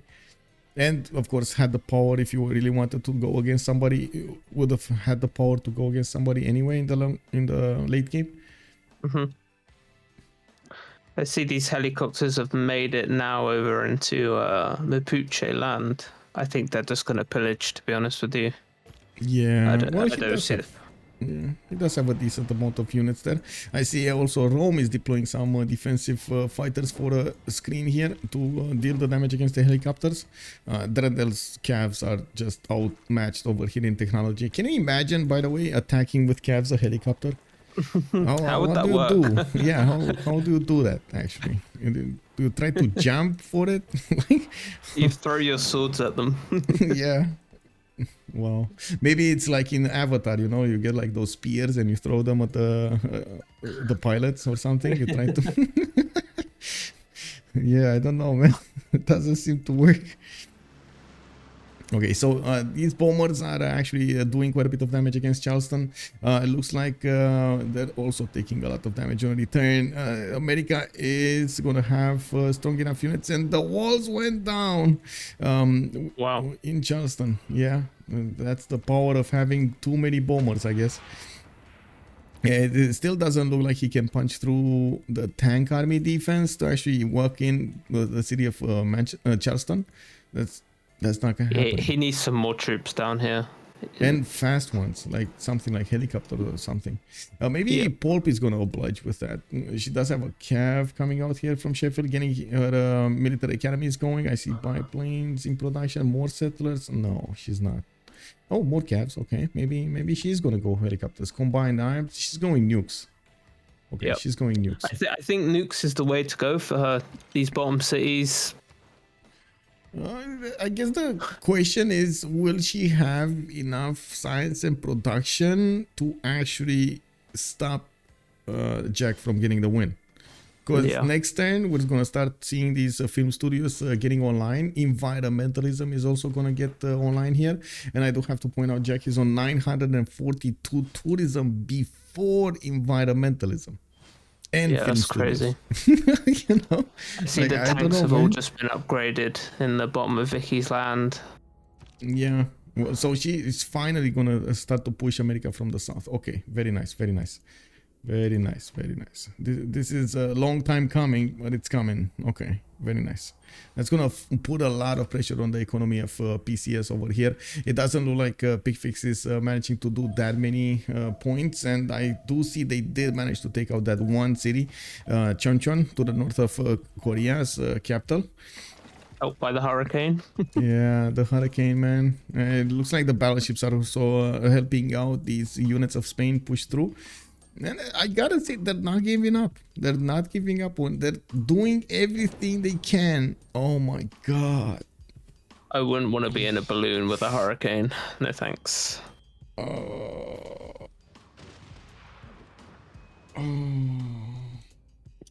was RIP. Yeah, let me actually clip this, because the hurricane, I think, just took out Korea. Let me see. It looks like the battleships are also helping out. I gotta say that not. Korea's capital. Thanks. Korea's. Yep, there we go. They are putting a lot of pressure on Charleston here. I just think it's too little, too late. Yeah, true.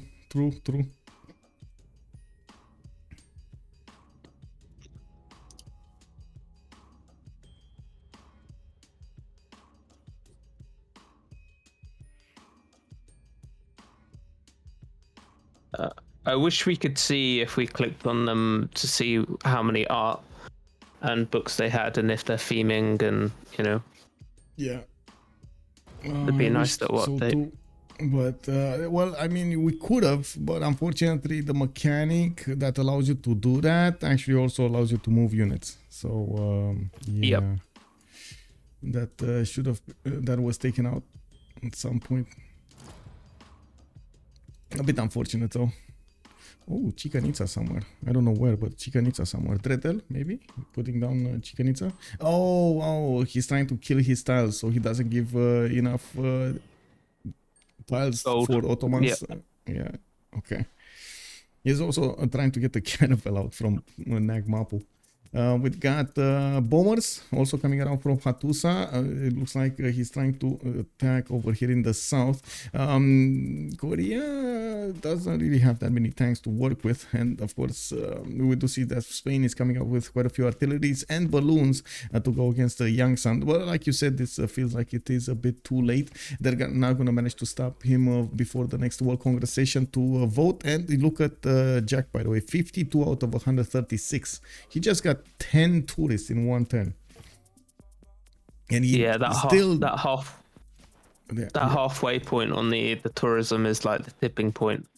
Yeah, it's always hard, that first half on the board. After that, it's just running numbers. Oh, Inkiaman went down from Charleston. Interesting. With the last move attack, Xiffy did take down that one. And it looks like he's getting his research labs while building more bombers from his cities. He's trying to put as much pressure as possible on JackTheRipper to stop him from winning. Space Race is coming up in 2 turns. Jack did manage to go over the 100 tourism mark. 1286 got environmentalism. Space Race is going to give him that 200% tourism towards great works of music. And he does have quite a few great works of music. Actually, he's just gonna recruit Yatsuhashi Kingyo. That's gonna be 210 points, and by the looks of it, he's going for more Theatre Square Festival projects.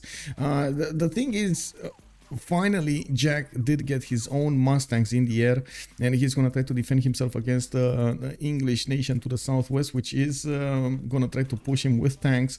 It does look like American defenses are gonna be way too strong for the tanks of England to push through. And we do have Gustavus Adolphus here, not a good one actually, and this is not good for the tanks, not a modern one. And we do have biplanes. Well, I guess P-51s are just going to be much better than them. Oh my god, these P-51s actually two-shot the tanks of England. -9 into insufficient oil on England. Oh no, oh, she never got to put down encampments. Yeah, she's got military academies popping in 2 cities at the moment. Yeah, that's not enough though. Yeah, you thought the oil per 10 from PCS was bad, but it looks like oil per 10 from SPA is worse. Yep, it's not good. I do only see a single oil tile, unless, and it's not acquirable unless he actually settles there to the west of Hull. And I don't know if she actually has anything in the water there or next to her city of London. I guess probably at least one tile. It's covered by districts. Yeah, I'm surprised that they haven't popped a settler out just to, or even killed Leventa here to maybe pick up an oil tile. Yeah.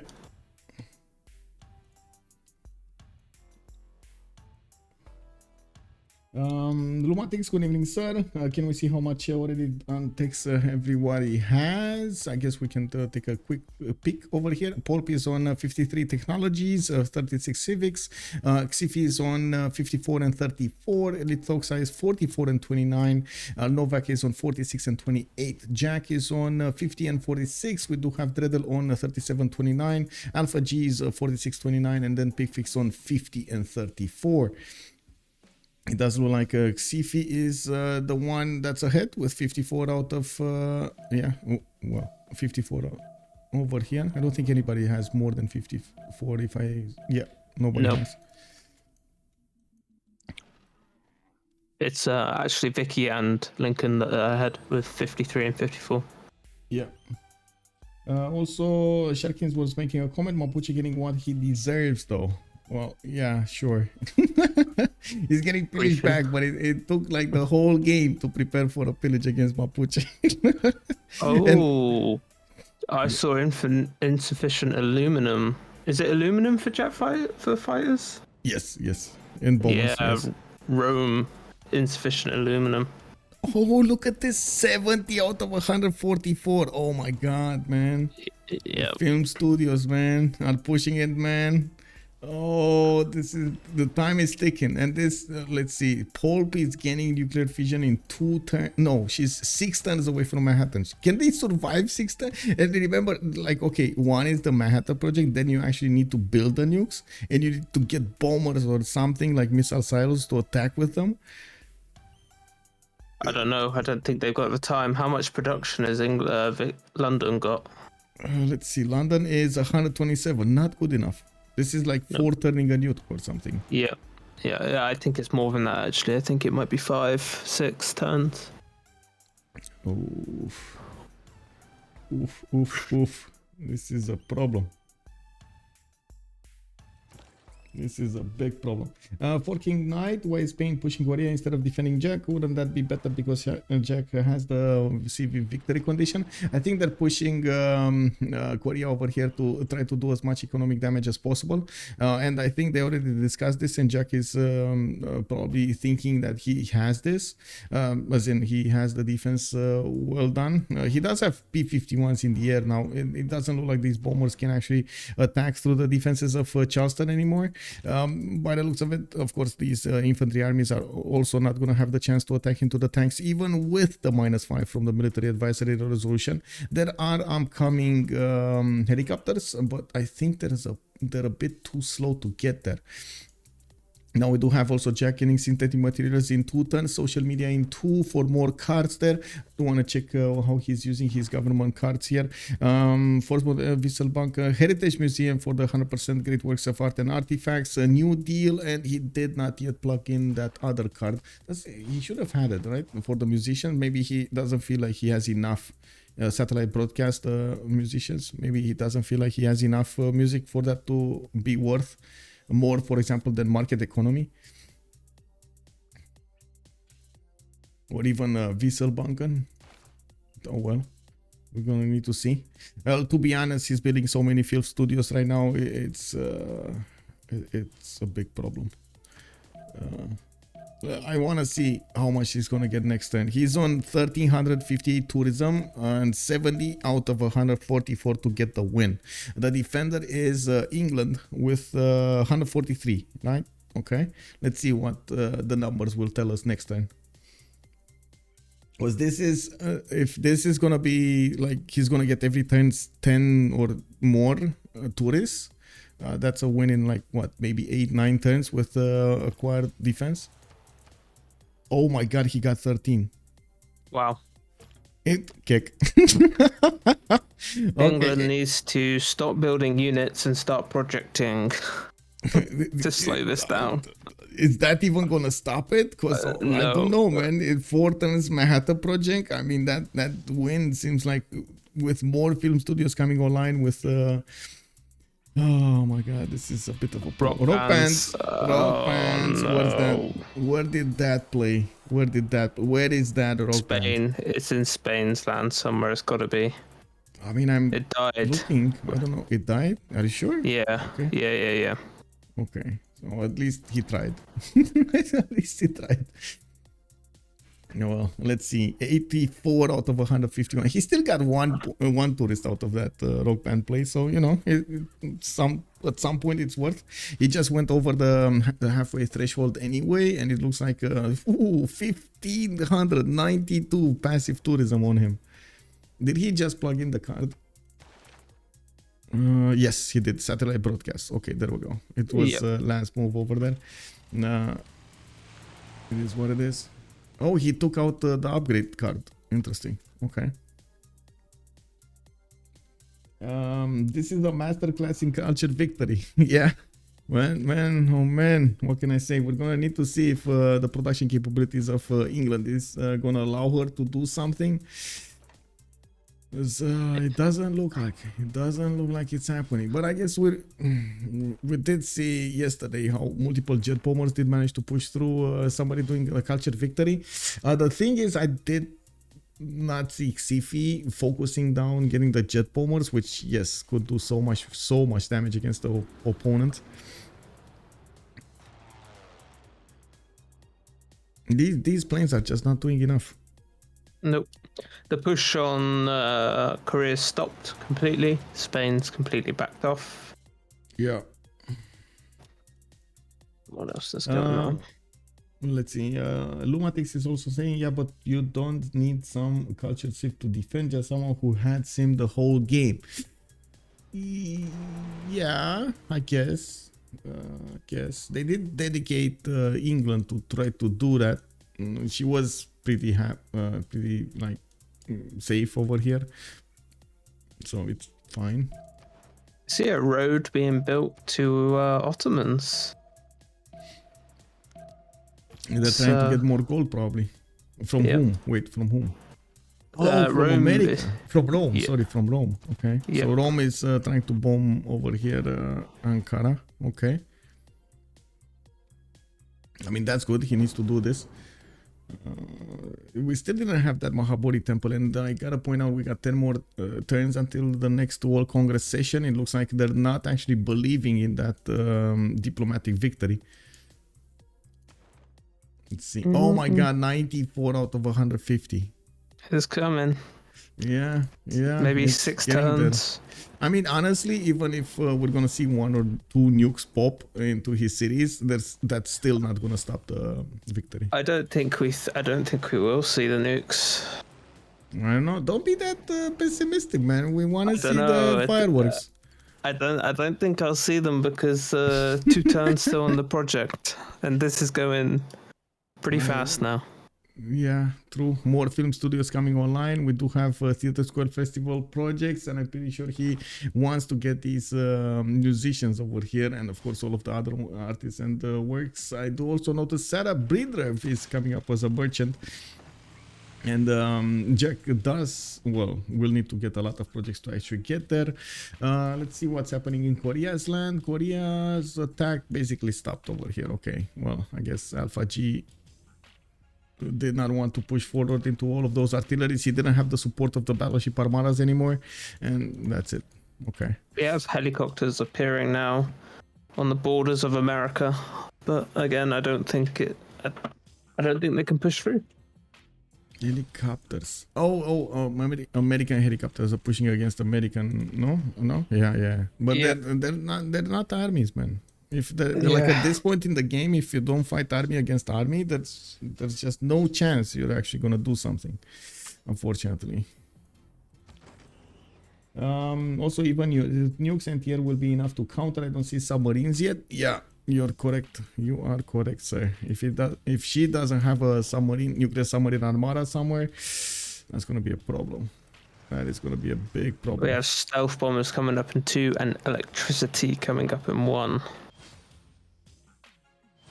Upgrading fighters here. I do see she did manage to get a few tank armies in the north, and I would really love to see the damage from the P-51s. Okay, well, I guess Jack is losing some aluminium now. He has a lot of anti-air guns coming online here from multiple cities, and it looks like in the culture screen, 94 out of 155. We did have 5 more added defense here, and this time he didn't roll that much in the tourism. In the tourists, we're going to need to see. That's still incredibly fast. How much faith does he have? 141 with 526 faith per turn, by the way.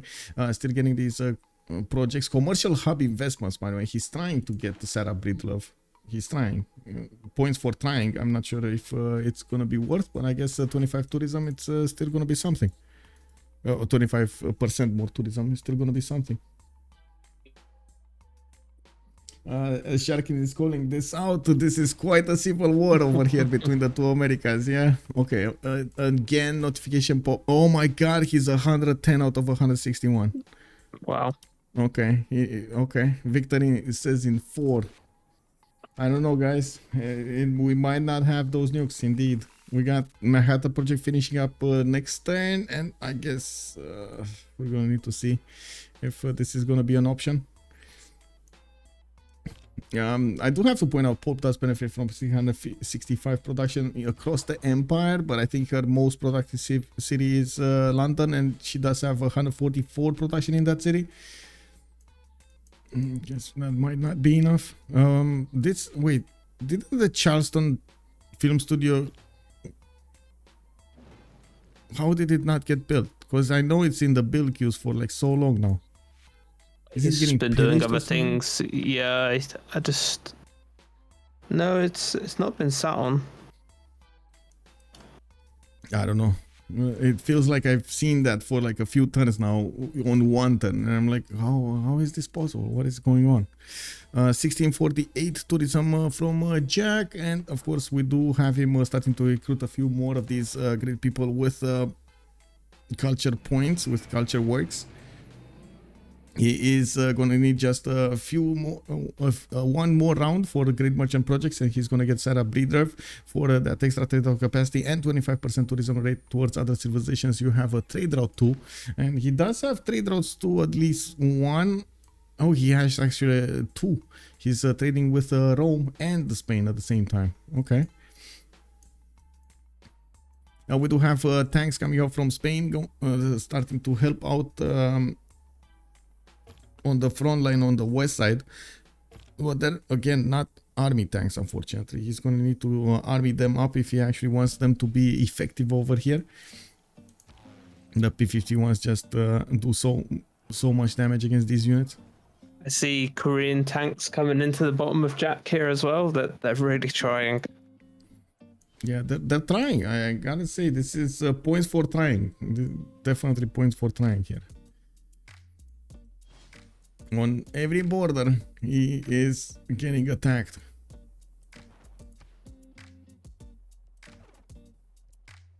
Cat Force is saying it was 4 turns. Also, Code Time is saying the cities that could be new, not even in the tourist producing cities. Yeah, you mean Charleston? Well, Charleston, I'm not sure if it's gonna get nuked. Oh, where is Victor? Victor. Where is Victor? He's been nuked. Oh, Spike took him out. So I mean that actually takes away the bolstered anti-bolstered defenses. That's a problem. Yeah.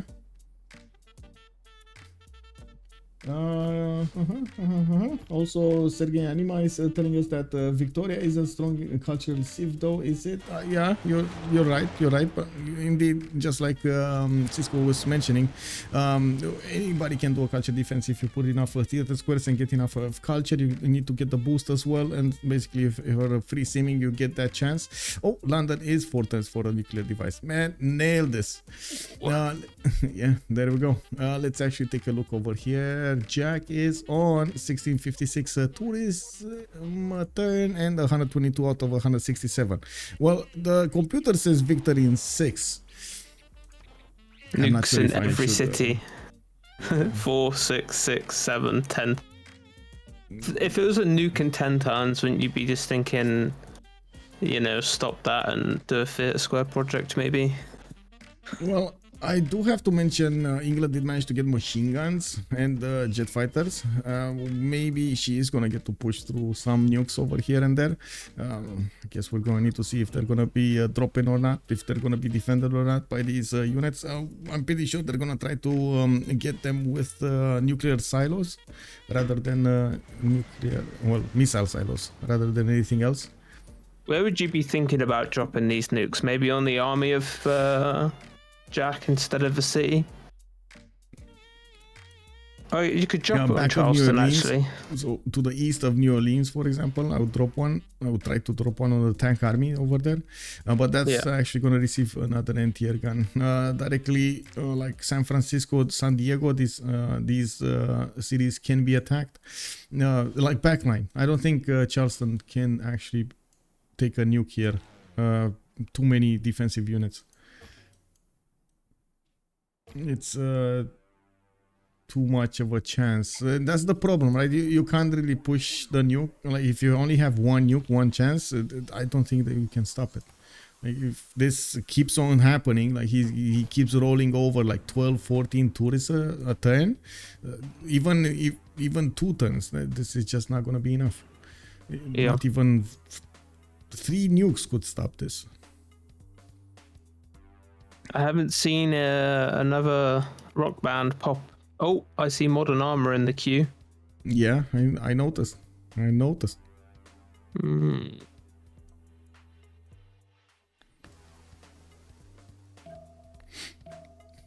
Hey, we do have a lot of ski resorts also. I did not talk about these. They give him some tourists from the Breathtaking Appeal.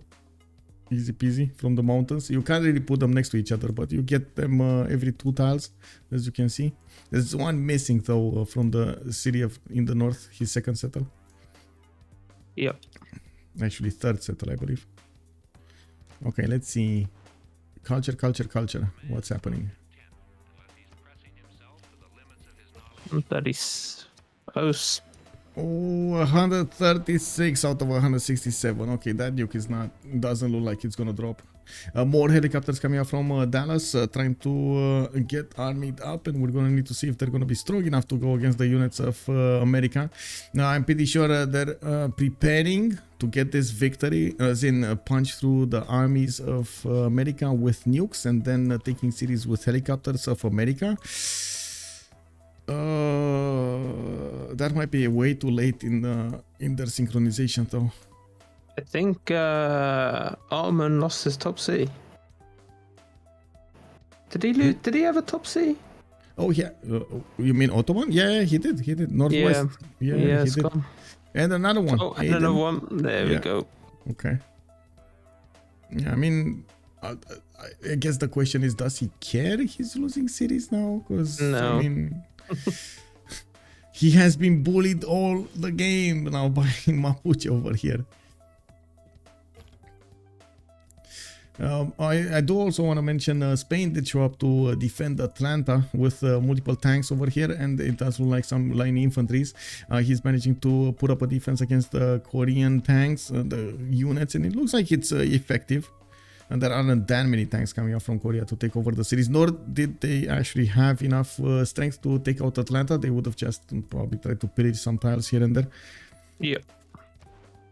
Okay, 136 out of 167, guys. Only 29 more points to go. 28 more points to go. No, 21. Oh my god. Kick. Why am I so bad at math? 31. 31.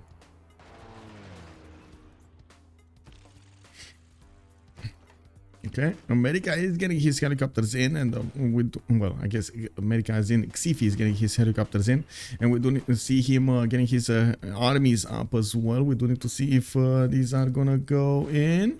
They're trying with the infantry armies. They did manage to take out one of the tank armies over there with enough strength. Okay, we got some units on the east side. There's a counterattack happening over there. Jack took out a helicopter, a second one, and it looks like these lonely helicopters not armed up are not strong enough against the tanks.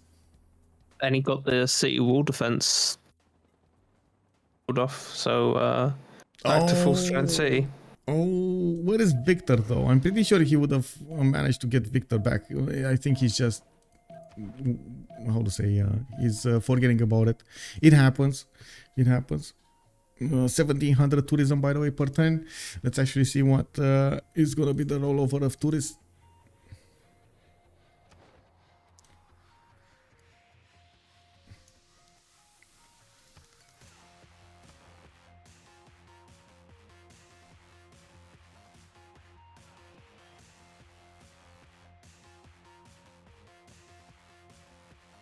Two turns. 149 out of 175. Okay, 26 more to go. The computer indeed is shining a beacon on this culture victory, and we do need to see if Xiffy is going to manage to do something here. Where are the nukes? Nukes are 2 turns as well. 2 nukes in 2 turns, yeah. Okay, let's see if anyone. I mean, if is that even gonna make a dent? I think that's the question that we need to answer. And he's got a battleship in there as well now in New Orleans. There's no nuke going on New Orleans. That's not happening. Oh, we got actually one helicopter and we're getting the tile next to Charleston with enough P-51 Mustangs attacks from America. He did manage to take out that Mustang next to Charleston of Jack the Ripper. And now he's gonna try to attack Charleston with all of the bombers. Let's see if there's gonna be enough bombers, because I'm pretty sure he actually lost a lot attacking into this. Okay, Korea not really pressuring anything in the southeast. I did hear a city takeover, but I don't know where. It looks like Birmingham also got settled somewhere. Is this? It was Istanbul. Istanbul's gone. Oh, okay. What is this city? Is this city for uranium just, I guess? Okay. Or just settle a city just for uranium? He's been walking that for a while. Yeah, it's fine.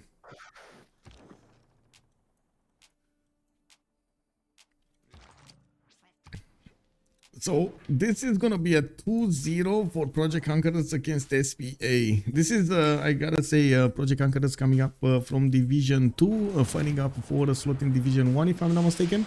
And we do need to see if they're gonna do quite well in the next season of the CivFR Squadrons, when they will get to fight with all of those Division 1 players.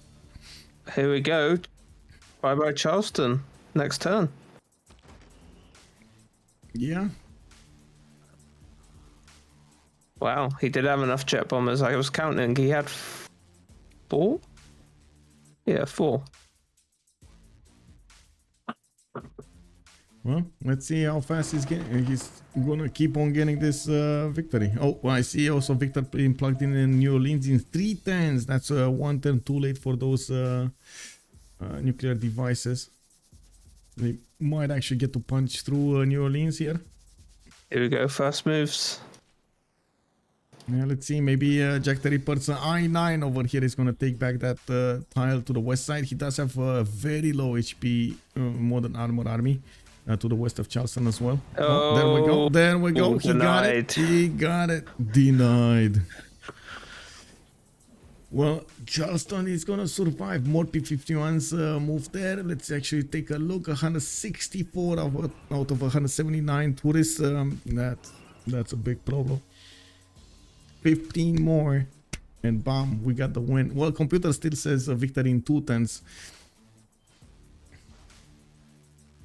Now we do have actually some jet fighters in the south that will start to hit these American tanks, and by the looks of it, they do deal significant damage against the jet fighters. Against the American tanks and the modern armors. Now we're going to need to see if this is going to be enough to actually take over cities, because this is the problem, right? You actually need to take over cities there.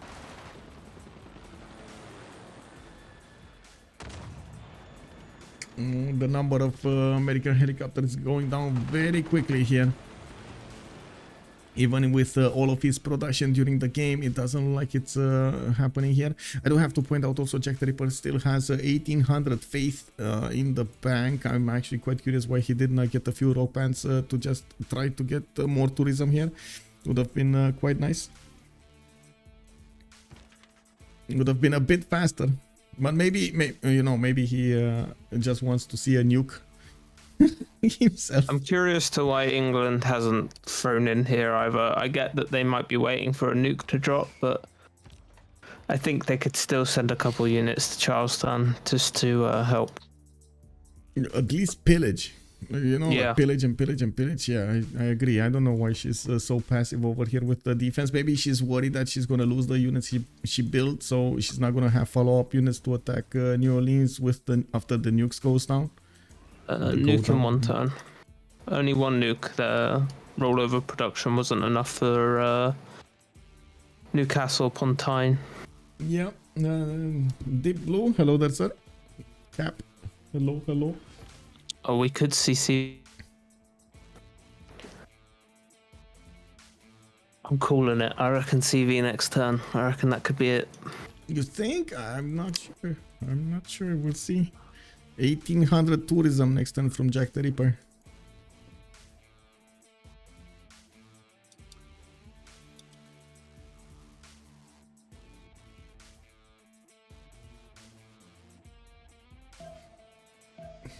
They drop nuke and CC. Yeah, well, it is turn 110. We're gonna go into 111. Looks like we do have 5 more turns until the next World Congress session as well, and we do need to see if this victory condition is gonna activate or not. This cultured victory. Well, I think it is. It's too slow even for nukes to actually get this going. Yeah, I called it.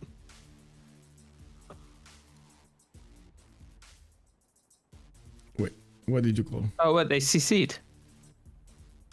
What? Why did you pause? Game's over. Oh, I see. Okay. Yeah, GG. It is what it is. There we go. It is what it is. Culture victory got pushed through. We do have a victory over here from ProjectConquerors over SPA, even if they fought a lot over there to actually do what they could to stop the culture victory, to stop this from happening. They could not actually stop the culture victory of Teddy Bulmus over here.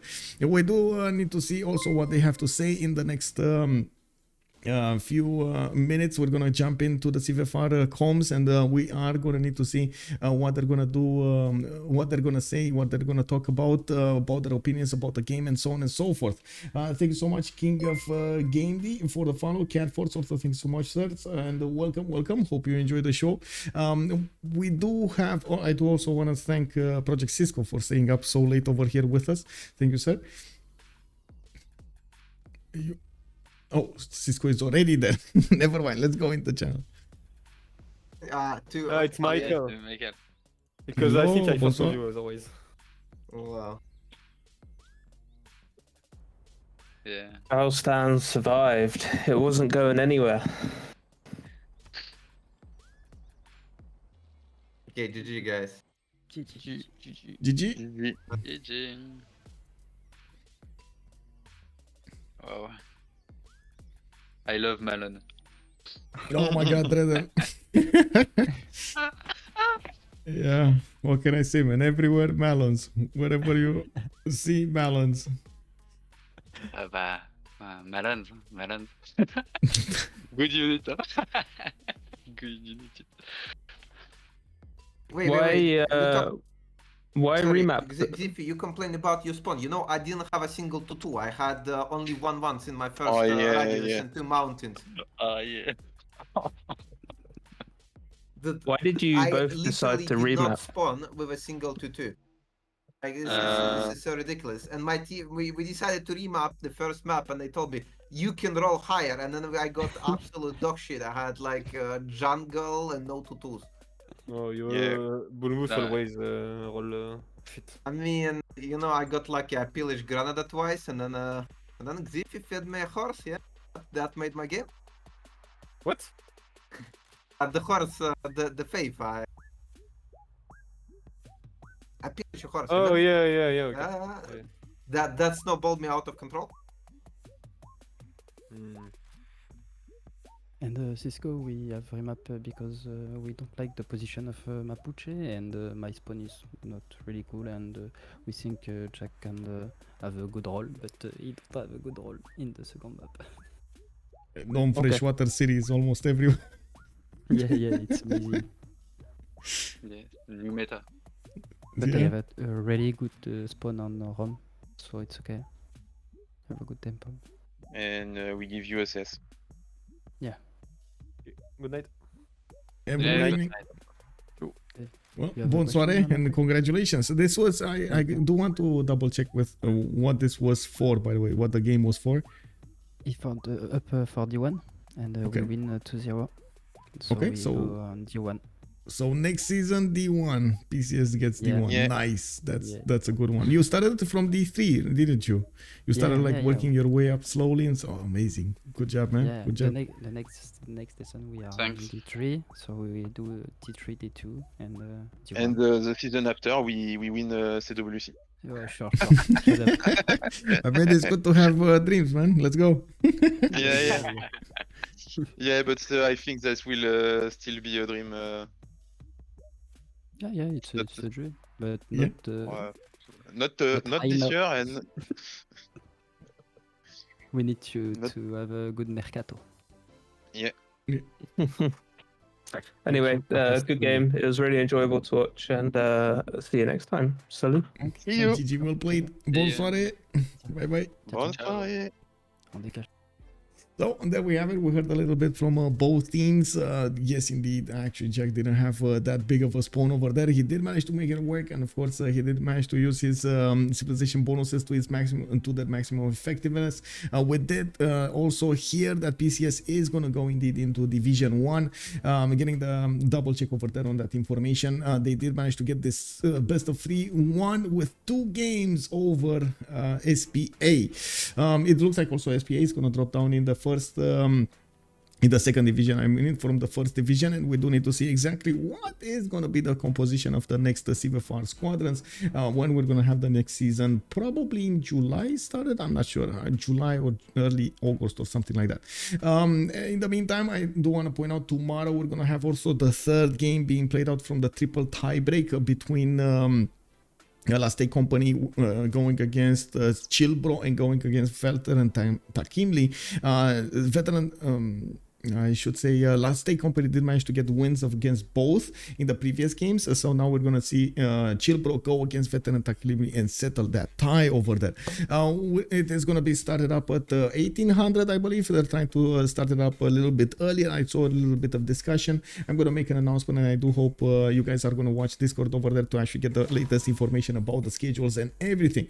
Thank you so much, by the way, for the follows, for the subs. Much appreciated, Project Cisco, for also keeping up with us so late with the stream. Much appreciated also for keeping up the second slot. Thank you, sir. I also want to point out, if you're coming up from YouTube, I hope you're going to throw this a thumbs up because you enjoy the content, and we're going to see each other on the live stream on twitch.tv/OnSpotTV. Don't forget to also leave a comment down below if you like the content, and of course, if you want to keep up with all of the notifications, subscribe to the channel. Have a good evening, everybody, and see you in the next ones. Bye.